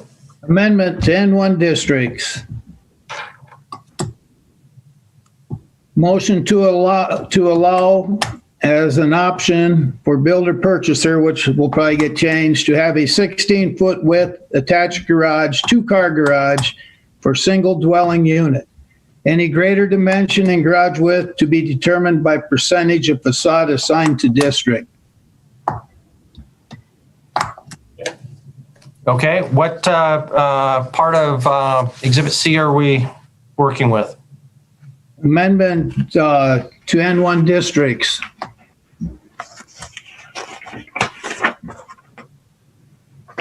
in one district, and I don't think there's any change on that, but I'm not sure. And C, it might be go all the way back to A.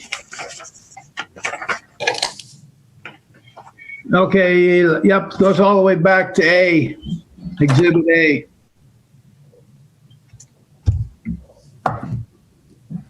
N1 districts is on page 6. In which section or article are we? Page 6, N1 districts, 27,300. It would be number 11.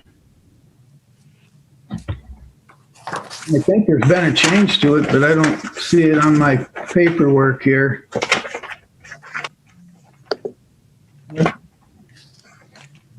Okay, yes, sir. It's on 304 on Exhibit C, Section 27304, number 11. It's all. Mayor Cole. Okay. I think I found the place, but was that Nicole? Yes, Mayor Cole, that is in table 27300.3, site and structure regulations, row number 11. That was modified in Exhibit C to be 16 feet in width and no more than 35% of the facade. And so if it's in Exhibit C, what page of Exhibit C? It would be page 8. Okay, please turn to, Exhibit C, page 8, line 11, in the table, 27-300.3. Okay, so if we're looking at that, Councilmember Ewalt, would you mind telling us what your motion is in exact terms, writing in this? Okay. Can I get clarification from Nicole then? Please, go ahead. So it doesn't matter the front facade, you still get a 16-foot door, so you can have a 2-car garage. No, it's not worded that way now. Right now it says a maximum of 16 feet in width and no more than 35% of a facade. So if your facade is, if it's wide enough, you do get 16 feet. If it's not wide enough, you get less. Okay, so I would like it to say so that you could at least have a 2-car garage, park your vehicles in. Most people want 2-car garages. And then if the facade is wide enough, they can't go over the 35%. Max would be a 16-foot garage door.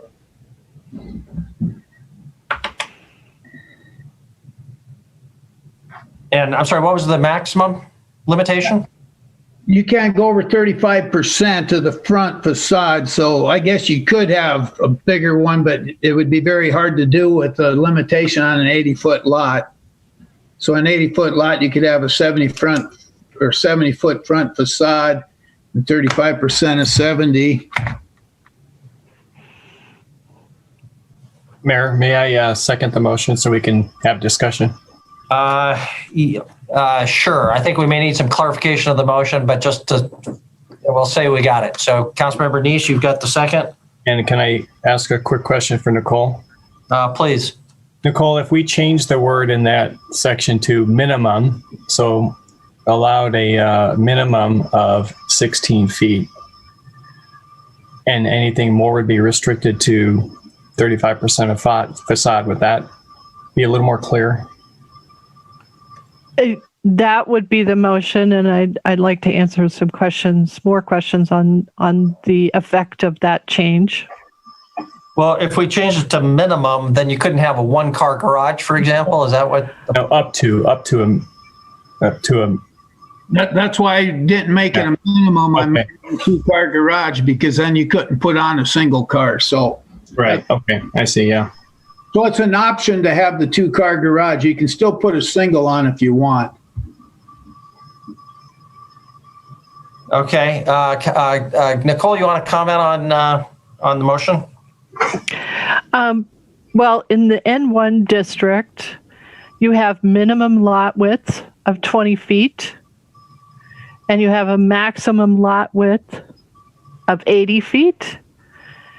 If you have an average size lot width of, say, 40 feet, and then you have, 5 feet on each side for a side setback, so you end up with a 30-foot wide structure, then, 16 feet is a little over half.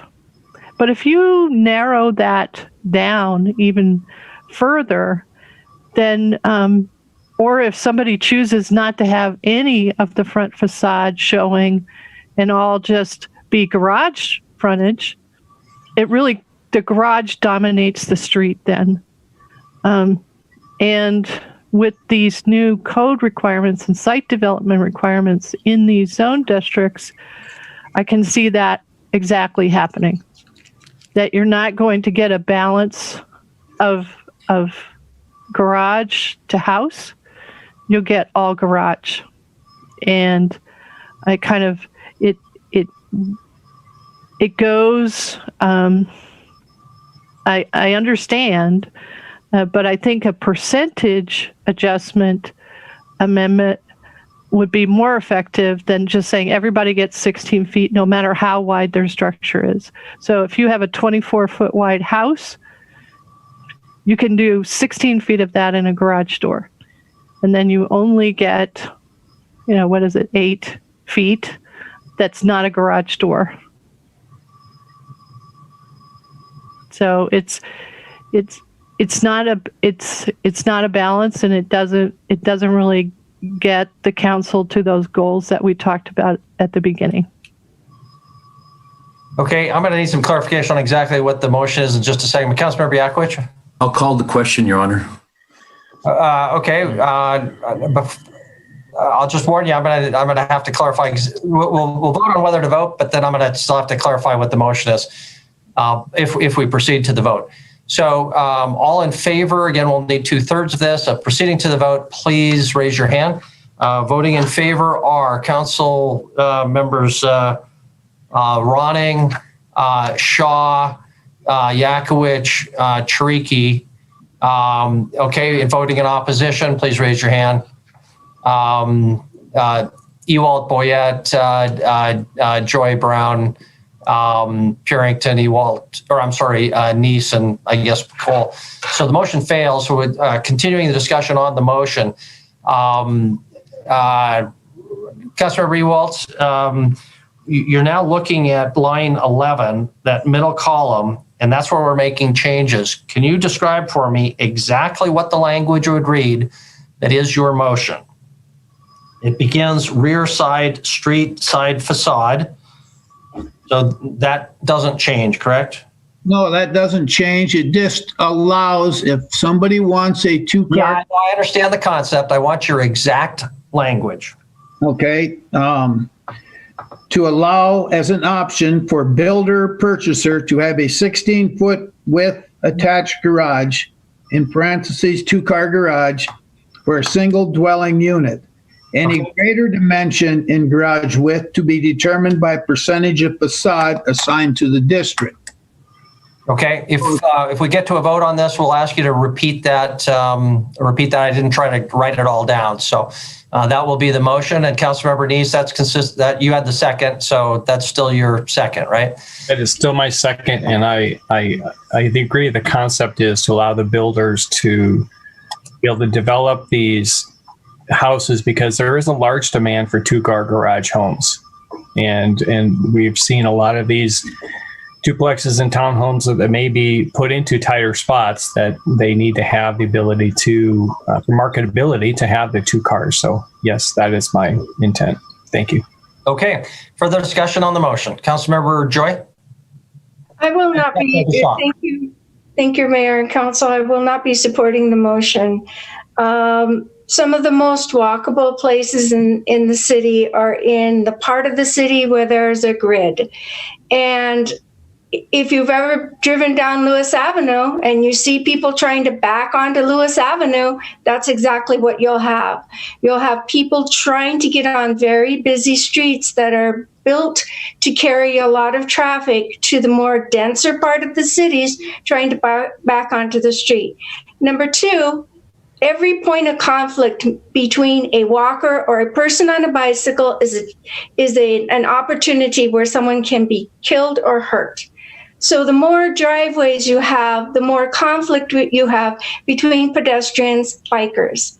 And we have some really nice neighborhoods where you can walk up and down. You don't have to be looking out for cars coming out of a garage and hitting you, because they're not going to be there. Every point of conflict is an opportunity for someone to get hurt. So by reducing those points of conflict, you really make a space more walkable. For 7 years now, the National Association of Realtors has surveyed younger workers, and they continue to want to pay more and live in cities that are walkable. Thank you. Thank you. Councilmember Shaw, and then Boyette. Thank you. N1 neighborhoods don't want this. They want the code as it's been written. They're specifically trying to reduce garage frontage, and exactly what Councilmember Joy just described. So I understand that a lot of people in the city do want 2-car garages, and you can have that in an N1 neighborhood. I also think if that's your top priority, this is probably not where you're going to live. And so I want to really advocate for the character of these neighborhoods and what we're trying to achieve with this code. So I will not be supporting this. Thanks. Thank you. Councilor Boyette. Thank you, Mayor. I can appreciate all of this for an N1 old neighborhood, but I'm really looking at a P&D that was required 10% of the homes to be either N1 or N2 out on the West End. People out there they're demanding 2-car garages on that area. I mean, why would you buy a single car garage when you could buy a double car garage? That's why we have all these storage units being built, because people don't have access. All these apartments I go by, I see all the cars parked on the street, obviously, because the garages are full of their storage. So I think the builder demands having a 2-car garage in order to sell this property. Okay, thank you very much. And just to clarify, Nicole, you can get a 2-car garage, right? But you may run up into the 35% limitation, so it'd have to be wider than whatever is 16 feet plus. I'd have to do the proportion, right? Right. The other 65%. What's that number for the width of the house that would get you a 2-car garage? Right. So if you're 16 feet, hold on, I'm doing the math too. 46. The width of your house would have to be about 46 feet in width to get a 2-car garage and stay within the maximum of 35% of the street front facade of the structure. Okay. And for us non-builder types, is a 46-foot wide house a wide house or a narrow house, or how difficult does it get to 46 feet in order to get your 2-car garage? I think it's a pretty average width for a single unit structure. Okay. All right. I apologize. I saw some other hands up there. Councilor Brown, want to get some voices that haven't been recognized. Councilor Brown? Thank you, Mayor. I guess I'm a little confused still. So if this were to pass, we're completely removing the percentage. Is that correct? You would remove the percentage for up to 16 feet in width. So you could have a 24-foot wide house that is 16 feet of garage door opening on the street front. So some of those examples that on some of those attachments that were sent to you in the last week or so have pictures of those garage dominated dwellings. And that's more than likely what you would end up with. Okay. I won't support this. I would support maybe an increase in that percentage. But but not a 4-foot frontage and the rest is all garage. I wouldn't want that in my neighborhood either. So I won't support this as the motion's written.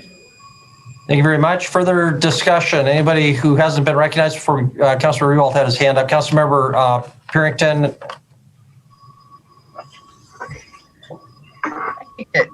That the builders have come out loud and clear as to what the affordable housing market would look like with some of these regulations. And I think this is one of them.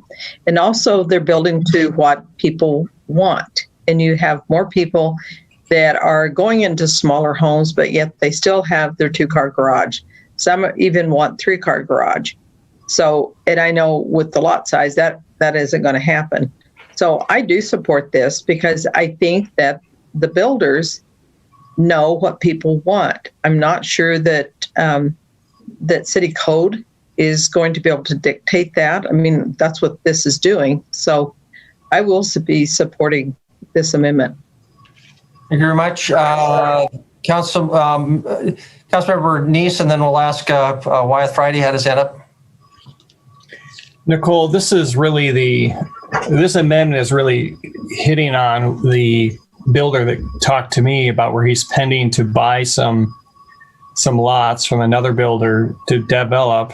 And this is going to that'll probably break that sale if I understand correctly. And I'm not involved in the sale or anything, but the way he explained it to me, he builds these with 2-car garages. And I think, I can't remember what he said the lot width was, but he said it would be narrow. So I am concerned that this is going to have a pretty negative impact on our building community. So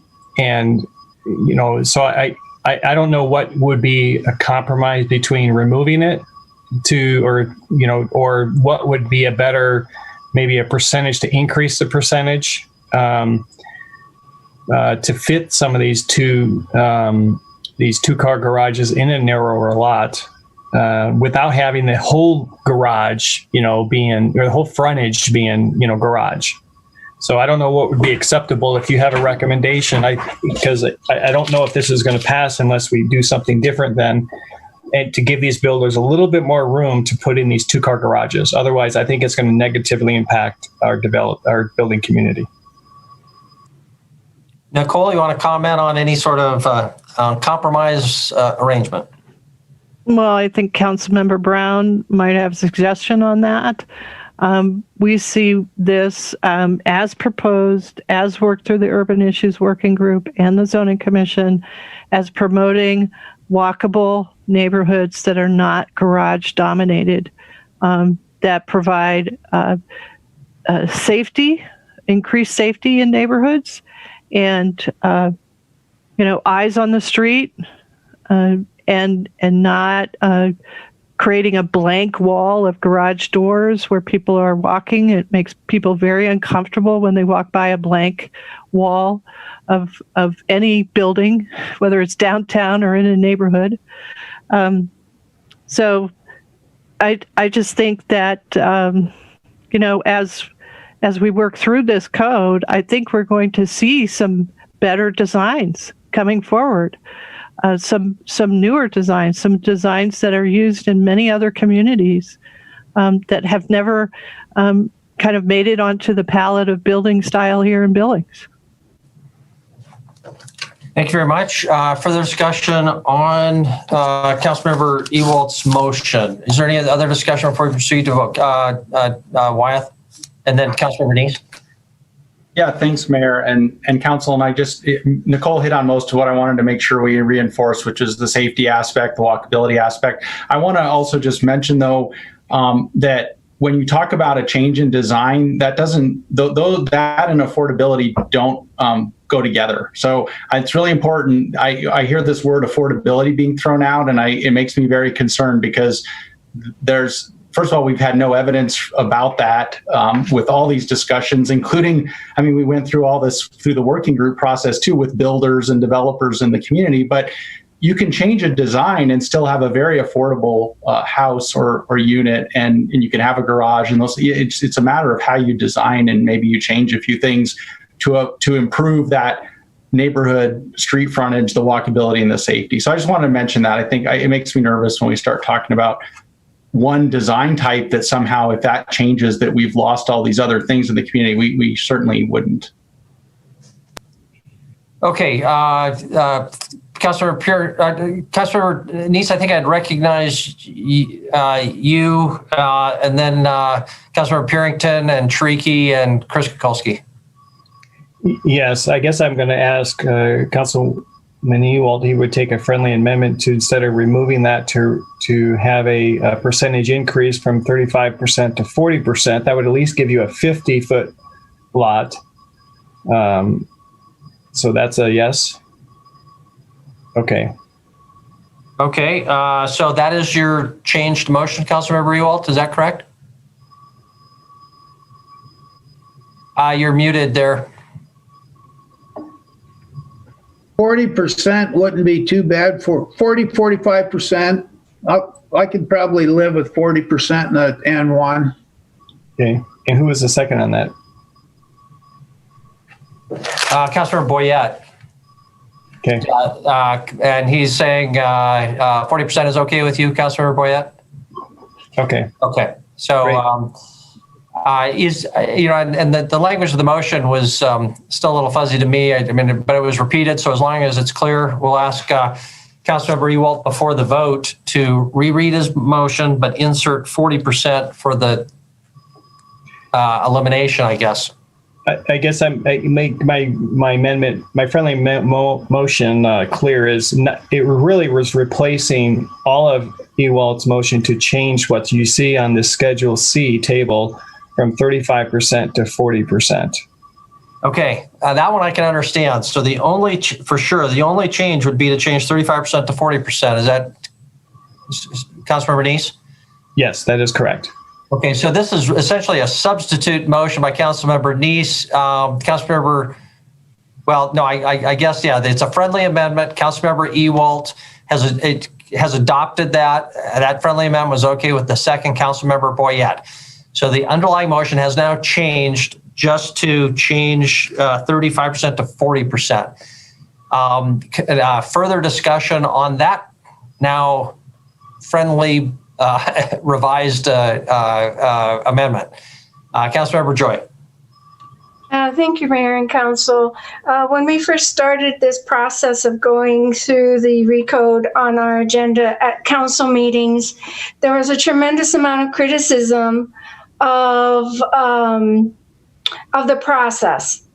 There was a tremendous amount of comments about the public not having a chance to comment, the public not being involved. I have never thought that. I thought the public has been involved. We are now in a process of excluding the public. Task force members are not here to give their opinions. The committees are not here to give their opinions. We are now excluding this as a public process because even though we are elected officials, we do not know the minds of the public well enough to say that this is what they actually want, because what they actually wanted was what they worked on. So I will not be supporting the motion. Thank you. Thank you, Councilmember Joy. It is an important point. A lot of what we've been dealing with are technical.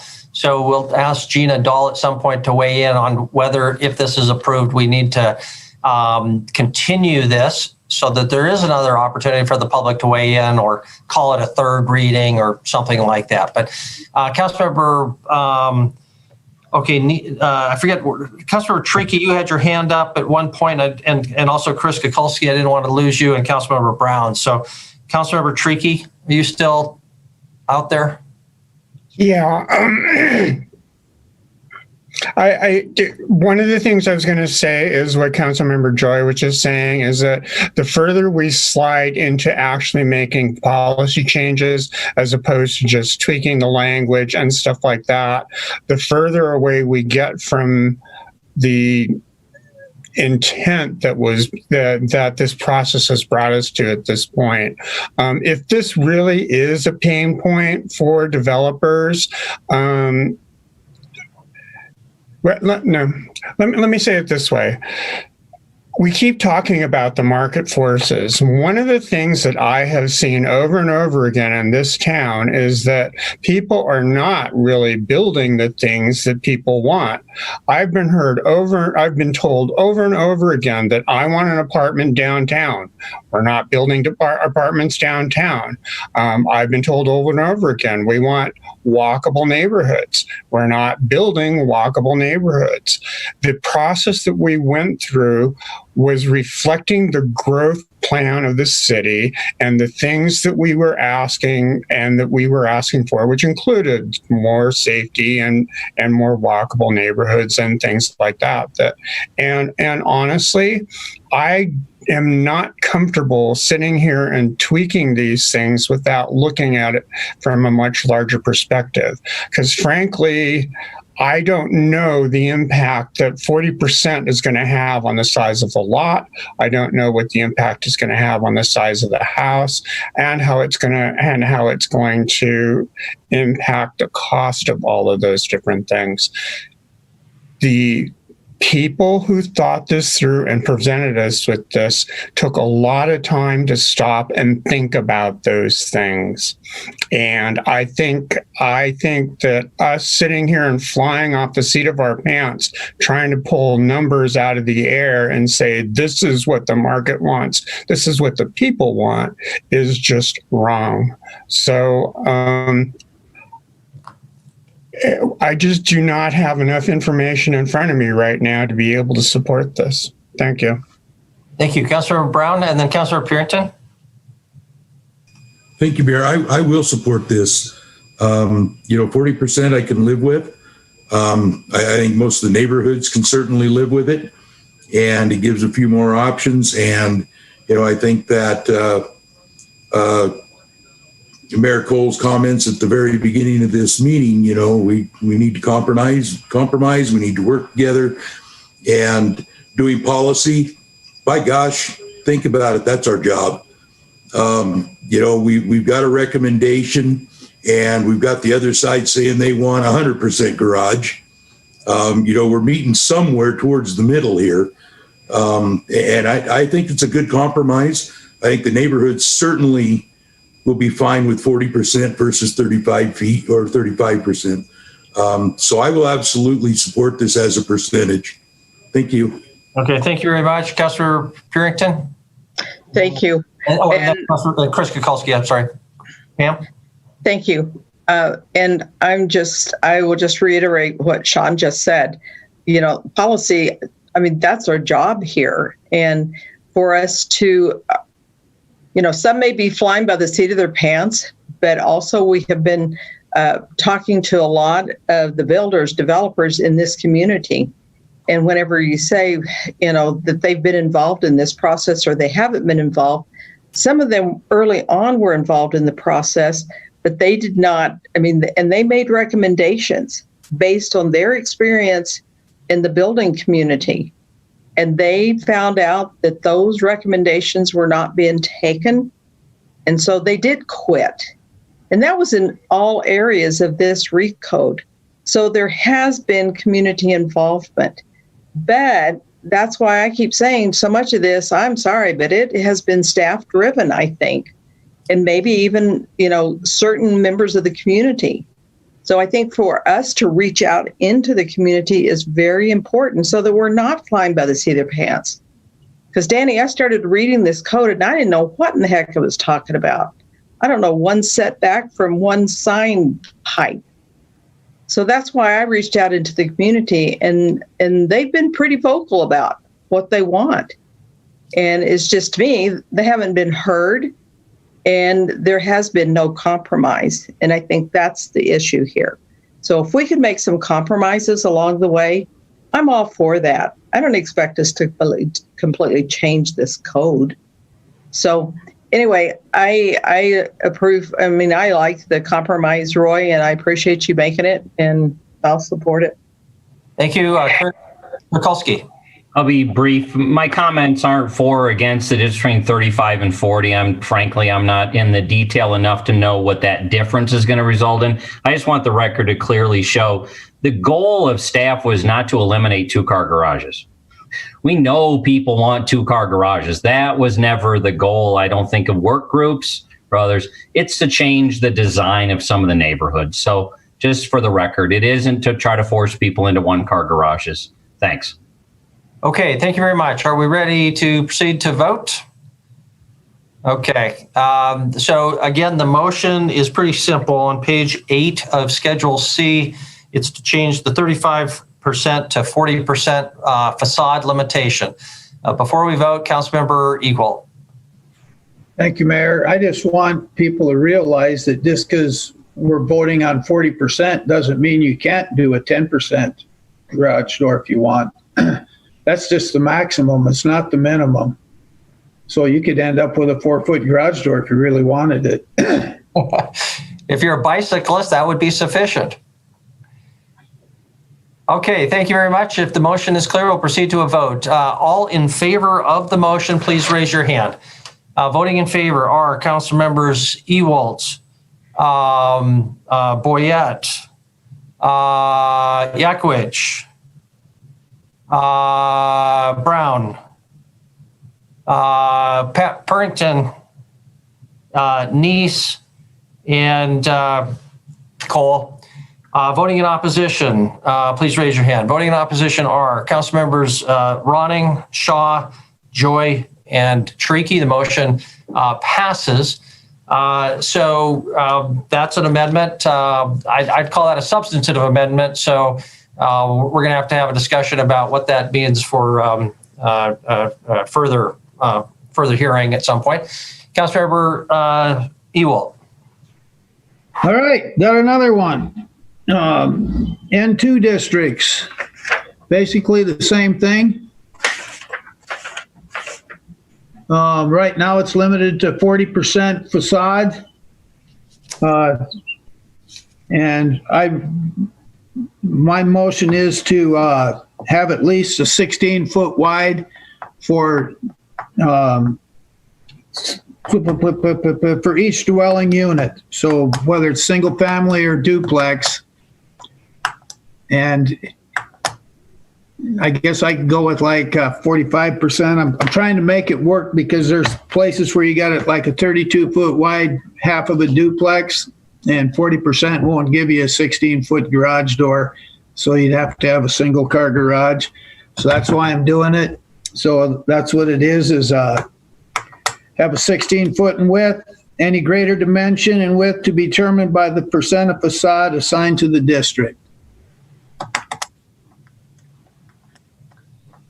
Okay, so we're looking at page 9 of Exhibit C, table 27-300.4.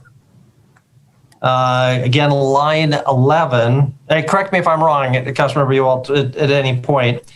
But that's the deals with the garage, and in the center column, yep, it says that the front facade is limited to no more than 40% of facade. This is for the garage. That previously was 35%. We earlier agreed to move that up to 40%, but you would change that further to say exactly what in that middle column? The option to go with a 16-foot, regardless of front facade, but any greater dimension would be based on the 40%. So if you had a single family structure and it was 80-foot wide, it would be based on the percentage of the front facade. But like for a duplex, it would be a 16-foot or 2-car garage per unit. Okay, is there yeah, that's a lot of words. Okay, change it to 50%. What's that? Change it to 50%. Okay, so the motion is to change 40% to 50%. Is there a second to that? Councilmember Neese. Second for discussion. Okay. Councilmember Neese, you were going to weigh in there, I think, before that change. I was. Go ahead. Thank you. Frank, so I can understand this, I believe this had to do with relation to some duplexes that were currently being built that if this code passed, they would no longer be able to build these duplexes. And I'm just trying to gather, without oversizing or undersizing, the 50% would mean the narrowest house you could build would be on what size lots? I'm trying to figure out where what it's figured on, like on a duplex, if on a duplex, if you had a 30-foot wide duplex, you couldn't have a 2-car garage because the biggest garage door you could have would be 15 feet. So your 30-foot wide duplexes are going to be 60 feet wide on a 70-foot lot, then five on each side, correct? Yep. So you couldn't put a 2-car garage on it. You'd have to have at least a 32-foot wide half of a duplex to get a 2-car garage. So 16 divided by 30-foot wide is then 53%. So you still couldn't do it on a 30-foot wide. You'd have to be 32-foot wide, I believe. 50% of 32 would be 16. Yeah, 32. You have to be at 32 then. Yep. Okay. Okay, so change 40% to 50%. So the effect of that is to get a 2-car garage, you'd have to have at least a 32-foot wide structure. The motion's been made and seconded. Discussion. Councilmember Joy? Thank you, Mayor and Council. I would like I have a question for Gina Dole, our acting city attorney. When we have special reviews, when we have land use issues, those are quasi-judicial, and we have to disclose if we have spoken to developers or applicants for these processes. How far can council members go to affect the rewrite of our code, and is that, how far can they go with that in terms of disclosing if they're trying to affect changing the code for a particular applicant for a land use? Thank you. Okay, so I want to make sure, Mayor and Councilmember Joy, I want to make sure that I understand your question. Are you asking a separate issue with regard to the deciding those special review issues? Are you speaking generally about the process here and now? This is the process here and now. Okay. If we have members of council who have spoken to applicants who want to affect a particular change in our code so that their development is able to go forward or impacted, how that's impacting, should that be disclosed in these discussions? Because I know that when Councilmember Joy, I think we've got it. So if Gina, you can answer that, go ahead. Yeah, thank you. Gotcha. So in this situation, they're not really considered applicants. They're just because you're deciding legislation here. This is a legislative process. You're creating this new code, and so they're not considered applicants. They're considered just your constituents. They're just considered residents of the community, and they're giving feedback. So there really isn't any issue with council members speaking with members of the public on these issues. Okay, further discussion now on the motion. Yeah, Councilmember Ewalt, I guess you haven't really spoken in favor of your motion. Go ahead. Okay, thank you, Mayor. To be perfectly honest, the contractors we've been talking to have said do away 100% with the percentages. And I try to be a little bit more realistic than that and try and meet halfway in between. But my motion was too confusing, so that's why I made the motion to change it from 40 to 50. And that's halfway between getting rid of it or keeping it. So I think it's a workable motion. They know what sells, and why would they build if it didn't sell? So that's just what I'm going by. Okay, thank you. Nicole, I'm going to ask you a question. I asked it before, but I don't know if you've got a more specific answer. In order to get a two-car garage on a townhome, which is probably about as narrow as you're going to get of a building, at 40%, you'd have to have a 40-foot wide structure. 40% of 40 feet is 16 feet. So help us. How much of a burden is that? Are most townhomes wider than 40 feet? In which case, this is not a burden at all to get a two-car garage. Or are most less than 40 feet? In which case, most would not qualify for a two-car garage. Does that make sense? And can you comment? Well, I'm not sure because townhomes come in all different widths. If you're talking about like a row house, then if you're at 40% to get a two-car garage, then you need to have a 40-foot width of the front facade to get a 16-foot wide overhead door. Of course, if you just want to do a 9-foot wide overhead door, then your front facade could be narrower. If you're putting that whole garage on the back, which we encourage, then you can be any width you want to be. You can be as narrow as 25 feet. Okay. Which is usually about as narrow as you want to be on a dwelling.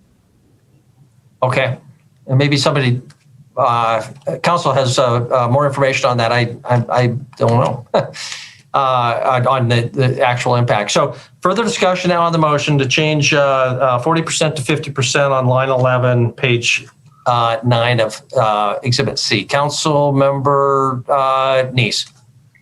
Thank you, Mayor. I was struggling with the increase into 50%, but I'm going to support this, and the reason is because I've seen developments out there. But the other thing is, part of this recode is to get more affordable housing, to really densify the city in some respects, and that does this because instead of having a 90-foot lot for these townhomes, which is going to cost more money for the development of this, so you're going to be looking at 74-foot lots, which is going to create a little bit more denser city as a lot of people have requested.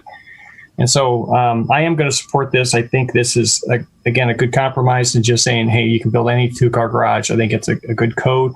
If we find later on you need to change it up or down, you can always do that. So I like the structure, keeping it in there. Thank you. Okay, further discussion before we move to a vote. Is there any further discussion? Councilmember Joy. Thank you, Mayor and Council. I won't be supporting the motion. There are lots in Ward 3 that have been redeveloped that have put a bigger frontage in garage. And frankly, some of them are still sitting there. They haven't been sold, brand new homes. It is a little bit, I would say, I'm not saying anything aesthetic, but it's a little bit jarring to have this sidewalk where you can walk and you only have narrow spaces that are covered in snow, someone's driveway where it turns to ice. And there's just a lot more safety to it. Where these big wide garages are at, you, as a pedestrian, you really have to be careful in order to not slip on a piece of concrete that has ice on it that is sloping down towards the street. And I still will continue to say that on streets where you have on-street parking, you will have people backing into traffic. Thank you. Okay. Thank you. Any further discussion? Councilmember Brown. Thank you, Mayor. So, Nicole, realistically, this is really only going to affect those duplexes or something that are over 60 feet. I mean, anything smaller than that, 50% isn't going to give you 16 feet really anyway. I mean, you got to have a pretty wide house. So, your typical townhomes, things like that, this probably isn't going to affect those, right? Probably not. It's when you try to do a much narrower structure that you have to start thinking about putting that garage space on a different location on the structure. And this is still going to enforce that. Because I mean, as Mayor Cole said, you have to have a 40-foot building for this to still work. So well, if you go to 50%, you'd need a 32-foot wide structure to go 16 feet. Right. Okay. Thank you, Nicole. Okay. Councilmember Ewald. Mayor, that's just what I was gonna tell Councilman Brown, that it would be a 32-foot wide structure to get a 16-foot door with a 50%. Okay. Any other discussion before we proceed to a vote? If not, I'll repeat the motion, which again is just changes the 40% to 50% as a maximum limitation, and then to for the garage width. All in favor of the motion, please raise your hand. Voting in favor are Council members Ewald, Boyette, Yakowicz, Brown, Purington, Neese, and Cole. Voting against are Council members Joy, Ronning, Shaw, Shrieky. Motion passes. Next, 1052. Councilmember Ewald. Councilmember Ewald, I'm just going to ask you, generally speaking, are we coming to the end or are we just getting started on your amendments?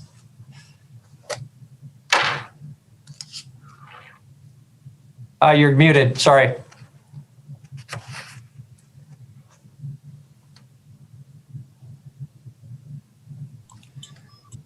Councilmember Ewald, sorry, you're still muted. Sorry about that. NX2 districts, NX2, NX3. Page 15 on Exhibit C. Line number 12. Principal building, minimum height. We were asked at a meeting to remove the minimum height because if you're going to do multiple units, that'll determine what the height of the building's going to be.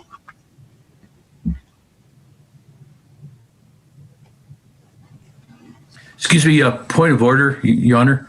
Councilmember Yakowicz. Mr. Ewald, the mayor asked you a question. You were muted at the time, but Mayor, would you mind asking him that question again? Yeah, sure. Councilmember Ewald, just for kind of our planning purposes, I was curious, are we getting to the end of your potential amendments, or should we be looking at adjourning tonight, or can you give us any sort of heads up?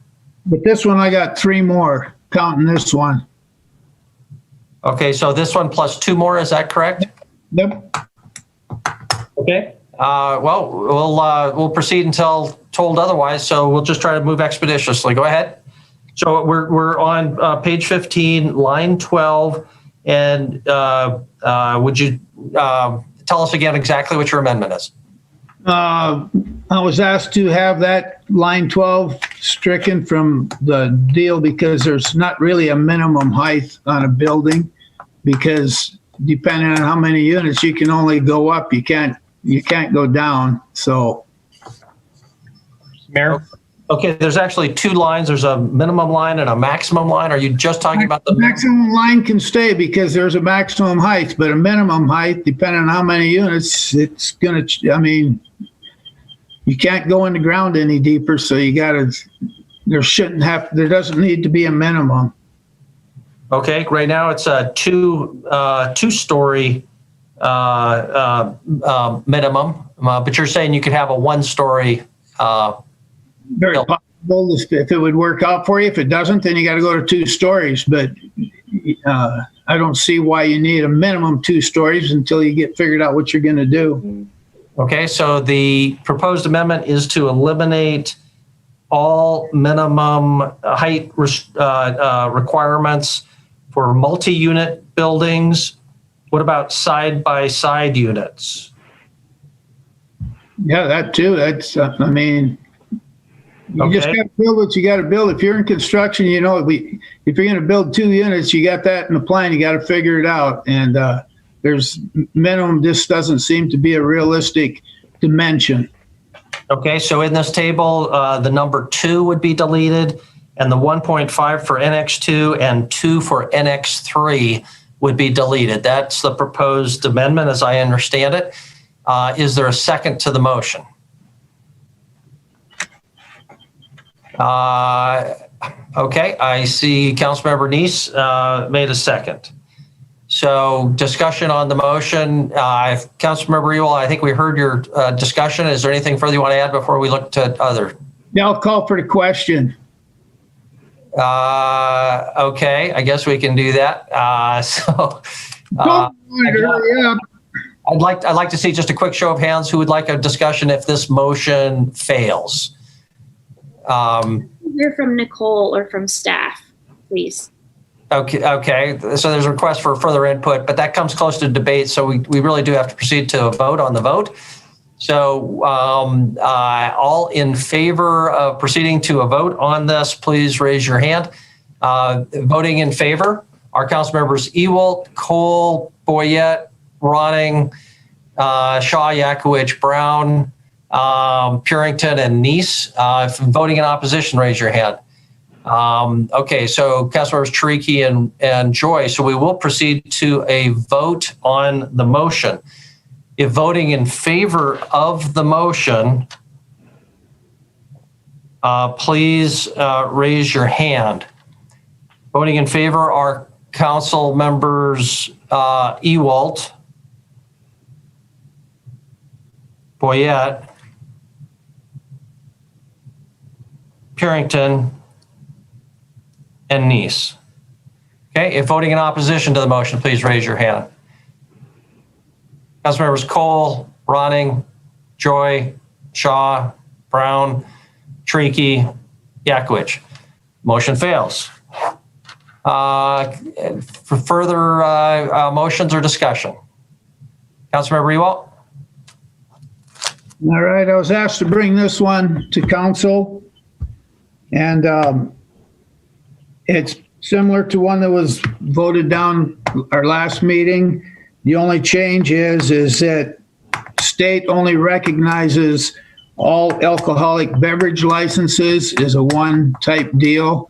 And so casino operators and taverns wanted me to bring that they adhere to the 150-foot separation distance from residential areas and 600 from schools, parks, and churches. All alcoholic beverage licenses, all treated the same. Okay, so the motion in principle or concept is to make all separation requirements the same between bars, or I'm sorry, between casinos and any business selling alcohol. Was that correct? Well, casinos are considered all alcoholic beverage licenses, according to the state. This is the state definition. Okay, and again, the motion that is to make them all the same, but are we specifying what the same is? 150-foot separation from residential and 600 from churches, parks, and schools.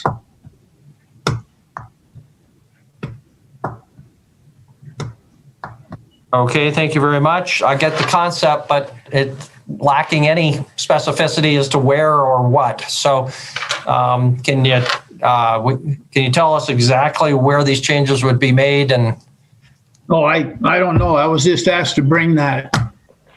Okay, well, let's have discussion, and we'll have to pin that down. Maybe Nicole can be kind of skimming through if she hasn't already. Discussion. Okay, is there a second for the motion? Councilmember Purington makes the second.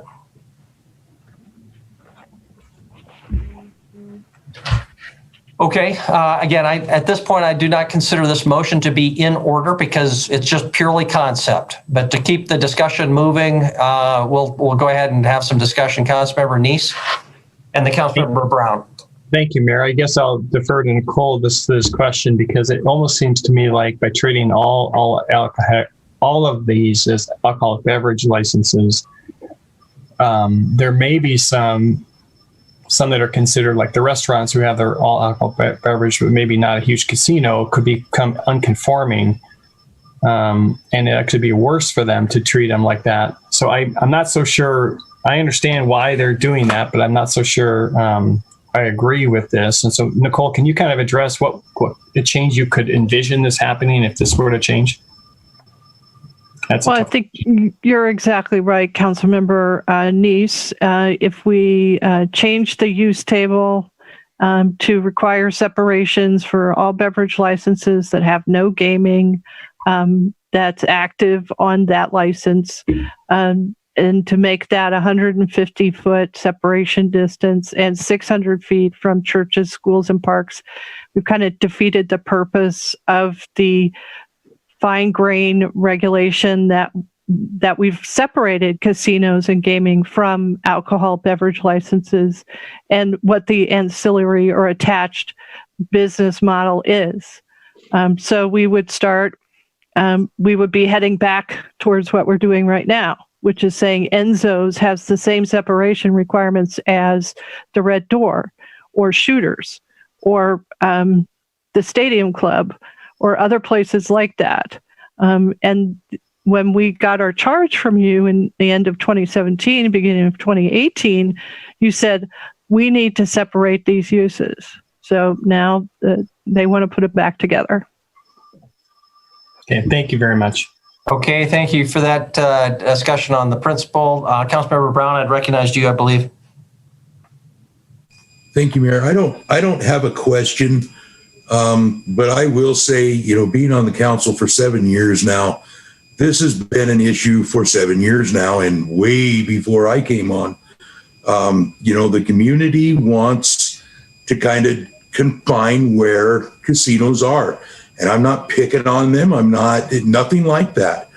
I'm simply saying that's what the community is asking for and has asked that year after year after year after year. And, I think moving forward and building the community that we're being asked to help build, I think that, we need to stay with the 350 for the casinos and move that direction. We're not putting anybody out of business tomorrow. And as was discussed earlier, there are special reviews. There's all kinds of things, that come up down the road. We've increased it from 6 months to a year. If they have a issue with their building gets demolished or burned or whatever it is, I think that in the line of compromise and so forth, I think that we are certainly seeing compromise here.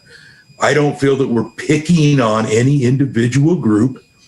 We're just literally, as a council, trying to address the issues that are being raised to us year after year after year after year.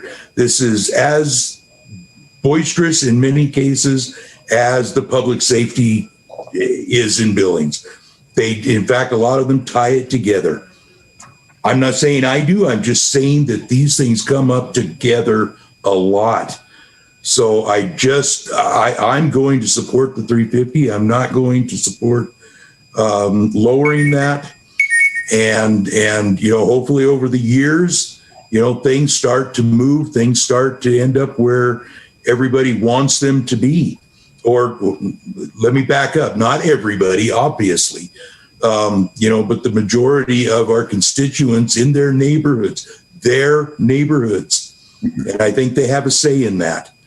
So that, just keep in mind, this is not a new issue picking on casinos or anything else. This has been an issue for years and years and years. So please keep that in mind as you move forward. Thank you very much, Councilor Brown. Further discussion on the motion. Councilor Biakwich? I'd like to go on the record to say the same as Mr. Brown. Thank you. Thank you very much. I'll also be opposing any reduction in the separation requirements like this. We were asked by segments of the community to have a 1/4 mile separation from residential areas. We've dropped that down dramatically from that.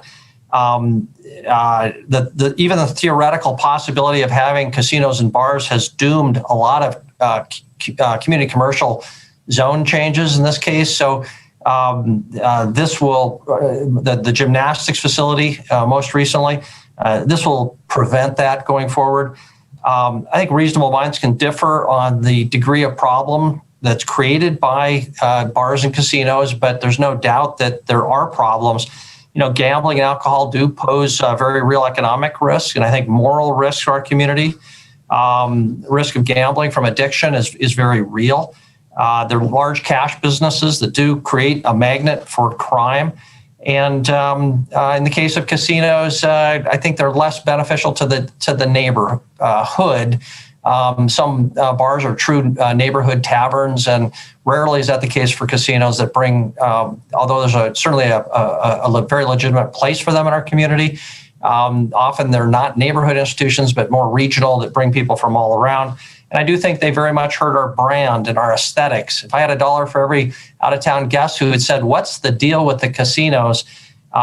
They really wonder whether we're a little Las Vegas, except without the good shows and the cheap food. So these restrictions, I think, are reasonable. They're not putting anyone out of business. There's actually some benefits in this for bars and casinos by the way that we're measuring is actually more beneficial than the old code.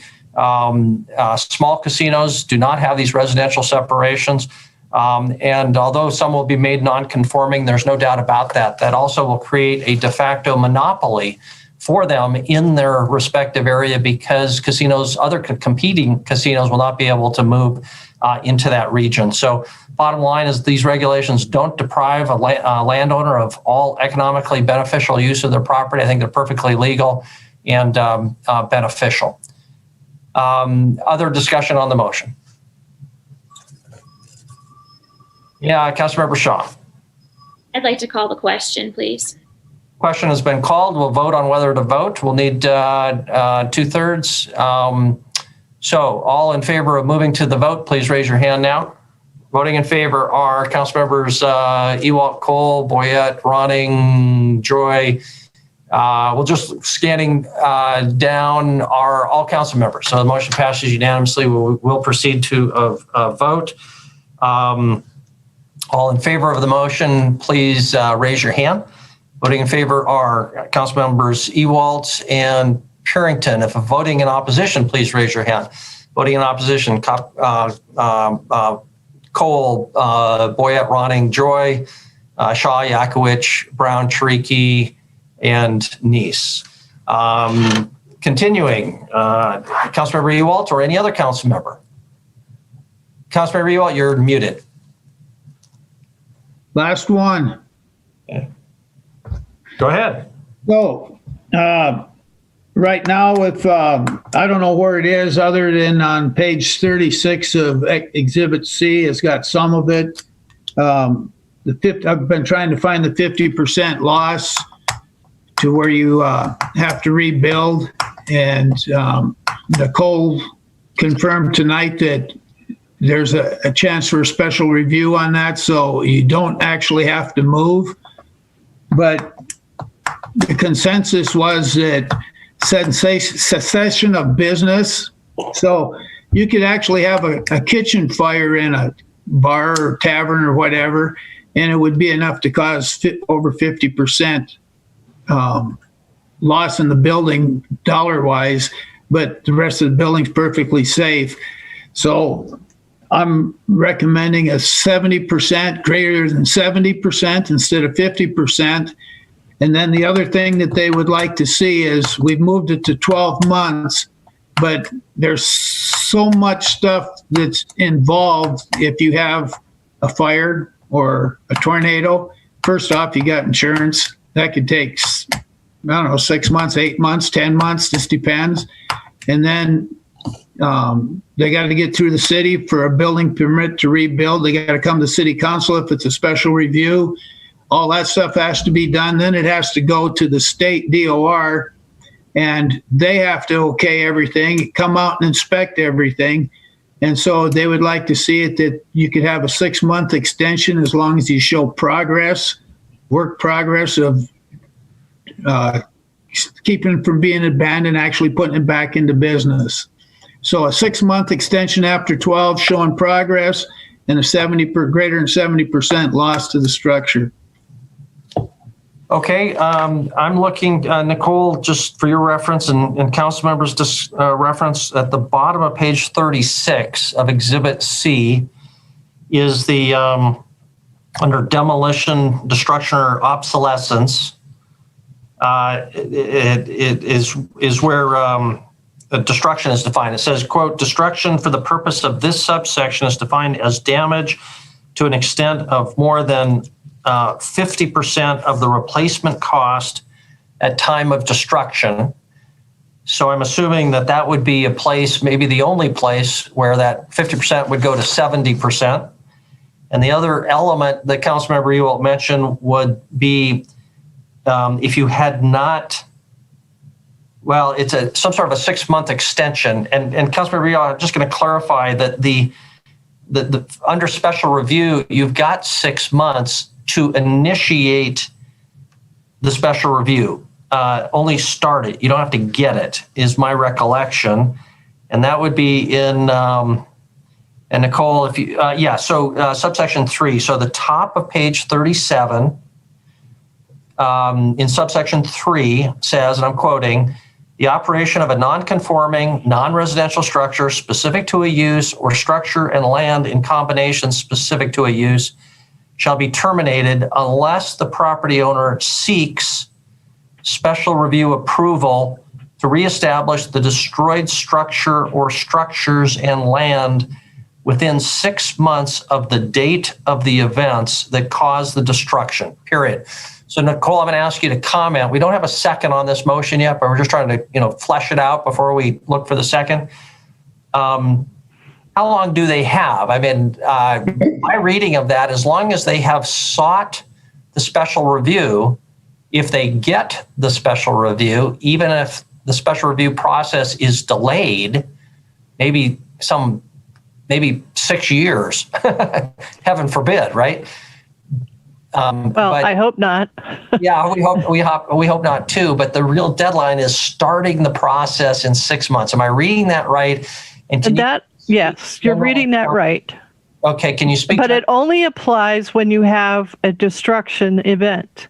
It doesn't apply if you have an abandonment event or a cessation of use, which I think what Councilmember Ewald is talking about in the previous section of C subsection 2 titled abandonment that we moved from 6 months to 12 months the last time, that he would like some language in there that would say that the owner of the use or the developer could somehow come to staff and say, we're not there yet. We're coming up to our 12 months maximum.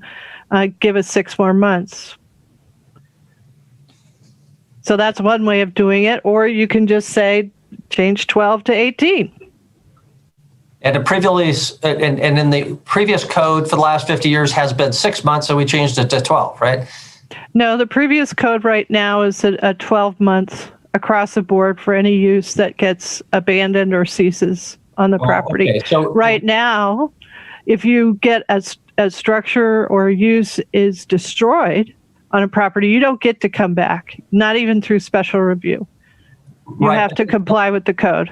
But the provision for abandonment, we changed from 6 to 12. Yep. So the committee or the working group had tried to reduce it from 12 to 6, and we moved it back to the way it's always been. Correct.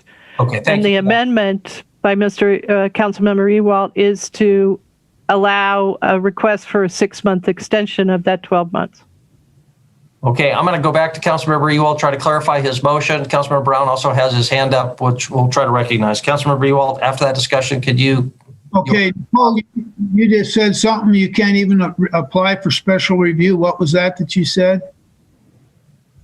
I thought you said, and The destruction. special review applies when you have a destruction event for a legal non-conforming use. So, the proposal is to change that a destruction to only happen once you get past 70% of the replacement value. Right now, it's at 50% of the replacement value.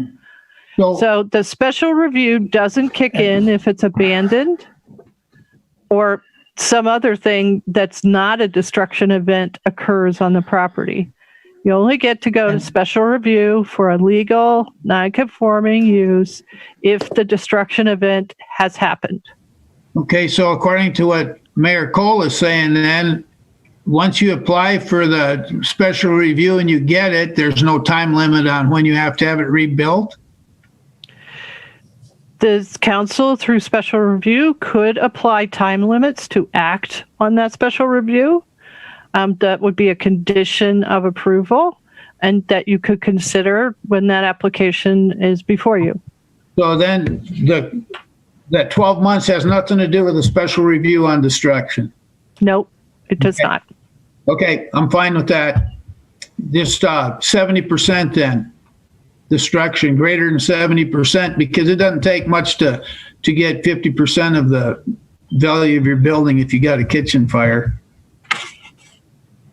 Okay, so the motion is to change 50% to 70% in section 27-1504 C3A1 at the bottom of page 36. Is there a second to that motion? Councilmember Purington makes the second. Discussion. Councilmember Brown, you had your hand up. No, and not if we are pulling the 12-month extension on abandonment, no. Okay, Councilmember Neese. Thank you, Mayor. I guess I'll ask Nicole this. You guys came up with 50%. I kind of tend to agree with Councilman Ewald that, it doesn't take much to rack up the cost of property destruction. What was do you know what the basis was of the 50%? That is in our current code. That's a pretty standard level of destruction before a non-conforming use can be extinguished. There are some codes that say 75% or 100%. Like if it just is leveled to the ground, then your non-conforming use of property is extinguished. 50% is current code. We carried that forward into the new code. Okay, so if I understand this correctly, if a casino is legally non-conforming after we pass the recode, they have a kitchen fire and their cost is 51%, they cannot come to for a special review to have the building or the use started. No, the code reads that they can. If it's less than 50%, they don't need permission to fix the property and reestablish. Okay. So they can still come to us for a special review. Okay, I see. So they're going to be able to come to us either way. I'm sorry, only if it's over 50 they come to us, and then we can, as a council, say yay or nay. So it would trigger probably by keeping it 50%. It could trigger more. I mean, if there's destructions, it could be more special reviews seen by us versus if it's at 70%, they'd automatically just do it. Yes. Okay, thank you. I understand. Thank you very much. I'm going to recognize Councilmember Brown, but just a question for Nicole as we go to that. Nicole, can you just clarify, 50% has been the rule. This doesn't just apply to casinos or bars or anything like that. It applies to every non-conforming use, and it's been 50% for 50 years. A, is that correct? And B, has it been a problem in 50 years? It has not been a problem.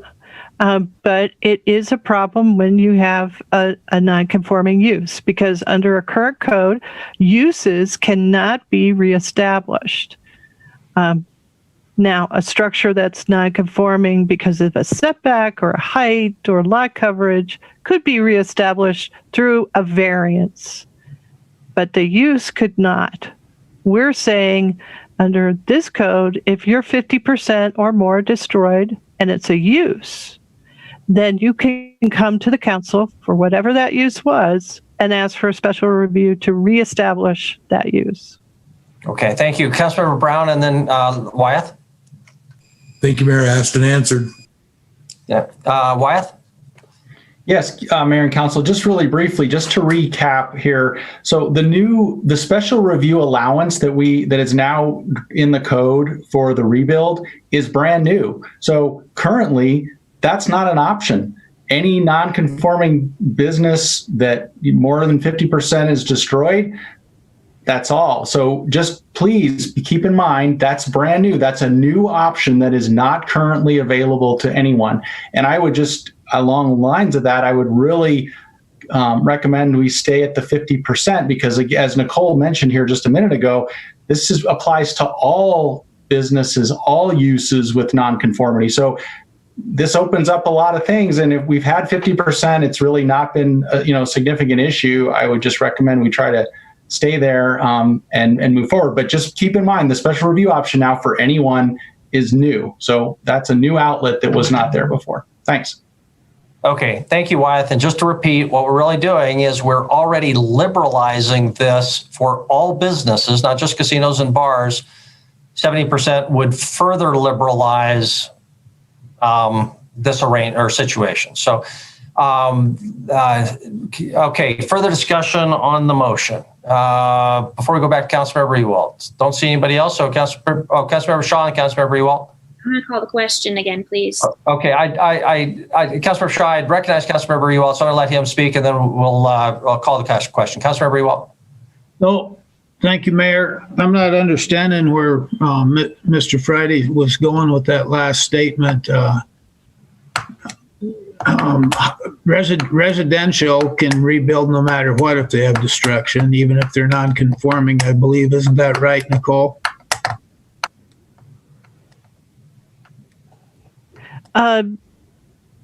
Typically, if you're residential use, in most districts, residential uses are allowed. So yes, even if you're destroyed, you have the opportunity to rebuild. You have to rebuild to whatever setbacks, all those things that apply.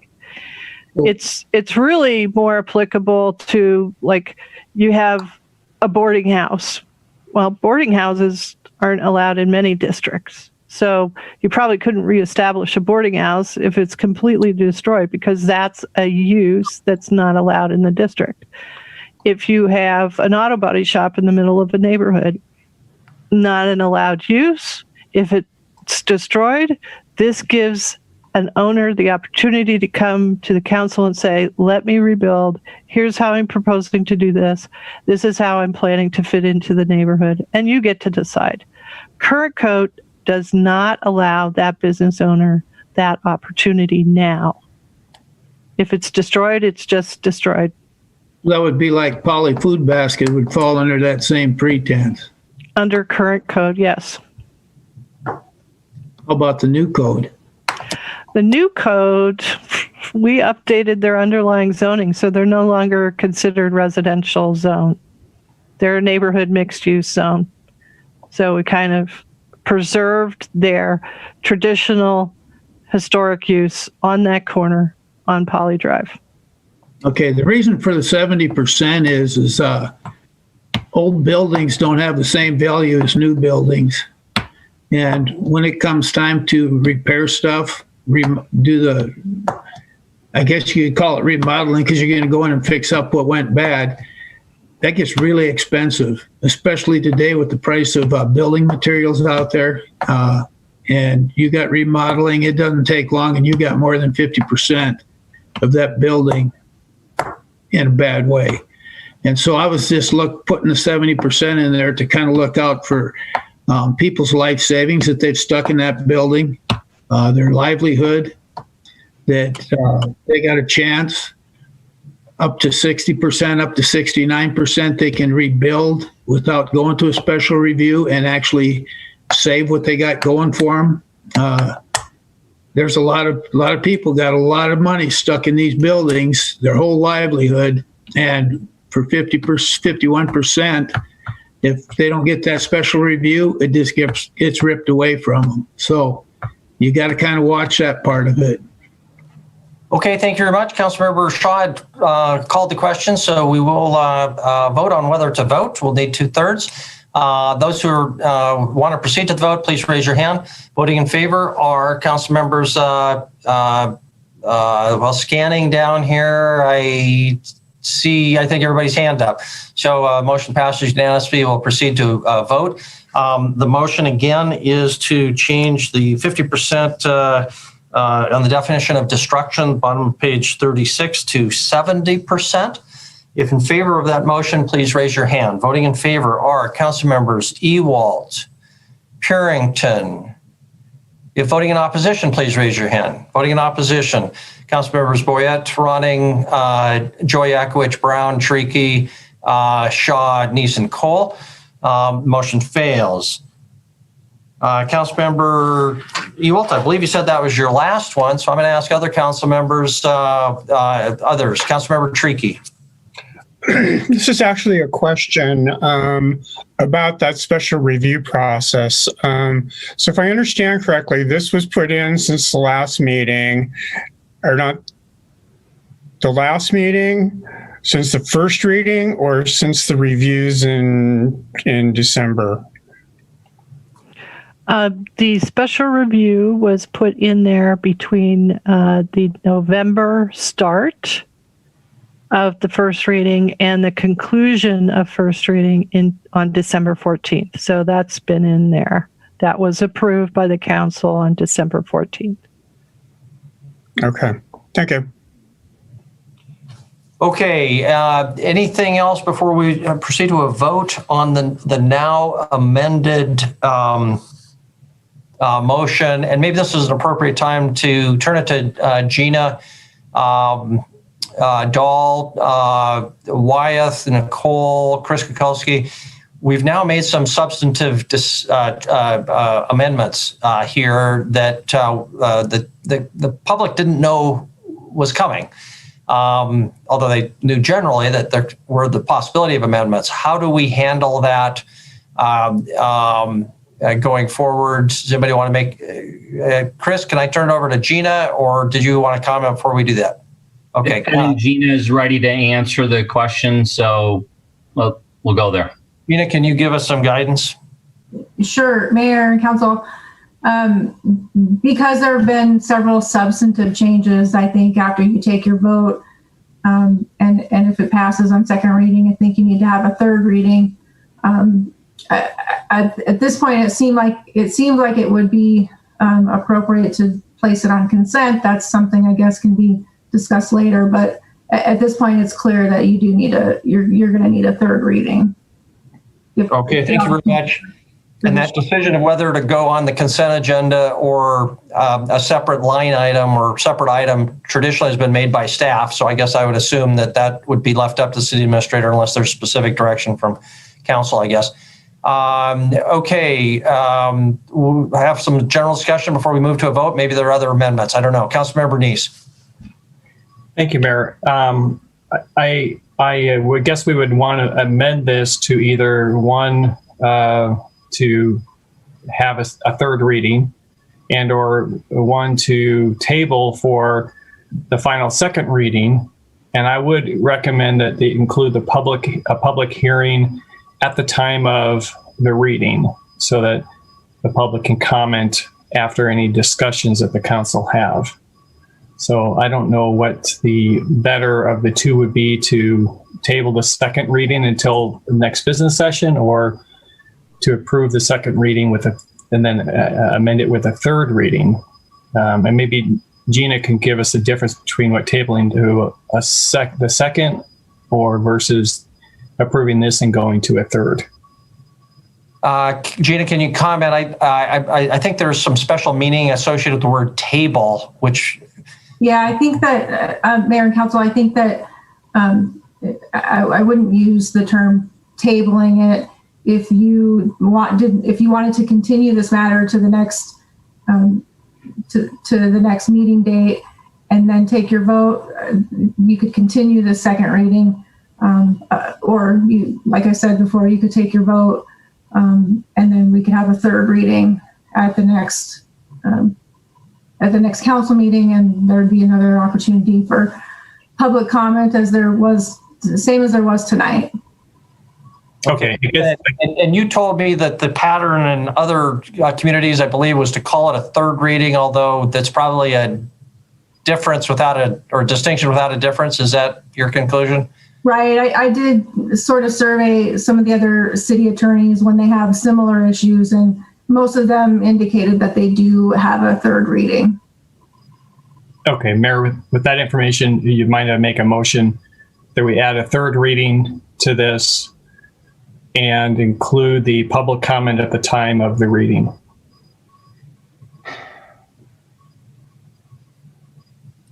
Okay, and again, that is conditioned on passage on second reading, I assume. Yes. It has not yet occurred. So I guess I think we don't want to get the cart in front of the horse. We've got a motion on the table, Councilmember Neese. So I guess what my plan would be is if this passes on second reading, given the nature of it, I'd look back to you to entertain your motion to what we then do going forward. Does that make sense? No, because I think if it passes on second reading, it's done. Okay. All right. So I guess this would be considered then an amendment to the motion that's currently before us. Councilmember Brown is throwing his thumb up in agreement. So it's a proposed amendment to the current motion. As you said, we would have a third reading, but that would include a public comment period. It'd be a separate line item with a public comment period associated with it. Is that correct? Yes. Okay, thank you very much. Is there a second to the motion before we have any discussion on that proposed amendment? I'm not seeing a second, so we may need to come back to that topic. We can have further discussion here. Councilmember Ewalt and Purington, and I'm sorry, Councilmember Ronnie, you had your hand up. Is this something you wanted to weigh in? Well, Chris has been having his hand up, but I remember something Chris said at the very beginning of the meeting, and that was the way Billings, the policy of Billings having their public hearings at certain times. And I just didn't know if that was an issue in regard to what Roy was talking about and making an amended motion for, but no one's moving forward with that. So it might be null and void. Okay, thank you. I do want to recognize Chris. Because I'm sorry, Chris, I didn't see you. This is an important procedural issue. Did you want to weigh in here? You know, I think the cleanest thing is to take this vote on second reading. We'll have to look at the rules of procedure. Your rules of procedure differentiate between public hearings and non-public hearings. Public hearings all have to come first. I would try to make this as normal as possible, would be my advice. And normalcy would be that third reading signal, or a typical second reading, is that you're not going to anticipate, of course you can, but you're not anticipating a bunch of amendments at third reading. You're anticipating that you've got the document done, completed tonight, but it's coming up for the third reading is what I've seen in the past. So if you could be clear with the staff, are you looking for more information between second and third reading? Or are we done for all intents and purposes? Then the public sees it and we're doing what Gina's recommending. And that's what I've seen in my past on half a dozen occasions in 20 years is be safe, do that third reading on consent would be my recommendation, but that's your call. Okay, Chris, my 2 cents on that is I would not expect further amendments, although I don't think we could prevent those if that was the goal of the majority. Consent agenda would be fine with me, but the public does need to have an opportunity to weigh in. Councilmember Neese's concern, and if you could address it, is how if we approve it on second reading, how do we know there's going to be a third reading? I guess I think we'd have to vote on it, just as we'd have to vote on his amendment. Is that your expectation, Chris, or you would just do it, or we should vote to make sure you do it? I honestly don't recall if I've ever been directed on the third reading. Maybe we have. I mean, when the city attorney is recommending the third reading, we're going to put it on the next regular agenda for a third reading. So there's not a question whether you voted up or down. That's her advice to us. So I'd follow it. It doesn't hurt to back it up with a vote by you guys. Okay, and Councilmember Roning's point, Chris, do you have any problem with would you prefer or not prefer a separate line item, not on the consent agenda? I think it really boils down to the signal you want to give the public. Are you going to be rehashing it in its third reading with more anticipated amendments? Of course, you're correct. You can't guarantee you won't make amendments to it, but is the signal that's why there's a third reading, or no, we think we've got this done now and here it is? Okay, I would want the council to weigh in on that, which means we may need to have a vote on whether to put on the consent agenda or have a separate line item. At this point, I'm not sure if we do not have a motion on the floor. Just want to clarify, general discussion. Councilmember Ewalt and Purington. Thank you, Mayor. Wouldn't it just be simpler to continue second reading to the 25th, next business meeting, and make sure that it's open to public comment? I make that substitute motion. Yeah, actually, it's not a substitute because there's no motion on the floor. But okay, it's just to continue this second reading. There's a motion on the floor, isn't there? Didn't Kendra make a motion? Approval of second reading. Approval of the second. Oh, I'm sorry. Yes, absolutely. I apologize. Yes, that was so long ago. 27. Yeah, you're absolutely right. Yeah, Kendra's base motion is on the floor, so this would be amendment to continue this second reading till our next business meeting. Was there a second to that proposed amendment? Councilmember Purington, you've got your hand up, I guess. Is that your intention? Well, I was going to comment, but I guess since Frank put that as an amendment, I'll go ahead and second it. But I have a question. Is it relevant to the motion? Oh, yeah.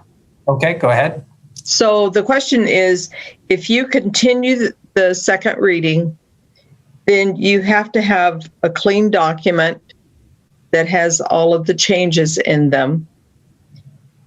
And then you would not, and you would have public comment, but you wouldn't have room for amendments. Versus if you voted this one and to approve, and then you have the third reading with public comment, then you would be open to amendments.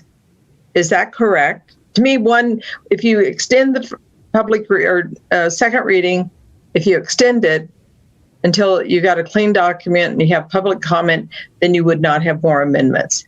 If you close this one, go to third reading, then you would be open to amendments. That's my question. I'm going to try to. Oh, you don't think so?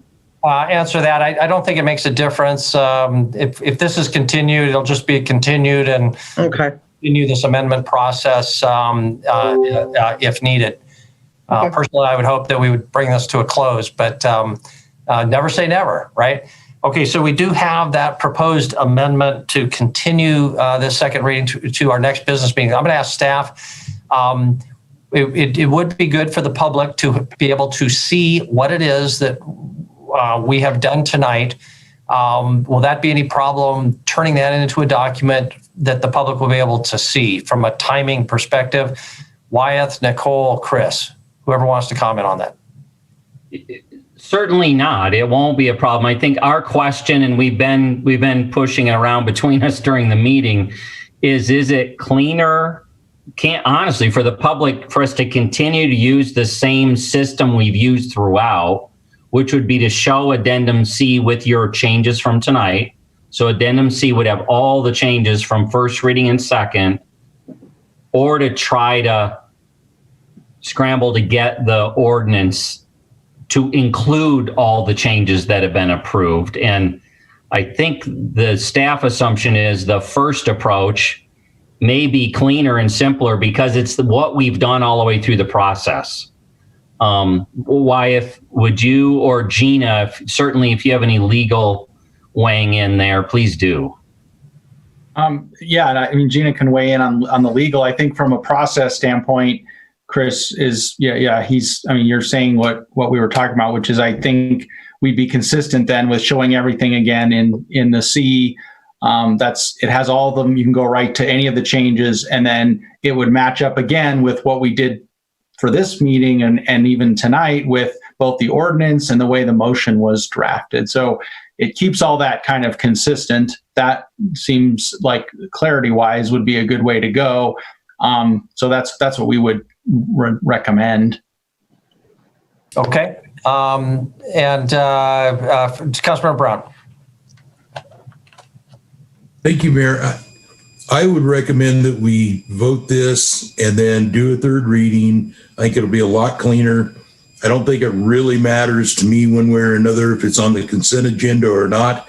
It can be separated, if we want to move forward.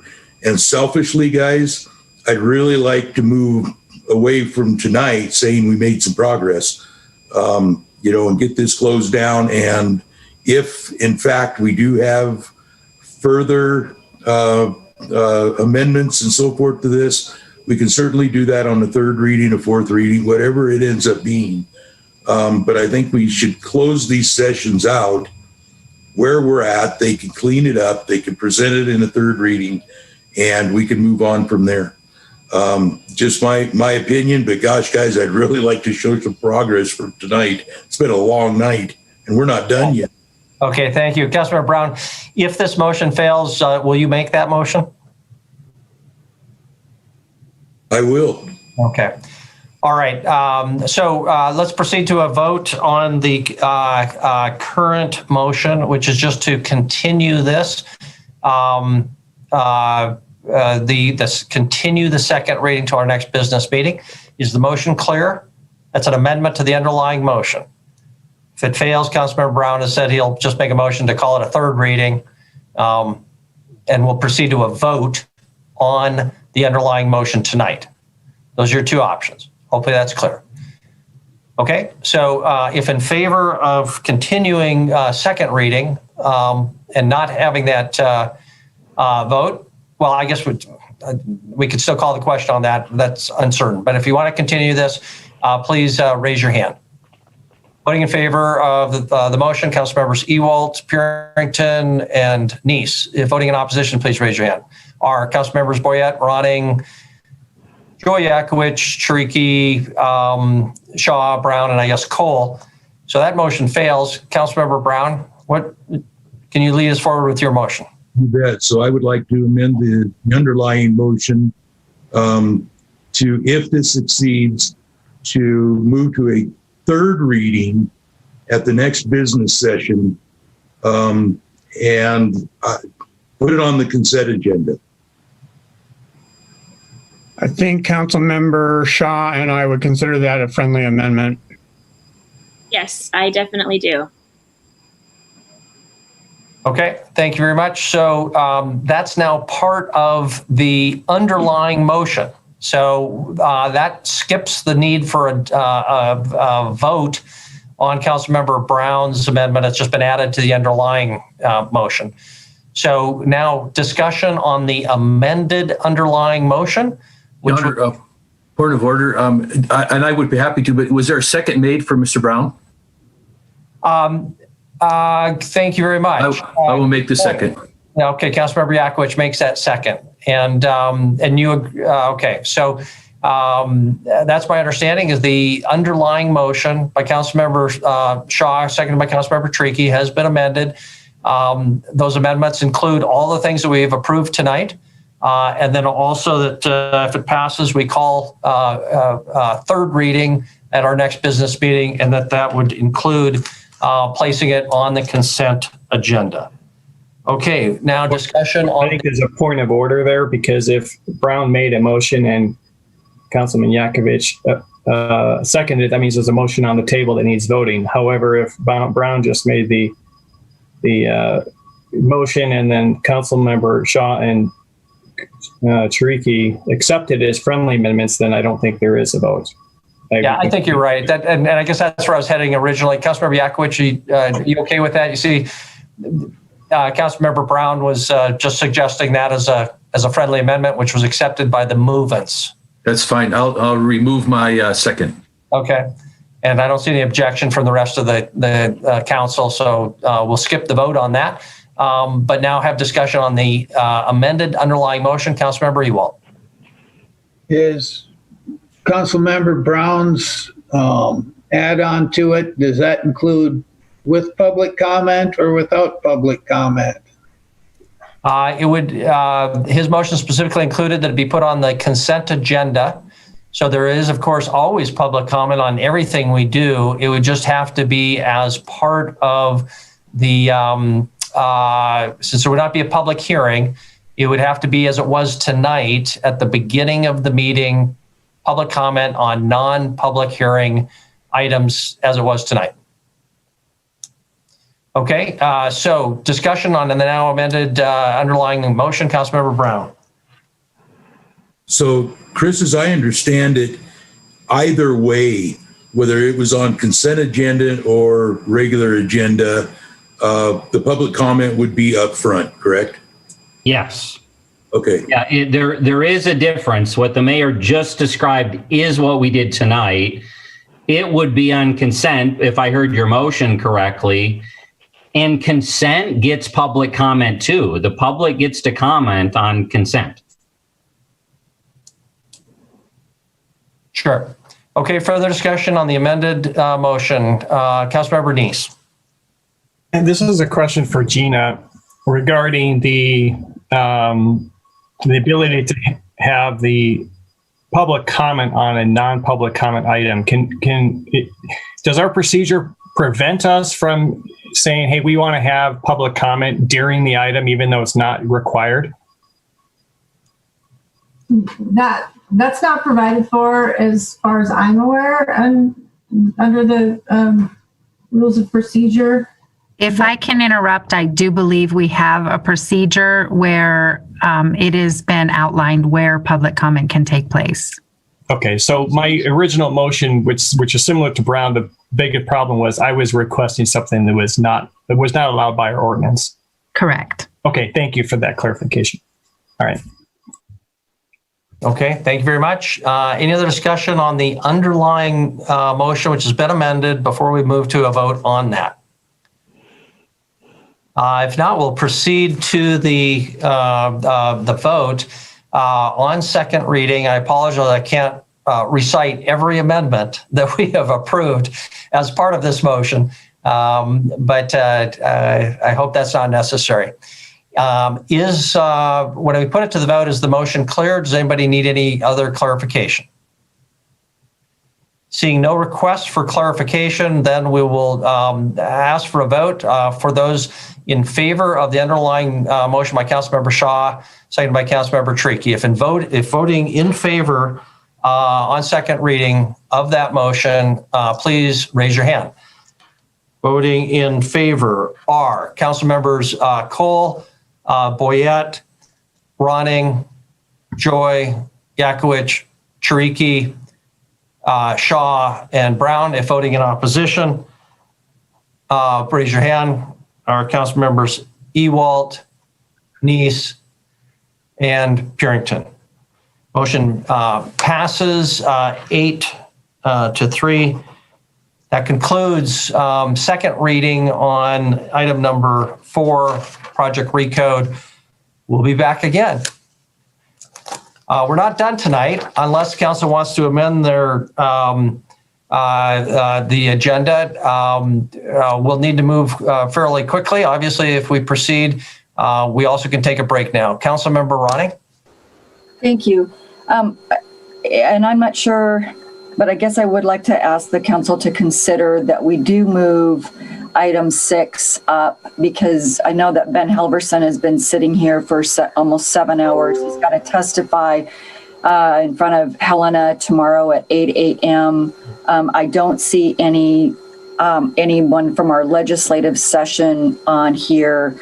I could be wrong about that, but is there a possibility we could switch those two items so we can hear from Ben, have that discussion on item 6, and he can get off and prepare for his job that he's got to testify at 8 o'clock in the morning? Councilmember Ronnie would like to make that motion? Yes, please. Thank you. Okay, and seconded by Councilmember Neese. Any discussion on the motion? Not all in favor, please raise your hand. Motion passes unanimously. Thank you very much. Ben, thank you for your patience.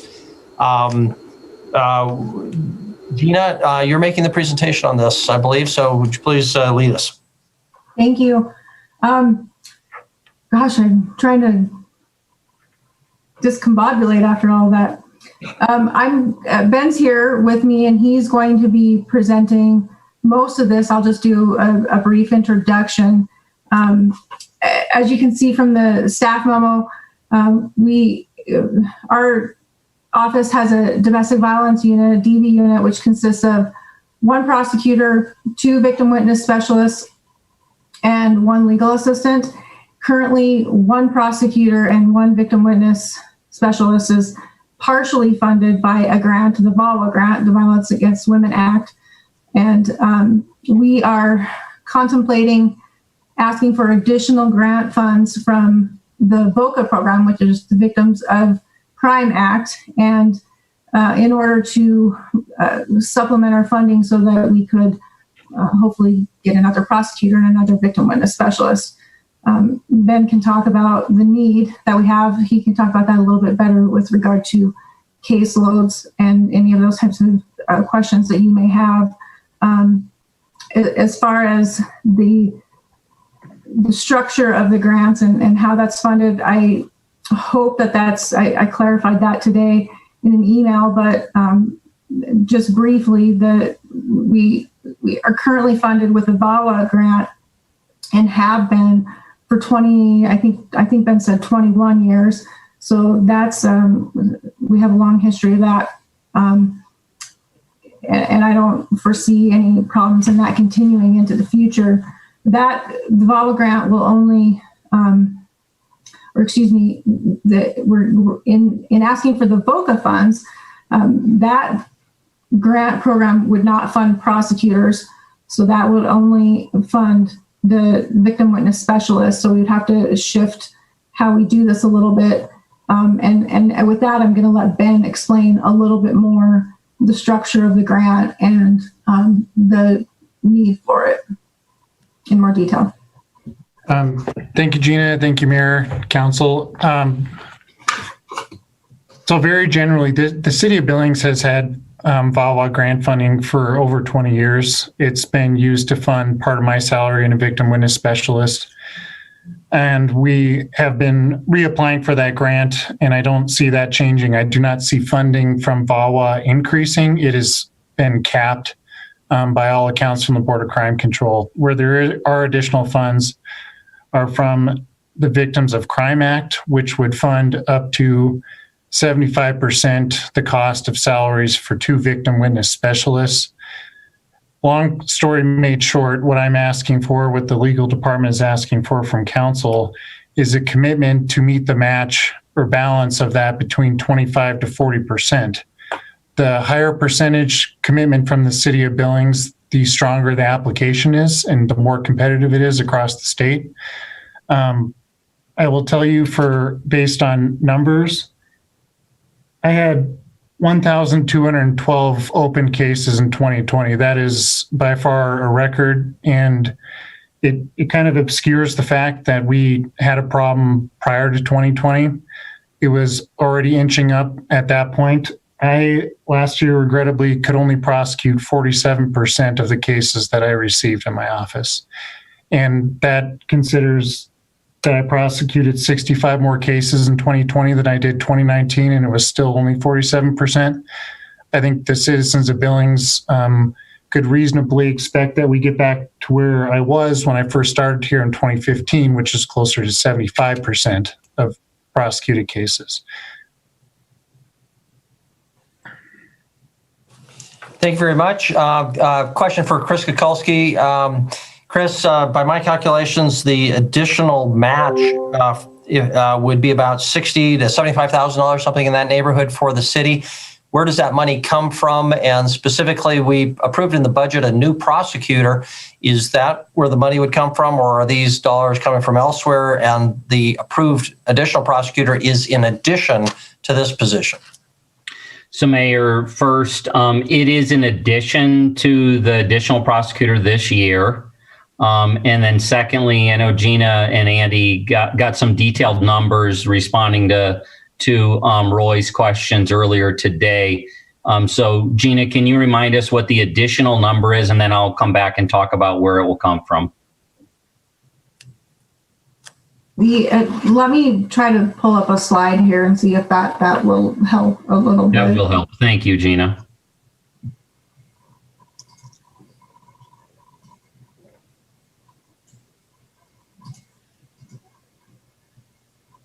And as Gina's actually doing that, I'll say where it's coming from because it's not difficult at all. It will have to be in the proposed budget, and it is new expenditures. So it will be part of what we knew going into the year, which is the public safety levy discussion last year was just to take care of the structural problem with the public safety 2. It did not address additional resources. So we will need to allocate any new funding through tax value growth and or make other cuts or increase revenues to fill it in. Gina, you want to go ahead and walk through? I think it is really helpful to walk through what you've put on the screen there. Okay, so yes, so you are seeing it, right? Yes. Okay. So the first column is this fiscal year 2021, and the grant revenue there shows $90,000. That's the current funding that we get from VAWA, and the requires our general fund match of about $147,000. That's currently what we are matching. The 2022 grant proposal we would anticipate, and Ben, please jump in here. You might be able to help explain this a little bit better than I. The 2022 grant proposal, we are anticipating the grant funds to be about $189,000, and we're anticipating the match that the city would be required to fund out of the general fund to be about $230,000. That last column shows the difference between the two years. And so the $230,000, I think, is worst case scenario that we are anticipating that we might have to match. Hopefully VOCA would fund our project cost more at about 75%. Instead, this is figuring a match of about them funding us at about 60%. Ben, is that correct? Yeah, that's right. So back to where the money would come from, and Gina, if you could just leave that there just for a couple seconds at least. So let's just round up and try to keep it simple. $85,000, what we should be prepared for on that side. You're talking about a little less than $500,000. Remember, I think a mill generates a little north of 200,000 for us. It's not insignificant, but it's not. I think it's absolutely worth going for this grant with the challenges we face and with our priorities. And I would say the interesting thing we may see coming forward is no one knows what the economic impacts will be of the pandemic. But on property values, we would anticipate that they're going up, not down for residential, as the market is seeing a push for more residential. But all that is speculation. So it would be the proposed 2022 budget. They make these decisions apparently in the spring to fund it in their next fiscal year. So that gets into our fiscal year 2022 proposed budget that we haven't even started yet, but we'll be starting in the upcoming weeks.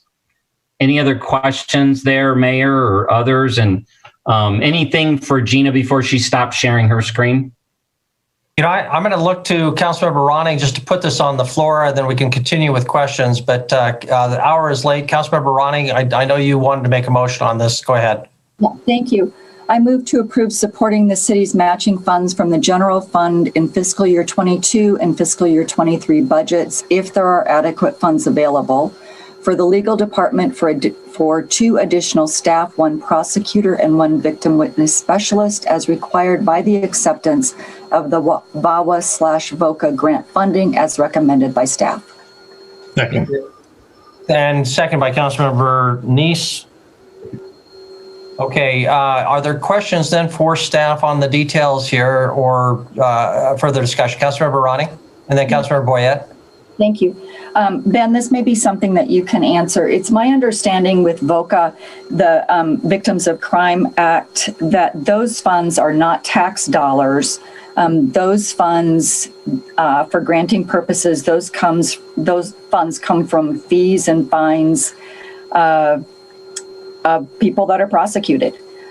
It's my understanding also that that kind of makes this type of a grant even more competitive. Can you comment on that to the best of your ability? It is a competitive grant, and yes, that is my understanding of how it's funded in part. It's made more competitive by being associated with the government like the city of Billings. A lot of applicants will be from smaller regions and nonprofit areas across the state of Montana. As the Department of Corrections shifts away and will probably lose a significant portion of their grant funding, we will have some available. That's why the bigger commitment we can get from the city of Billings, the more competitive that grant is. And it shows the Board of Crime Control that we have a sustainable program here, which we do. We've worked with them and been funded by VAWA for over 20 years. And we are capped out about where we can go with that. So we're looking in different directions to sustain this program. And I mean, we're in tough shape as is right now. And I don't see things improving dramatically for at least the next 18 months. Thank you. Thank you very much, Councilmember Boyette. And Councilmember Neese. Thank you, Mayor. I will support this motion, but I guess, Chris, are you going to move over so we can put attorneys in your desk? What do we do for room for people going forward? We have already started that conversation as well. We do have a space problem. We'll have to either lease some space or utilize some space that we have attached to, Park 1. The challenge there is we really need prosecutors to be together. So it really would be pretty difficult to be sticking one attorney in, each of 5 different buildings around town. So we are working on the space issue because it's real. Renting, it will be what we'll need to do if we don't have one of these other solutions come forward. So. And Councilor Neese, you had your hand up. Thank you. I'll be supporting this as well. But Gina, I did have a question for you. In your memo, you talked about a part-time LA or legal assistant, but I didn't see that later on. Is you still having the legal assistant in this proposed? So that's not going away. Is that correct? That's correct. It's just not, that position is not grant funded. So we didn't include it in the analysis. Okay, won't change about it. Okay, great. Thank you. And I will support this. I think this is for us to add an $84,000 to our budget and get an additional almost $100,000 from someone else. I think that's a good way to spend our money. Thank you very much. And Councilor Purington, you had a comment, and then Councilor Rewalt. I had a question. I too will support this because I think legal needs help there. And Ben, I appreciate all the work that you've done. I know you've been really diligent with it. My question was, I got out my budget book, but because this grant money, we've had it for 20 years, is that in the budget at all? Is it projected in there? Yeah, Andy could show us precisely where, but certainly grants would show up as a revenue. My guess is it comes into the overall general fund as a grant revenue. Maybe I'm wrong with the specifics, but any grant will show up on the revenue side of that particular fund or area that the money comes into. Thank you. Further discussion before we proceed to, Councilor Rewalt, you had your hand up, right? Thank you, Mayor. I got a couple questions. One is, Ben, I think you said that we're maxed out at the 90,000. And it's been that way for several years. So where is the 98,000 coming from? The additional 98. Mayor, Councilman Ewald, so we're talking about two different funding sources. $90,000 is for VAWA, Violence Against Women Act, which only funds prosecutors and victim witness specialists. VOCA, the new funding source, does not fund prosecutors, only victim witness specialists, which I need to function or look even barely competent in my job. I depend on them very much. So the additional funding is coming from VOCA, which has a significant amount more of allocations over the years, and that is based on conversations and research I've done over the last few months with the Border Crime Control. Is that a sustainable amount of money year after year, or is that got to be applied for? Like, this is good for 2 years, you got to apply for it again, or we got to come up with the 98 in 2 years? Councilman, VAWA has been remarkably sustainable. To have grant funding like that for the better part of 21 years, it's also required by law. 25% of that federal money has to go to prosecutors, no matter what, across all 50 states. Where VOCA is, there's much more leniency and ability because it's so much more based on victim work than it is prosecution. But is it a reliable source that we get year after year, or is that just a 2-year deal? Grant, is it just good for 2 years, or is it like Volvar where it's been running for 20 years? Well, I've written my grant every single year since I've been here. VOCA grants are for 2 years. And so once this process is over, it's actually pretty simple. Once we have these commitments, I would say it's sustainable because those programs are not really controversial in federal politics, if you can believe that. They do receive adequate funding, and I do think it's sustainable, but it's made more sustainable with a commitment from you all here on council. Okay, and then I got another question here on the second to the last paragraph on the description page. It says they'll put an additional prosecutor and additional VW, which will result in 2 prosecutors and 3 VWs.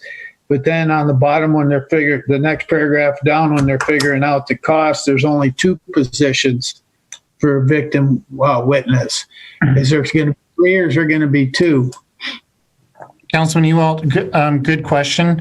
So I specifically, to me, have 2 victim witness specialists assigned. One is completely funded by the city of Billings. There is no grant funding attached. The second is partially grant funded like I am. The new third position would be funded in part by a grant and the city of Billings, if that makes sense. So our team would essentially be at 5 people plus a legal assistant, but only 4 of those people are grant funded, if that makes sense. Okay, that makes sense. It didn't explain that in this handout here, so I was just wondering where the extra victim witness specialist came in. Okay, thank you very much. We still have an item, so I would suggest we move to a vote. Are we prepared to vote? Nobody's crying. So let's, the motion is for approval, consistent with the motion made by Councilmember Ronning, seconded by Councilmember Neese. All in favor of the motion, please raise your hand. Those voting in favor are all members of the city council. Ben, make sure you put that in your grant application, unanimously approved. That's very important. Thank you. It's very important. Thank you very much. Good luck. Continue to do a great job. Sorry to keep you up past your normal bedtime. Right. He's about to become a dad in the upcoming week, so his bedtime's about to get shot for good, for a few years. So, okay, last item then, council or item number 5, adoption of legislative priorities. Chris, can we make this short and sweet? let's do it. Hopefully, you can see my screen. What I've got on it, and council, I apologize for the language in the motion. Apparently it was not very clear. The intent here is that the council adopt these broad items 1 through 6 goals. They're deliberately broad, but going into the 2021 legislative session, detailed type legislation, I think will all fit well within this. Really, our focus is around public safety. But the other area we got questions on, and I think this is where my language confused things. I'm not asking you to adopt the Montana League of Cities and Towns resolutions. That's already happened by their board, of which our mayor sits on that board. And that's why I use the word deliberately in general to support the league. So most of the time we're on the same page with each other, but sometimes we're not. So that's why I'm not saying we will always be in lockstep with the league or the Montana Infrastructure Coalition, but they have been very reliable partners for us and very effective partners. So that's what I'm asking you to adopt tonight, items 1 through 6, very, very similar to what we did a couple years back. Thank you. Okay, given it's after 12 o'clock, I'm going to skip a little normal procedure. I'm going to make the motion for approval of the legislative priorities for Montana State Legislature's 2021 session for the city of Billings as presented and recommended by staff, specifically items 1 through 6 in the staff report. Councilmember Boyett raised his finger for a second. Discussion on the motion. All in favor, we'll move to a vote. All in favor of the motion, please say aye, or please raise your hand. Any opposed, please raise your hand. Councilmember Neese voted opposition. All the others in favor. The motion passes.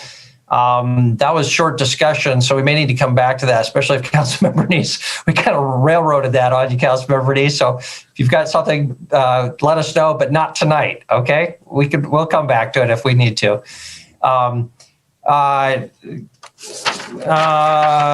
then brings us to public comment on non-agenda items. If there are any members of the public that are still with us, you'd get some sort of prize. And that phone number is 237-6196. Please call right now. You'll have 3 minutes. Please give us your name and your address. Please turn off or at least mute your phone and your television. I'm basically stalling because we're about a minute ahead and we need you to catch up with us. The number again, 237-6196 for any public comment on something that was not on our agenda tonight. 237-6196. Tony, do we have anybody who's still awake enough at 12:13 to call in to 237-6196? Shockingly, I have not received any calls. Okay. Then we delayed it. We'll close public comment on non-agenda items. Does anybody have any hour or 2 long council initiatives they'd like to offer for us now? Councilmember Yakowicz. Okay. You know, I just see Community 7 on. Just a shout out to them. I know we all appreciate them, and maybe some person just in the office. I wonder if they could show their face. I think that's a great idea. They deserve a special. How about Channel 7? Show us your face. Are you a real person? One person. Hey! Hey! Oh, hey! Channel 7, can you introduce yourself? Can you unmute yourself?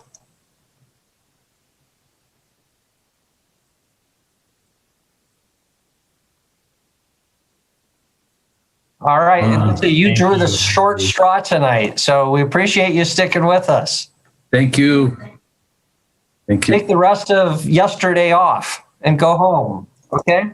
Let's not kid ourselves. They know there aren't any long straws. So with city council. So. All right. Thank you. Seeing no council initiatives, we are adjourned. Thanks, everybody. Enjoy the rest of your whatever morning.